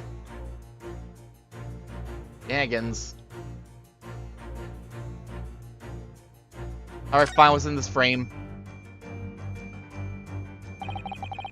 What's this photograph? It used to be from Mr. Garrett's wedding. Looks very happy, doesn't he? He does, but he can't make out his bride. Oh, how unfortunate. I think he must have struck the glass directly over the woman's face. What happened? Probably best not to delve too deeply there.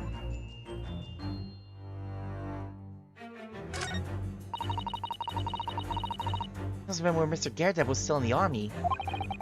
Seems to be carrying his rather stout bride effortlessly and beaming a smile at the same time. Suppose he was very strong in his younger years. I have to imagine now, he's as thin as a rake. Glass is broken, so you can't see the bride's face at all.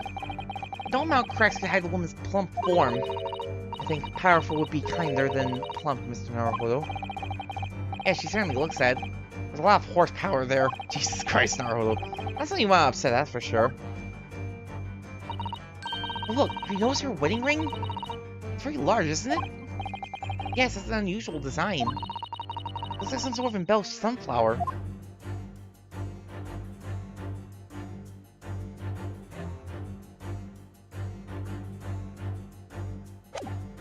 Rampaging beast. That can only be this mortar shell! Take that!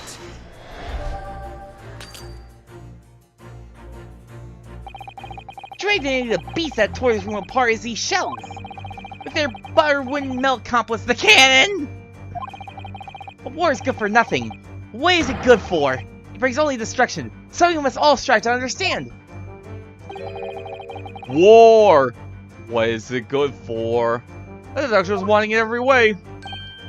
Yes, I was wanting you to hear it. I'm quite proud of it. I find myself wanting never to have heard it. I'm quite pained by it, in fact. Oh, sorry. I'll try again. Nah. Well, what we do know is uncertain is that the destructive creature has been at work in this room. And Mr. Gingerbread inadvertently looked in the direction of something that gives its identity away. Yes, if we investigate thoroughly enough, we ought to find the answer. Mr. Gingerbread turned to look at it. It's here somewhere, we simply need to find it.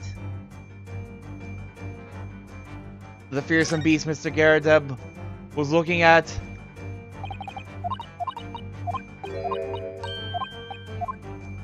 was himself! Take that!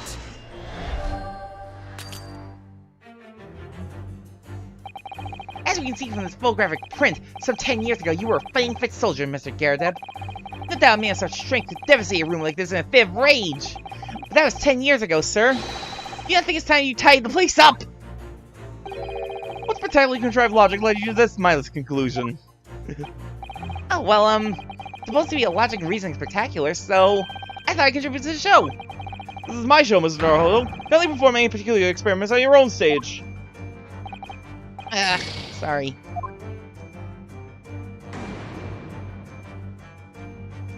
I know.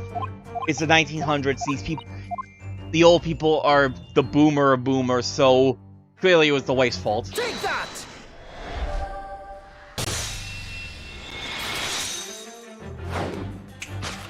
Fearsome beast. The true nature of the beast that runs rampant around here is revealed by that newlywed bride. Precisely, Mr. Naruhodo. No other explanation could possibly fit. Nothing else could possibly fit. It had to have been the wife. I was thinking we were going to find out that the cat that was hanging out in Natsume's room was actually his, Mr. Gingerbread's cat. Yes, this framed print pictures your wife, Mr. Gingerbread. And while we lament the fact that her face is obscured, You can still make out her mighty arms and note the considerable horsepower they must contain. Oh, Indeed, surely a woman of such powerful constitution would be honored to be described as a beast. You got a woman who's stout and strong, call her a beast. She loves it. Honored might be stretching a point. Good, fact remains that the beast, which so clearly savaged this room, was your wife, Mr. Gingerbread. Ah! Chilling traces of wild rampage are still very much in evidence. Well, As we look around, the beast in question fails to present itself. Where could this angry creature disappear to? Madam? me? For you not consider me unchivalrous, but it's plain to me with one glance in your direction. It is. Your dress pocket gives us a handsome clue to the beast's current whereabouts. Oh, fragile, defenseless woman is beside herself. Fragile? Defenseless? Poor?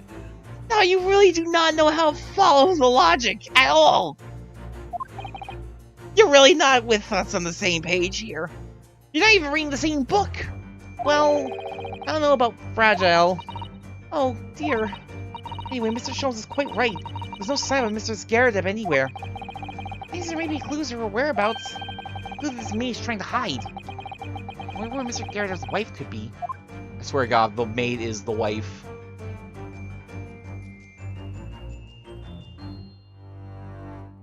Son of a bitch.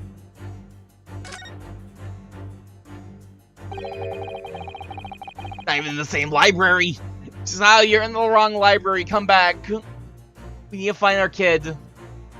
She's 16 years old, so we can call her a kid. Adopted younger sister, I guess now. Too tightly shut eyes to avoid even the chance of a giveaway glance. Pursed lips to prevent any secrets from slipping out. Rounded cheeks reflecting any abuse that might be hurled her way. Yes, this is an unnervingly powerful woman, Mr. Sato. It's your turn to phrase that's unnerving, Mr. Naruhodo.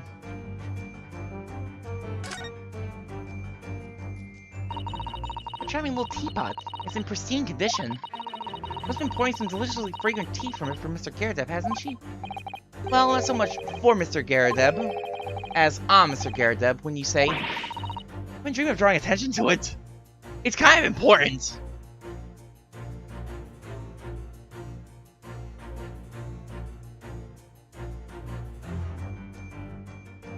They look at the pocket.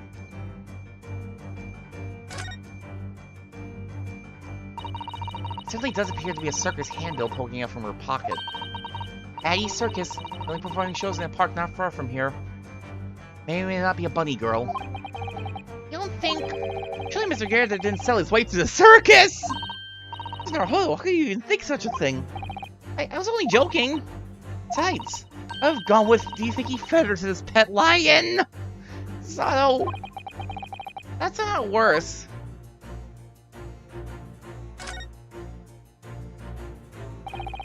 He's wearing a very large ring, look.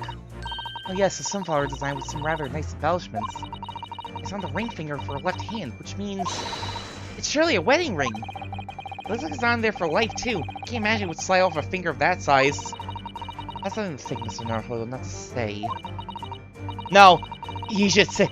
It's true and he should say it. You know, Mr. Garradeb's wife in the photograph had a ring very much like this one. I'm sure it means nothing. It's a large sunflower design as well. Really? You have a great memory for these things. A large sunflower wedding ring.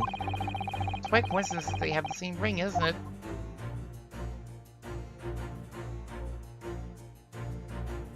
What reveals Mrs. Garradeb's current whereabouts. She's in the teapot!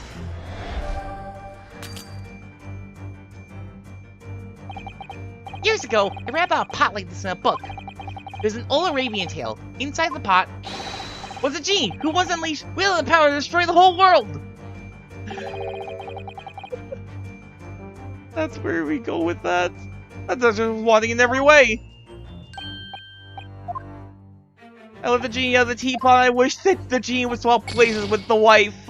I hate my wife, you lads. Very established who was the cause of all the damage in this room. Yes, Mr. Garradeb's wife. It's a question of finding out where she is now. For some reason, I feel as though she's very nearby. I just can't find the evidence to prove it.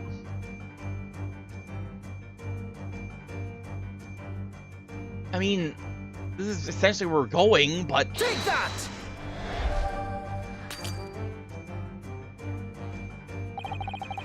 I'm not even sure I should voice this. It's impossible to believe it could be true, yet for some reason, the thought came into my mind. That this serving maze, in fact, a mighty goddess of destruction! What's particularly gonna drive logic to this mindless conclusion? The wife just destroyed her. She Hakai'd her ass.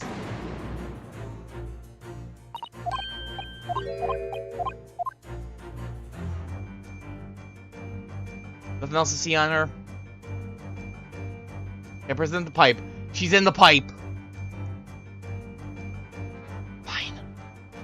We'll get on with it, and I'm gonna mulligan all this. Take that!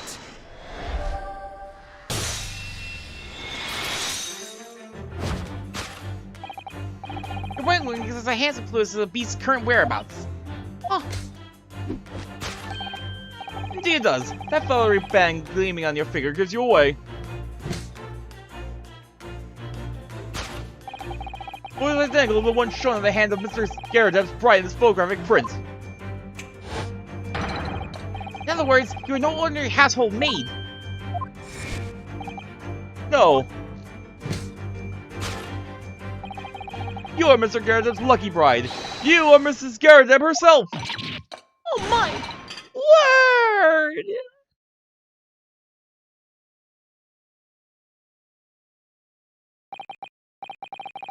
So I guess the fact that she keeps pouring drink on Garradeb doesn't necessarily have to be suspicious. It's just basic old married couple squabbling. Damn it.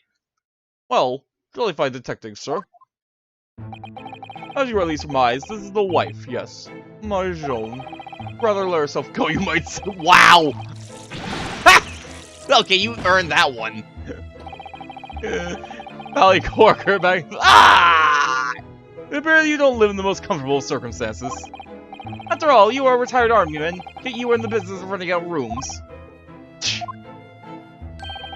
I assume, therefore, you have insufficient means to employ a maid. Would that be correct? Right, I tell you.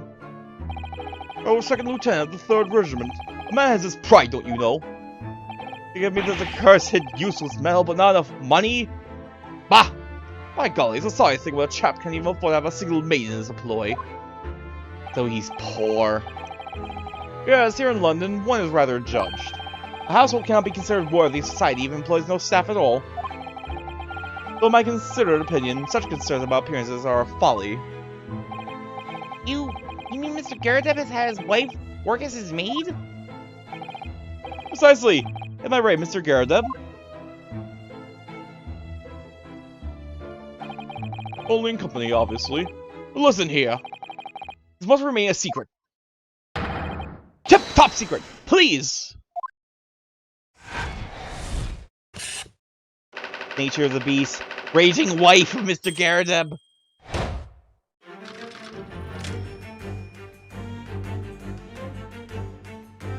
Clearly the carpet was eaten by the wife! Now, Mr. Garradeb. It's plainly clear you still have deep feelings for this formidable beast. You still have feelings for your wife!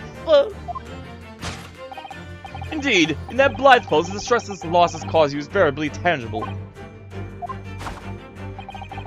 Your head weighs heavy on your shoulders. The pain you feel being revealed by that supporting arm. Jones is quite something. Don't call Mr. Garradeb's wife a beast.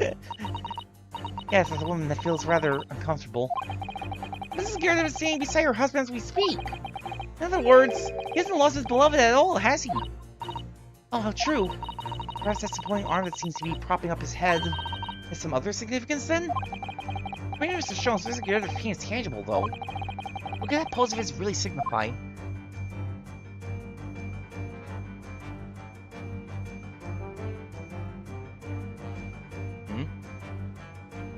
Your wedding band. Garradeb certainly looks glum. Maybe Mr. Jones' seduction. It's because he's having to endure the acute pain of losing something dear to him. We know he hasn't lost his wife. So that means there must have been another cause for the pain he's suffering. I mean, his pipe is broken. A very large pipe, isn't it? Yes, anyone who has something that size hanging out of his or her mouth on a regular basis should have a serious chin like Mr. Garradeb's. I never thought of it, but look at that chin! Yo, here comes the Crimson Chin! What's that white binding around it all about?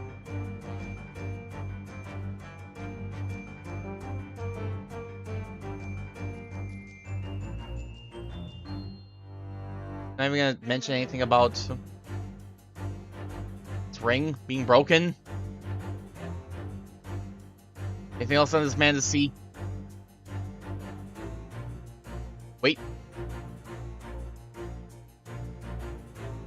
I thought I saw something else pop up for a moment there.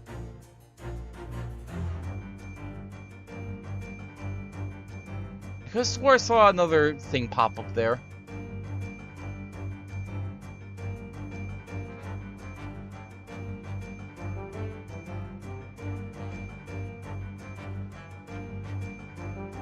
Slap cheek! Oh! Oh my, look at that bright red mark! Gosh, that's quite something. Clearly made by somebody's hand. Yes, Mr. Garradeb has been slapped on the face, it seems. Hard! Never seen such a clearly defined mark. Who could have done such a thing? Well, there's a very limited number of candidates, I say.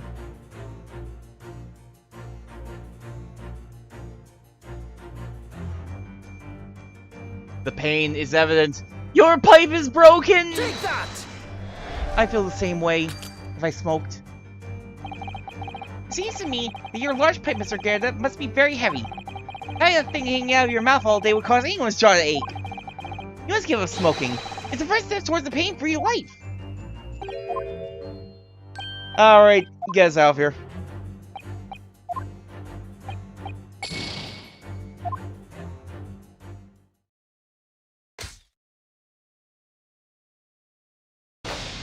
Deduction failed. I can see nothing.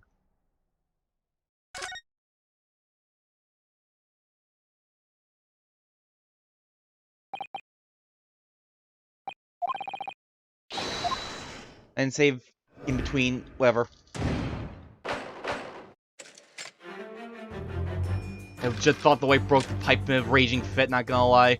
I mean, I had a hard time finding the slap on his face.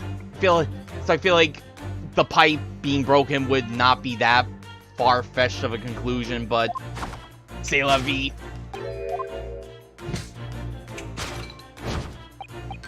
Like, I guess if you don't notice the mark at first and you just can't seem to get the cursor properly over it to register, then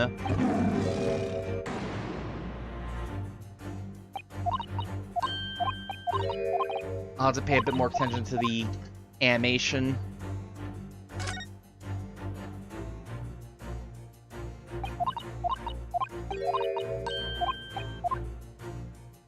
Take that!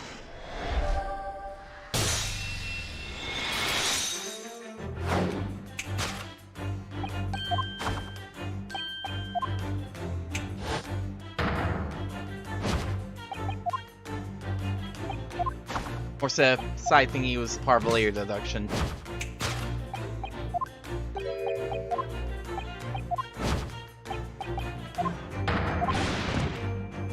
Oh, I can totally see the slap mark on his face in that animation there, actually, yeah.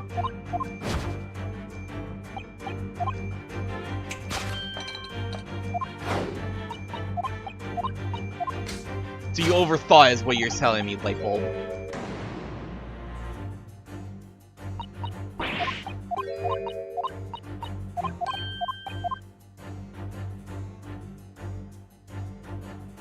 Take that!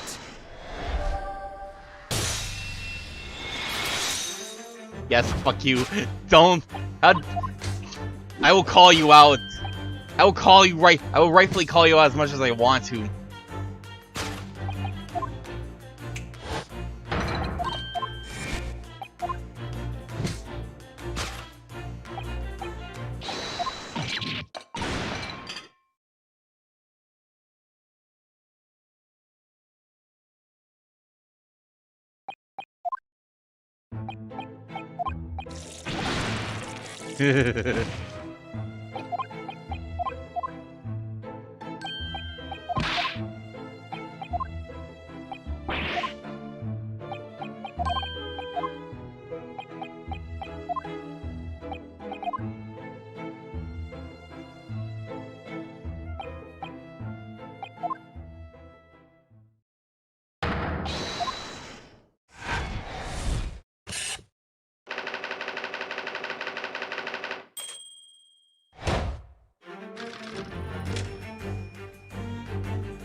I can't really see it too well at this point, but you can definitely see the slap when he, like, falls over.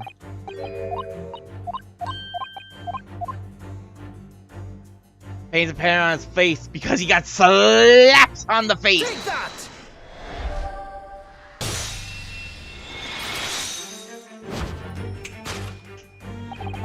Your head weighs heavy on your shoulders, the pain you feel being revealed by that slapped cheek.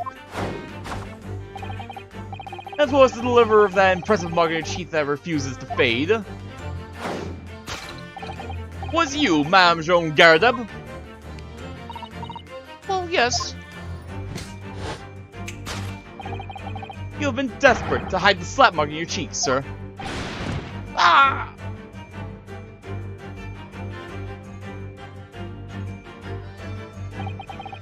The blazes! How'd you work that out, man? It's plain on your face! Well, this gives those of one trained in the art of observation, my dear fellow. That's That's why you haven't looked directly at us even once. Keep your other side from view. Well, Now, let's proceed to the next conundrum. Why were you subjected to such a violent slap? In other words, we must ask ourselves what caused McGilded to fly into a rage. And we need only follow the direction of your gaze to find the answer. Just in case I feel like screwing around a whole bunch more again. Yes, it's this pile of bills that's given rise to the pain you suffer. I mean... Didn't Mr. Jones say that the bills were all for lion fodder? Yes, but now we've established that the lion never existed. Which can only mean that the thing responsible for gobbling up all that food was Mr. Gyarados' wife. Mr. Naruto, she's a person, not a thing! Yes, well... That doesn't mean I'm wrong! That's the person who gave her husband a mighty slap around the face. That's so hard, it left a perfect hay mark, in fact. Yes, why would a woman want to hear her husband with such force, I wonder? I'd love to know the answer to that question. Let's find out the answer to that question. Looking at all these bills, it certainly amounts to a great deal of food. Eating potatoes by the cartload, wasn't it? Well, looking at the two of them... You tell immediately who eats the lion's share in this household! Jesus Christ, Inosuke! Well, at least we're no longer talking about an actual lion anymore.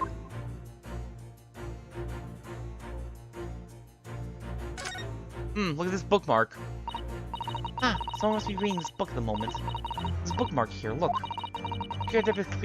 Gyarados is clearly an avid reader. Oh, wait a minute. I don't think this is a bookmark. Oh no, so it isn't. A note written in a woman's hand. Oh, James, I love you. Yours, Mary. Mary? Look next to the signature here. Mr. Gyarados, are you shacking up with a queen? Lip marks, made with lipstick. Oh, a passionate romantic gesture. Okay, an idea, Susao-san. Oh dear, I'm sorry. This bookmark is actually a love note then.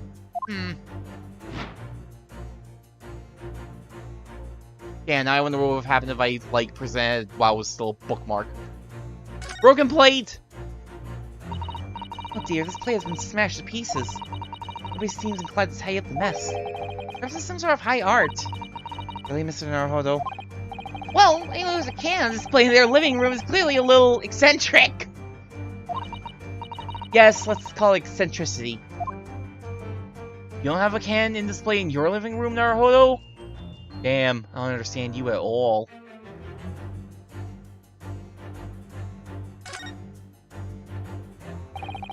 There are a lot of books stacked up on the shelf here. Look, all novels I've never heard of. It appears somebody has purchased them all from a second-hand bookshop. I think Mr. Gyarados is something of a book lover.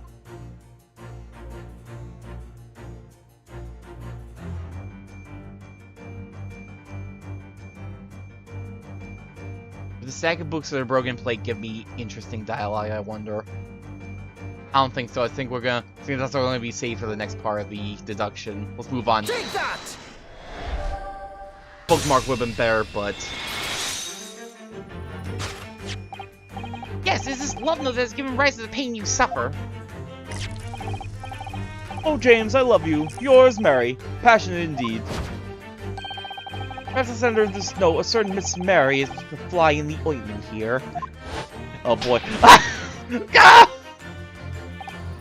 But I don't know the Bali woman.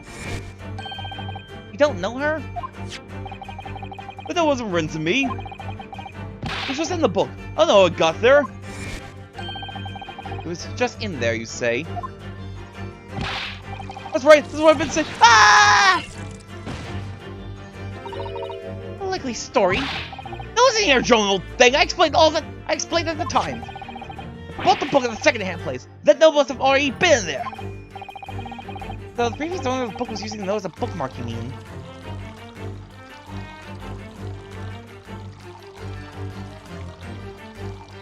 Hold on, I'm just letting this play out.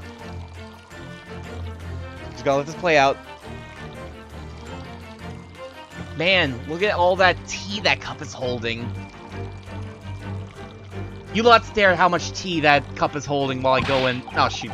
That's what I've always been saying. Ah! Likely story. It finally tipped it over. For heaven's sake, woman, look at the name! It's written to James! Oh, there you go. She's pouring him tea again. You lot, look at how much tea is in that cup while I go return my, plate.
Okay, I'm back and I have more water. As I've gotten... Whatever. We all know I've been drinking water without the hydration redeem. Can't eat. Look. See, you know what? That's something to your throat, alright? I need the drink. Speaking of the drink.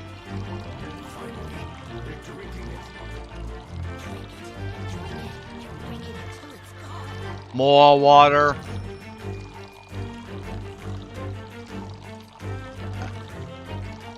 Oh, thank you for the hydration. Alright, enough drinking water. Enough with the tea pouring. My name, in case you forgot, is John. Ah! Unlikely story. Are you questioning my name now? And there we have it. Arouse suspicions in the female heart, and you will unleash a beast with the most ferocious bite. Ugh. Now, with a final fit of rage, the ferocious beast carried out one last unimaginable attack. Unimaginable? The aftermath of which can be clearly seen by observing the carpet over there. You ate the carpet! Very expensive woolen carpet, if I am not mistaken. Oh, dearie me. What could have caused such a destructive outburst? Ah. This time, I'm afraid it is you who has inadvertently revealed the truth to me. Your wandering eyes settle upon the answer very neatly indeed. You guys explain the dire state of the carpet, we only look at the Tower of Cakes! But surely Mrs. Garrett didn't... Eat the carpet? Why not? The great Herlock Sholmes' deductions are never wrong, surely, Susato. No, of course not. Solo.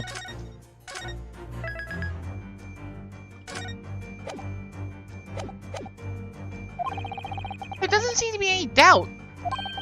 She looks pretty hungry, not gonna lie. I imagine she eats a lot. I imagine she needs to eat a lot. The state of disarray of this room is as a result of her wild temper. No, that's true. So, this is the last part of Mr. Sholmes' seduction that we need to fix. We only have to follow Mrs. Garradeb's gaze, and that will tell us the real answer. Alright, let's see what we can see. Yes. Ah, sweet cakes. Yeah, is that all you can think about? I mean, that's all I can think about if I was confronted with a tower of delicious-looking cakes, even though some of them are in pretty disarray. Look at them, Mr. Naruto. There's a mountain of them, and they all look so delicious. Yeah, hand me one of those chocolate ones. The least messed up looking one, please. There's one more tower than a mountain, I'd say. It's a mountain, and it's my hope that one day, in our very homeland, I'll be able to perform the tea ceremony at the foot of such a mountain. Okay, here I thought you were going to be like, one day I'll get to partake in the cakes. I imagine Susato is the exact type of person who would steal 40 cakes. I know, there's as many as 4 10s! And that's terrible. Definitely a tower. Circus handbill? This is an advertising handbill for the circus. Addie's Circus. It's in a nearby park. Okay, Lex Luthor. Come on. Are you telling me you wouldn't steal 40 cakes if you were a multi-millionaire? Is this the same one we saw earlier? The same as the one we saw earlier. The one that was full of Mrs. Garradeb's pocket? That's their very great circus lovers. The dead silence. It couldn't be that the Hungry Lion somehow involved again here, could it? You can't hide that reference from me. Oh, that's the thing. I'm not trying to hide the reference. I'm not trying to hide the reference from you. Good. Get the reference. Know what I'm talking about, light bulb. Oh dear, I do hope not. I hope so. Candles. Looks like a very old candlestick, doesn't it? Base looks too small. Surely it's very unstable. It looks to me like even the slightest knock would make it topple over. Oh dear, that would be dangerous. Wait, take a closer look at this. There's one candle missing. Yes, I didn't notice that before. How could you not? Why is that, I wonder? Why is one candle of the 3 missing from his holder? That's weird. I'm sure it's nothing. It was a lion! The lion ate the carpet as well as the sun! Now, this circus handbill was discounted as part of an early deduction already. I realized that. I also realized that just because it was the wrong answer then, doesn't make it the right answer now. But when in doubt, my approach is present and present again! What precisely was your intention with that, Mr. Naruto? The following natural progression of deduction. Sometimes the truth hurts. Well, the truth is, you do not have a term for observation or deduction. Did that hurt? Yes, a lot. The question here is the carpet actually eaten by something, or did something else happen to it? Perhaps that will be answered by examining the carpet in more detail. To find another possible explanation, maybe it will lead us to the right answer. Good idea! Yes, the point is, how did the carpet end up like that? you can totally see the carpet from here. The carpet here has been ripped to shreds. Yes, and according to Mr. Sholmes' deduction, tears match those made by an Indian lion's teeth exactly. Oh, look here. Listen, if you look closely at the edge, you can see scorch marks. Come on, guys, really? Yes, you can. In that case, perhaps the carpet wasn't eaten in the normal sense at all. What do you mean not eaten in the normal sense? What other sense is there? And what unusual sense would it mean burned? Let's rethink this with that in mind.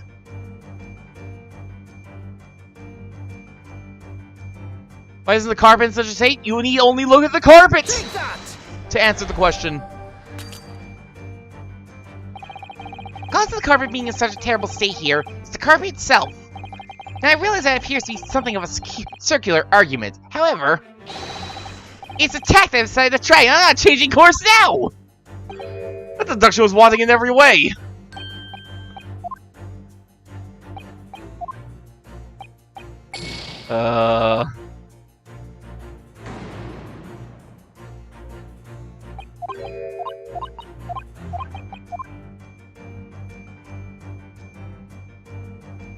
Is there anything else I can present to screw around?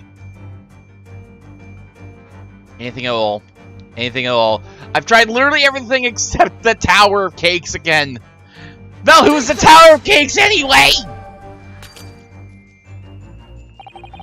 As you can see, the cakes on this cake stand have been strewn far and wide. In fact, I have a strong suspicion that some of the delicious cream was thrown onto the carpet. But to a woman with a very sweet tooth, such waste would be unforgivable, so she ate up carpet and all! Are you quite concentrating? You've identified exactly what I did originally. Oh yes, sorry I have. Sorry. Well, I do understand. As inimitable as I am, people do like to try. But you won't make a great detective like that. Not even a great detective's assistant. Assistant's assistant, then? Alright, I'll think again. Alright, I'm dreadfully curious if I'll have only 2 penalties when I get to court.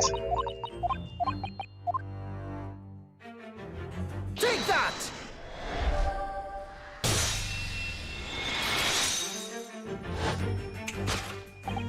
Yes, to explain the dire state of the carpet, we need only look at the candlestick. Most illuminating, my dear fellow. And of course, the only possible way out of this logical labyrinth. Yes, the remnants of a ferocious attack in which the carpet was devoured are clearly visible. Indeed they are. Scorch marks at the edge clearly give the truth away. Scorch marks? If you get to court, it might be another no court. There's no way. There's no way. We've already... There's no way. We gotta be able to defend the man in court. Like, they've already picked out a prosecutor for him. There's no way they're gonna, like, be like, oh yeah, here's the setup for Great Ace Attorney. Court case, then investigation only. Then court case, then investigation only. Then only a court case. There's no way. Like, investigation only for, like, the second case, fine. Just introduce, like, the whole, like, investigation aspect. But they've gotta start taking us to court after investigation now. Gee, it's very unusual, Manji. Okay. Aw, man. Can't wait for case 5 where it's literally a single day of court and nothing else. Wonder if the defendant will be guilty there as well. Behind this room was the scene of a little marital altercation. You never know this game TBH. Also, it definitely is. It certainly has been a bit different from standard Ace Attorney affair in a lot of ways. So, this is scary that my arm muscles left an impression not only on her husband's face, but the entire room. The force of her strike caused a candle to fall from the holder. Slapped the man so hard the candle, like, flew like halfway across the room. And seconds, the carpet was alight, and the whole corner of the room in flames. Yes, The most ferocious beast in this world is neither a violent lion nor a vengeful woman, but fire! And in this room, that ferocious beast buried his claws and ran amok. Eloquently put, my dear fellow. So you see, there's but one conclusion here. Here we go. Despite the marital discourse flew, this room was the scene of a fire.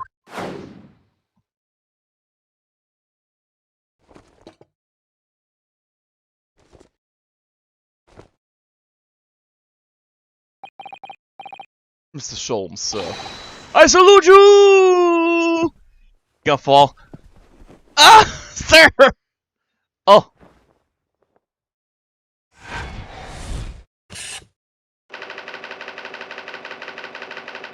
We knocked him out with our logic. Carpet scorched by a small fire. He's dead!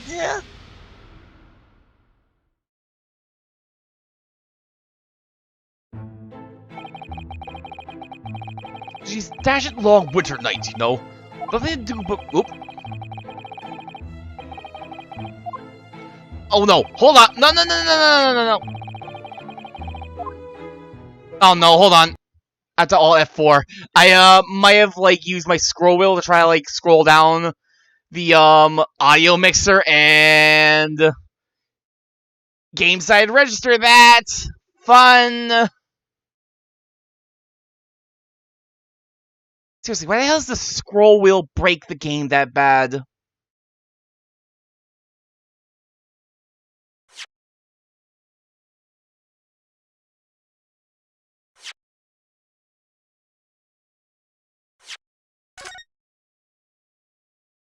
Please tell me I'll say it a little, earlier. Just right before. Right after I got out of it, please.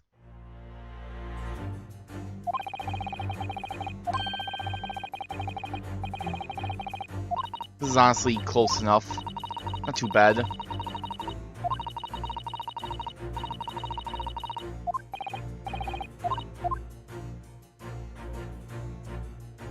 Still want to see what happens if I go in there with like less than 5 penalties.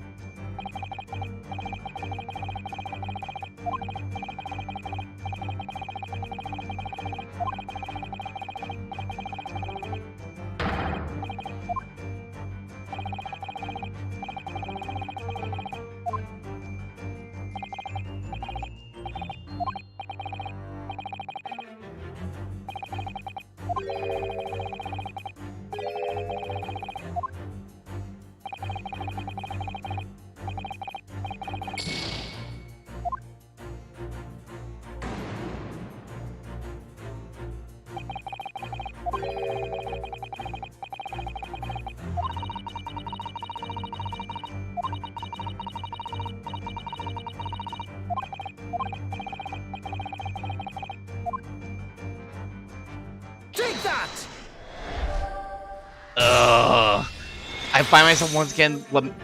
I find myself lamenting the lack of a fast forward button again, but... It seems to not even really register the fact that I got through all this before I force quit out, so... Probably wouldn't fast forward me anyway, even if I could have the button. Once again, I find myself hoping that maybe there's a mod somewhere that adds like a hold circle to fast forward function.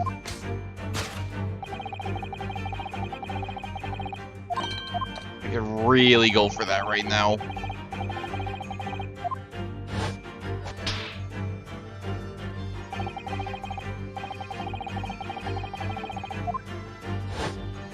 Thought the man so hard, she set the room on fire!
See, stash it long winter nights, you know. Nothing to but re in front of the fire.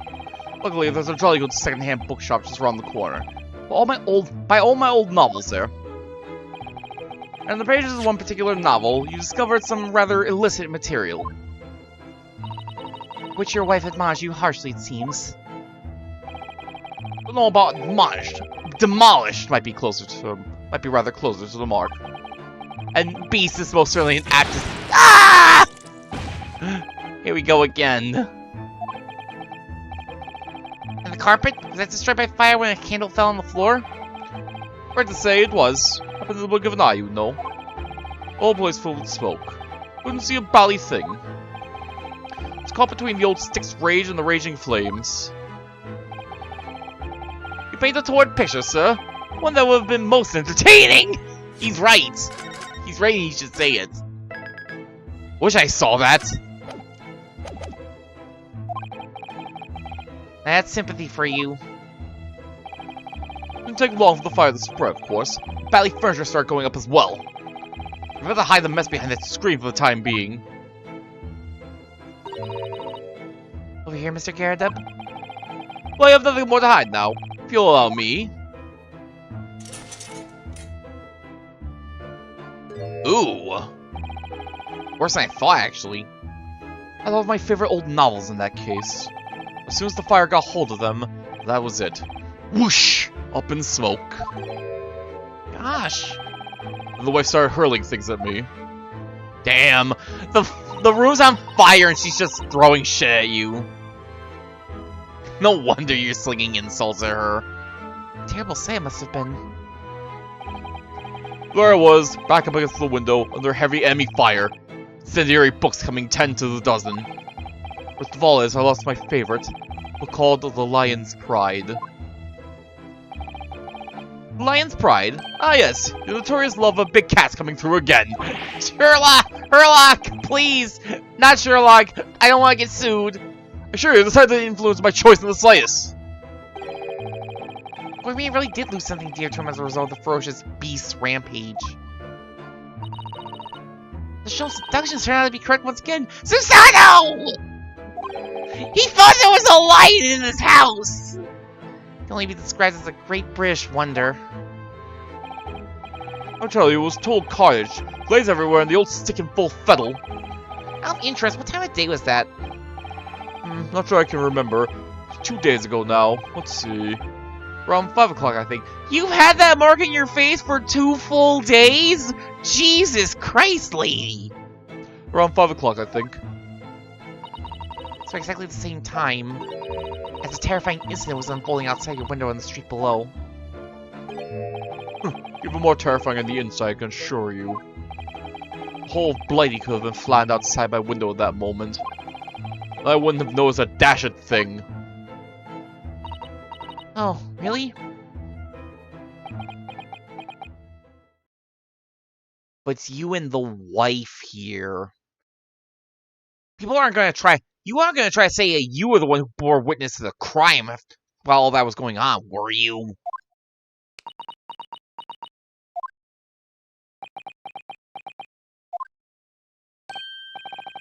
Mr. Sholmes? Yes, Mr. Naruhodo, what can I do for you? Well, I think we've got to the bottom of Mr. Garradub's situation now. What does that have to do with Mr. Natsumi's circumstances? I can't help you there, I'm afraid. What? My dear fellow, if you recall, I did say as much from the outset. I warned you that although I knew the retired army men to be hiding something, I cannot be sure whether the secret would prove to be of relevance or not. I just knew you were going to say that! No, Mr. Naruhodo, you mustn't lose heart. Bear in mind that all things fall into one of only 2 categories. Those relevant to the case, and those not. That makes no sense to me! Well, no matter. It's of far greater importance that you make up your mind now. Sorry? Visiting hours at the prison will soon be over. No! Is it time already? We're to accept Mr. Natsumi's case. We have official paperwork to attend to. Oh, the paperwork. That's it. No more time to think. Perhaps you'd like to betake yourselves to bidding us farewell now. I must prepare supper for Mr. Garradub. Oh yes. I'm so sorry. Thank you both very much for your time. Seki-san will be waiting for us. Going to have to give him an answer.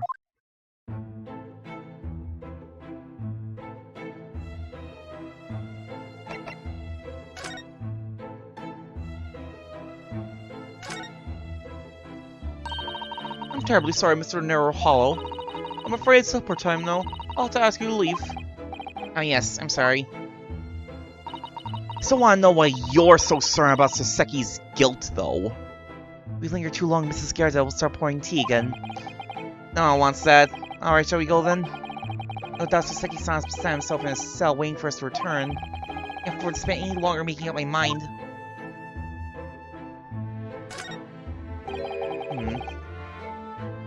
What a miserable sight. Oh dear, at least the whole room wasn't engulfed in flames. I suppose so. My whole collection of weapons smoke, you know. All those novels I adored so much. Well, John, whose fault is that? Not mine, that's for sure. It kinda was your fault, actually, Joan. You're the one who slapped him so hard the candle like, fell out of his holder. Well, whoever may or may not be to blame. I'm quite sure you can buy some new old books to replace them, can't you? New old books. Bally nonsense. That sounds like a contradiction in terms. But then these two are full of contradictions. Couples for you, Mr. Naruhodo. That's what I've been led to believe. I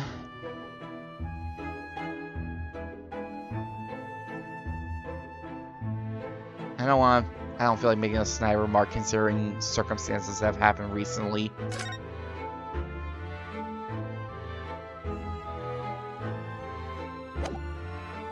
Let's get out of here.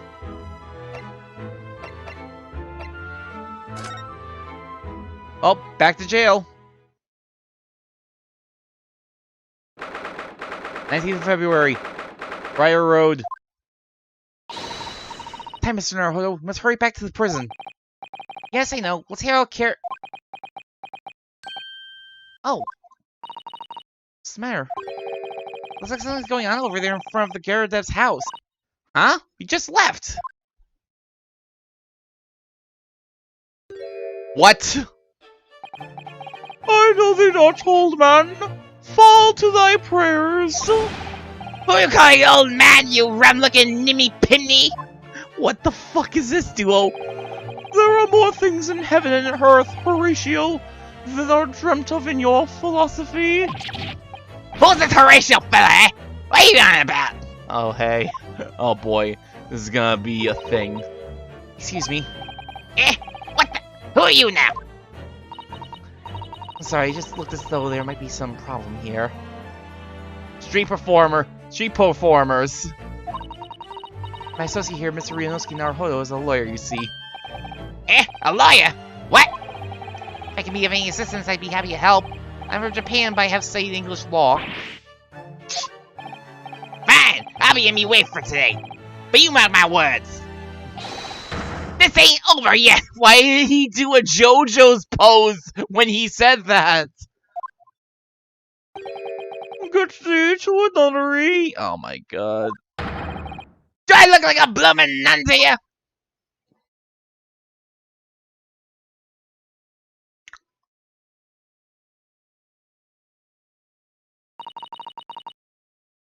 Cause you gotta. You just gotta. I do hope you're not injured. Oh, fair Eastern maiden, thou art so gentle. Thank you. You gotta give the people what they want. JoJo poses. The people do love a good JoJo pose, except for all the ones that don't. But we don't talk about those. We don't talk about those people. You must appreciate fine manga literature, fine anime like JoJo's Bizarre Adventure. What was that all about? There are more things in heaven and earth, Horatio, than are dreamt of in your philosophy. I'm not Horatio either. Forgive the inquiry, sir, but are you a lodger here in the Garadeb residence? Oh, fairy Sir Man, thou art so right. Yes, I do dwell in this humble abode. The Garadeb mentioned he had another lodger, didn't he? This must be this man. You happen to know the other lodger who lives on the first floor? Oh yes, a gentleman named Natsumi. Oh, more worthy of palmist in my battle of words ne'er could there be. Sorry, battle did you say? Who is the stronger, Hamlet or Macbeth? Mr. Natsumi and I sparred long into the night. I see. So you were acquainted with Natsumi?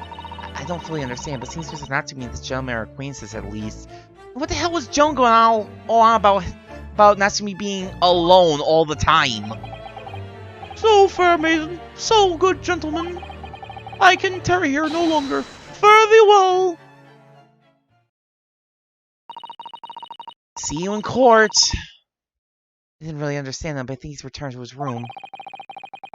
Because he's not aware of what's happened to Mr. Natsumi, so he can't really help us. So Seki-san, that man, is lodgers. Scared that house is certainly full of eccentrics. Anyway, I'll go and find a carriage. Yes, I'm sure Mr. Natsumi is eagerly awaiting our return. Let's hope we can get to the prison before visiting hours are over.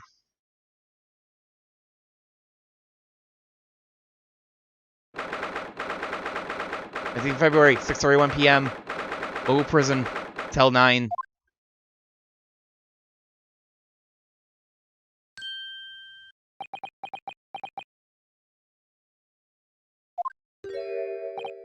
Oh, it's you. You're here. You came. Look, I'm Stu and Mr. Naruhodo Esquire. I can't believe you came back! I'm so touched! No, honestly, this is the face that actually reminds me of Larry Butts of all people. Like, especially when he does, like, especially when he's got his hands, like, clenched into the fist and his head's down like that. That is actually, like, a modernized version of, like, a Larry Butts pose. Is this man going to turn into our Larry Butts? We're so sorry to keep you waiting, Mr. Natsumi. Oh, no! Think nothing of it! Relax! However, Cat, I would purr with pleasure at the company of such fine compatriots. Noble, nurturing, never failing devotees! No, let's not get carried away. Oh, I quite agree. There's nothing more reassuring than the familiarity of one's native land. On the other hand... Oh, it's Sholmes. It is through friendship transcending international borders that one truly appreciates the fact.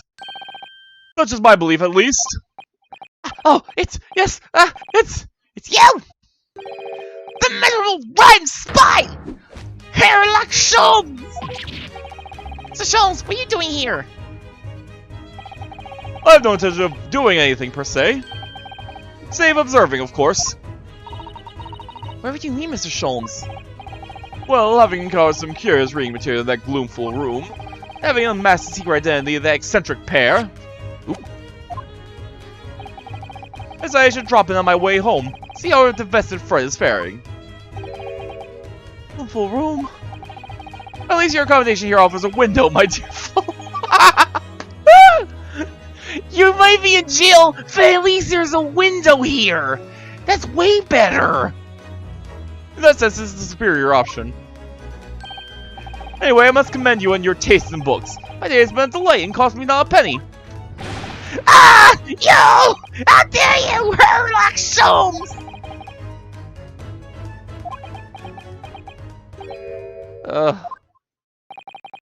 I've had it. I'm through. I'm at the end of my rope. I should never have come to Great Britain. It was a terrible mistake. Haunted by spirits in those accursed lodgings. I doubt my luck will be cursed in tomorrow's trial as well. My whole life has been damned! What are you thinking, Mr. Naruhodo? He mentioned that once before, didn't he? His lodgings were cursed, I mean. There's much truth in Mr. Mustache's words. What? Cursed is a wholly appropriate description, I would say. The man's lodgings, and indeed for tomorrow's trial. What's that supposed to mean? I mean, he does have the Reaper of the Bailey standing against him. I don't even know why still. We have not gotten, like, any evidence at all.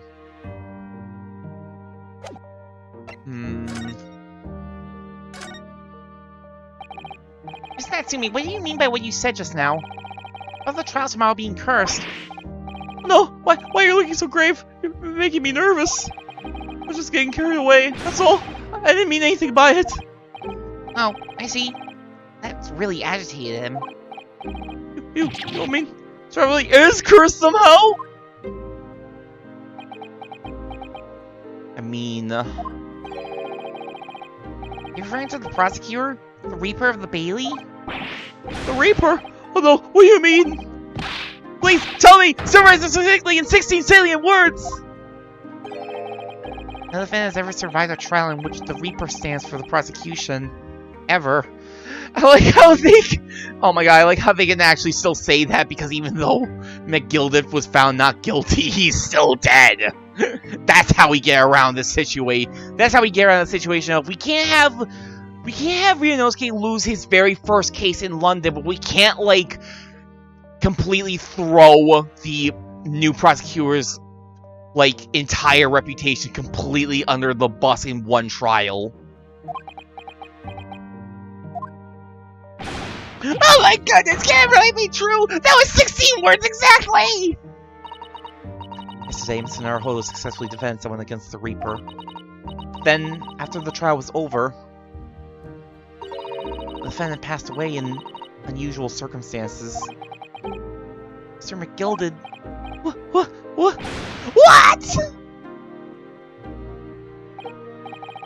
Oh, I'm impressed, Mr. Sato. You have an eye for detail. Don't want to bury Van Zeeks, so we do a dusty finish. Actually, the Lord Chief Justice told us. You win, but still lose, sorta. Sort of like you got the pin, but you only got it because the dude who never lost got tased during the match. I'm sure that has totally never happened at any point in the history of wrestling. I'm sure nobody has had a long undefeated streak that just ended because they got hit with the taser. Some real gold medal winning wrestler there, I imagine. Or some type of gold. Mr. Sholmes, surely can't be that having failed to have the accused convicted. You win via nonsense and then it gets reversed later. Yep. Same thing. That's how it goes. You win, but it doesn't actually count. That battle didn't count. Lord Van Zeeks killed the man himself? Oh? No, he couldn't have surely. You have some wonderful notions. Sorry? The man isn't a mass murderer. He's a court prosecutor, my dear fellow. I don't know. Being a prosecutor hasn't stopped some murderers before. Oh, yes. Why, of course he is. Ah! Of course he is! Then why are you trying to scare me? It could be said, however, that the real truth about the man is even more terrifying than your hypothesis. What on earth do you mean by that?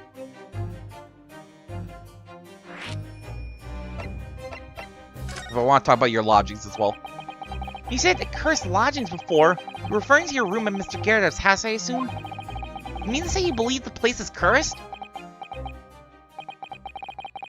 been a year now since I came to Great Britain. I'd only been in London a week before I started to notice strange feelings myself. That didn't take long then. Everywhere I looked, there were foreign faces staring at me, laughing behind my back. I was sure people were talking about me. I started to become nervous about going outside.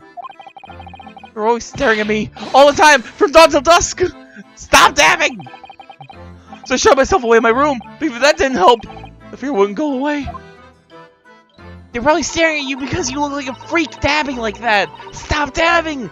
Nobody wants to see people dabbing in 2022! Forget about the 1900s! It's been very lonely having been away from your homeland for such a long time. I had to move a number of times, most recently to that room on Briar Road a week ago now. Yes, why did you choose there? Seems a little inconvenient. The rent's cheap. It's a little money. It appealed to me straight away. Of course, I asked why it was so affordable. My landlord just simpered and said, "The room is cursed." Oops. Billy tried to cover his mistake, but it was too late, so I told him, You have something to say, then say it! But then don't mention it in the first place! Yes, well said. It was true. It was all true. You mean the room really is cursed then? Ever since I moved into that windowless hellhole, my sleep has been plagued with nightmares. I wake feeling as though I've been choked to death. I'm being choked to death. I think that's called sleep apnea, dude. That's something you should see a doctor with.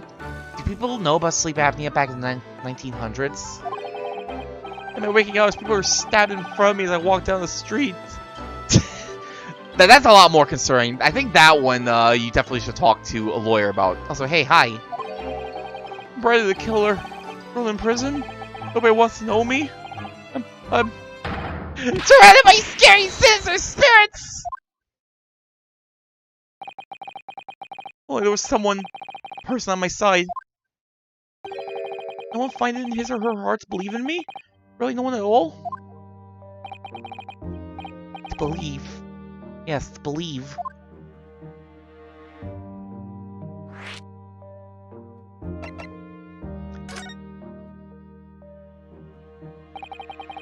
Oh.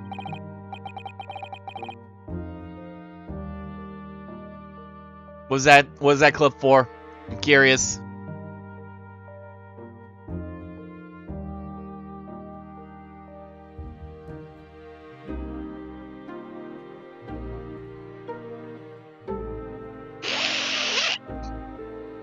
Okay.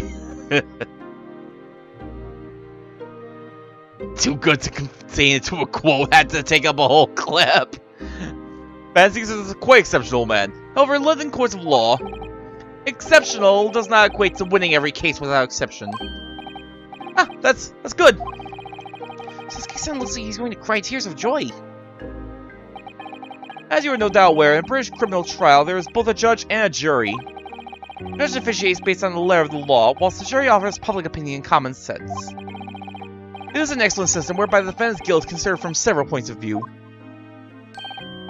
However, public opinion in particular is somewhat easily manipulated. Right. Oh yeah, we had a good time manipulating it before. Criminals and corrupt lawyers, for that matter, can use it to their advantage. By any means at their disposal, contriving evidence, calling imposters as witnesses, and so on. By such underhand means, those who would want to are able to sway the jury. It means that even in the light of irrefutable evidence, the prosecution can fail. It means the wrong verdict can be passed. It sadly is from time to time, my dear madam. It's simply the reality of the situation. So so basically he's saying that no, actually, Van Seeks is not undefeated. He's not the Von Karma where he's just undefeated for 40 years. It's literally just every time he loses, the defendant dies, like what happened in our case. And that's alright. However, those indicted by Lord Van Seeks cannot escape justice. Their fate is sealed. Oh my. Though the education may see them leave the courtroom with their freedom, within months they all disappear. So that is what happens. It is most striking. Disappear? But how? By all manners of misfortune, sir. Perhaps they are trampled under a passing carriage. Perhaps they fall into the Thames and drown. Perhaps they're in the carriage that was the crime scene and burn up. Perhaps they are suddenly overcome by a raging fever. Or perhaps they're attacked by highwaymen. Oh, no. All examples of the reality of events here in London, I'm afraid, Mr. Naruhodo.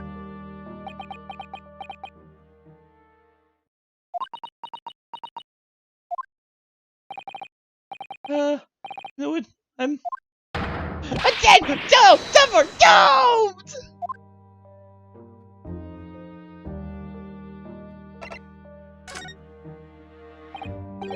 Mr. Sholmes? Me, Mr. Naruhodo? Right, what can I do for you? About the case in the SS Bureau, if you recall? Bureau? That case. The one with the snack. Well, yes. At that time, I was the suspect, but you believed in me and listened to my side of the story. You helped us to investigate. Did I? Interesting. What I want to know is, why? Why'd you believe me? I see, yes. You mean, because you were a grimly dressed, shady Eastern fellow found with the victim in a locked room. Well, if you like, yes. little surprised that the answer requires explanation, my dear fellow. Quite simple, really. You said I didn't do it. But I could have been lying! Surely you must have had your doubts. You must have suspected me. Surely you must have had my blah blah blah blah blah blah blah blah blah. Come on, Manji. You know the names. Surely you must have had your doubts. You must have suspected me a little. I think perhaps you have misunderstood. And I recall believing in you, or in that which you were telling me. What? You see, the only things I believe in are those I choose to believe in. What do you mean, Mr. Sholmes? I make up my own mind about what is to be believed and what is not. If I should like to believe in something, I do. The circumstances can hang as far as I'm concerned. But I gotta betray your trust! In that case, I should have made an elementary error of judgment. Nothing more. Betrayal trust is an overused excuse, in my opinion. Meaning? Whether or not one should trust one another is in the... Blah. Come on, Manji. You know how to read. Whether or not one should trust another is, in the final analysis, down to oneself. It's a matter whether or not one can trust oneself. Yes, yes! He's right! He's right! Look us to Mr. Naruto, Esquire!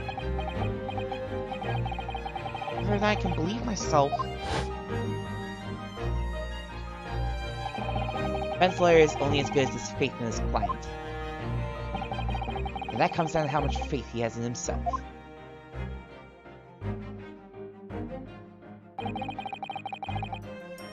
You're so right, Cosmo.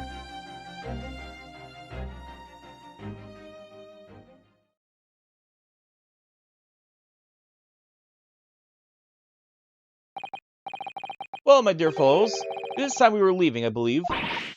Already? Visiting hours are over. The girl will be here shortly to escort us out. There's a restaurant near here that serves excellent trout. Would you care to join me? Yo, we getting more fish? Can I take some of that home? I have a cat to feed. Wait, what? What happened?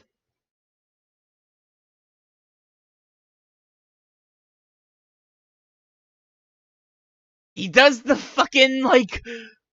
He does the fucking little circle thing with the fingers. I saw that. Is that not what you were referring to?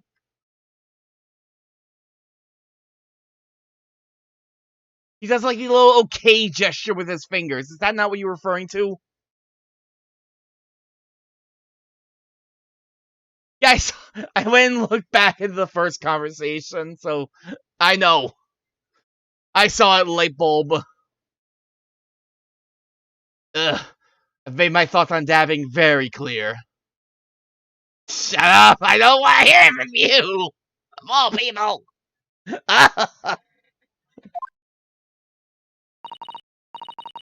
1900s dab. Fucking hellish sight. Oh dear, there's never enough time, is there?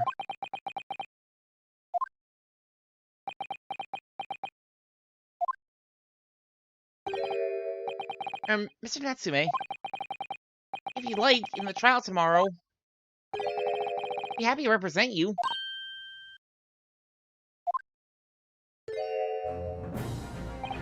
Hi. Welcome to Mr. Naruto, Esquire. As I said, I only experienced a British courtroom for the first time yesterday. Although the man I was representing was found not guilty, I lost sight of something crucial. What crucial? What to believe in? The defendant, justice, or the truth? Not to believe, even. But I think I finally worked it out. I decided I must believe in myself above all else. Trust my instincts. Yes, Mr. Naruto. My instincts are telling me that you, Mr. Natsume, are innocent of this crime. It's imperative we prove that in court. Oh, so Mr. Naruto, Esquire. I'll fight for your innocence until the bitter end, with every weapon available to me. I hope you'll permit me to represent you tomorrow. This is when we first met. I'd like to entrust my fate to someone who will listen to me in my native tongue. Of course, Mr. Natsume. It would be fair to say, Mr. Naruto, that your mind was in many ways made up from the outset. You really needed the events of today to fully realize it. Yes, I think you're right about that. It's been right up a journey. I got there in the end. By thinking about this man and his infinite teapot. Until it's no longer infinite. Look at that tea pour. Look at that cup. Look at it carry all that tea. Just gonna think about the fact he just had to throw in like the duking his hand burn again. Mr. Sato, yes? Would you be willing to stand by my side tomorrow and help me in court? Absolutely. As I said this morning, you may consider me your personal judicial assistant.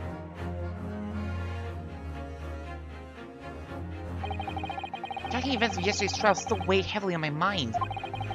Time to stop looking backwards. Kazuma believed in me. Mr. Sholmes believes in me now too. It's time. Time that I learned to believe in myself. Sasaki-san has no one. He's all alone. So it's my job to help him, to fight his corner. Tomorrow, in the courtroom. All the strength I can muster.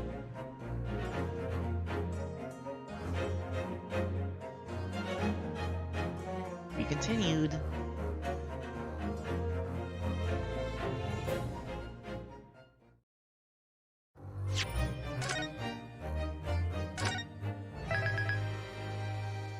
Trial Part 1. It's approaching.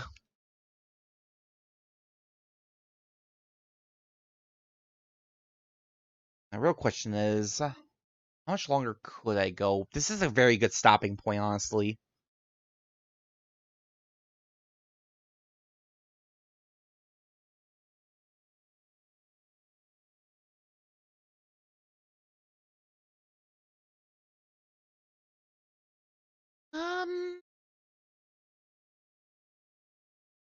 No, like I probably still have more time. I might as well take advantage of it while I can.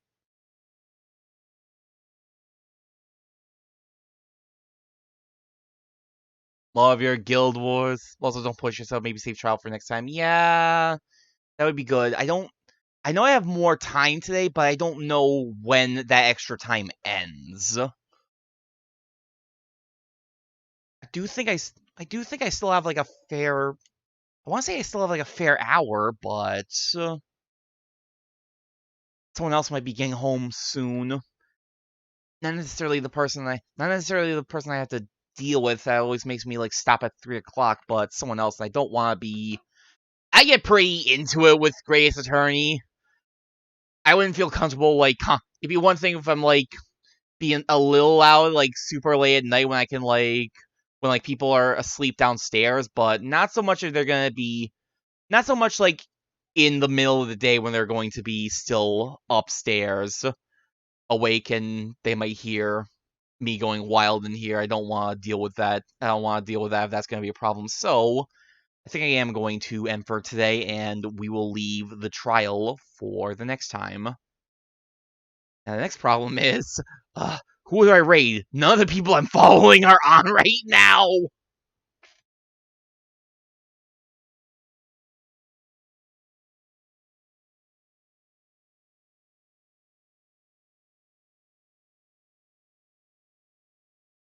Literally nobody follows on right now. I can understand that, like, 3 a.m. or 4 a.m. in the morning, but 5 p.m.?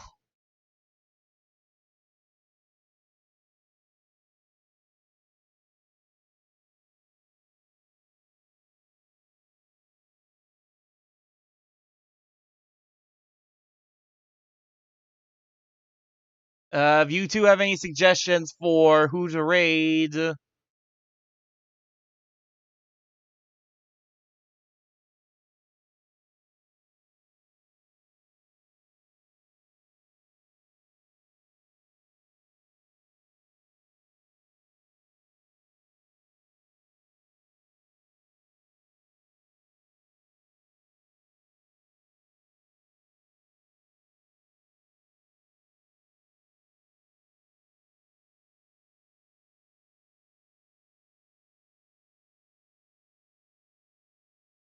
Hurricane? Um, Sure, why not? What's Sylvierchii up to?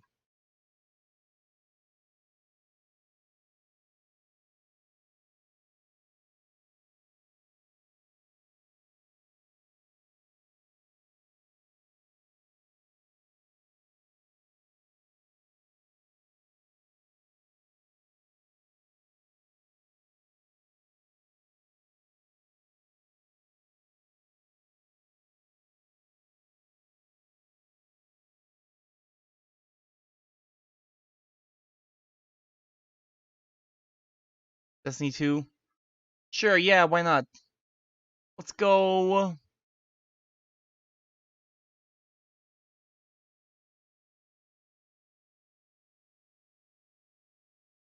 Start closing all this stuff down so it doesn't kill the stream while I'm trying to raid, as has happened before in the past.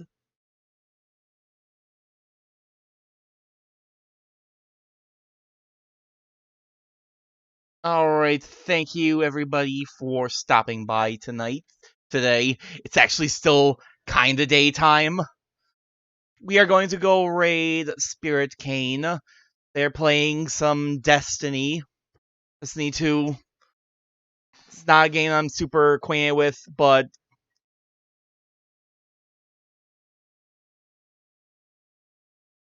go see. Thank you everybody for joining me today. Next time on Great Ace Attorney, we head to court.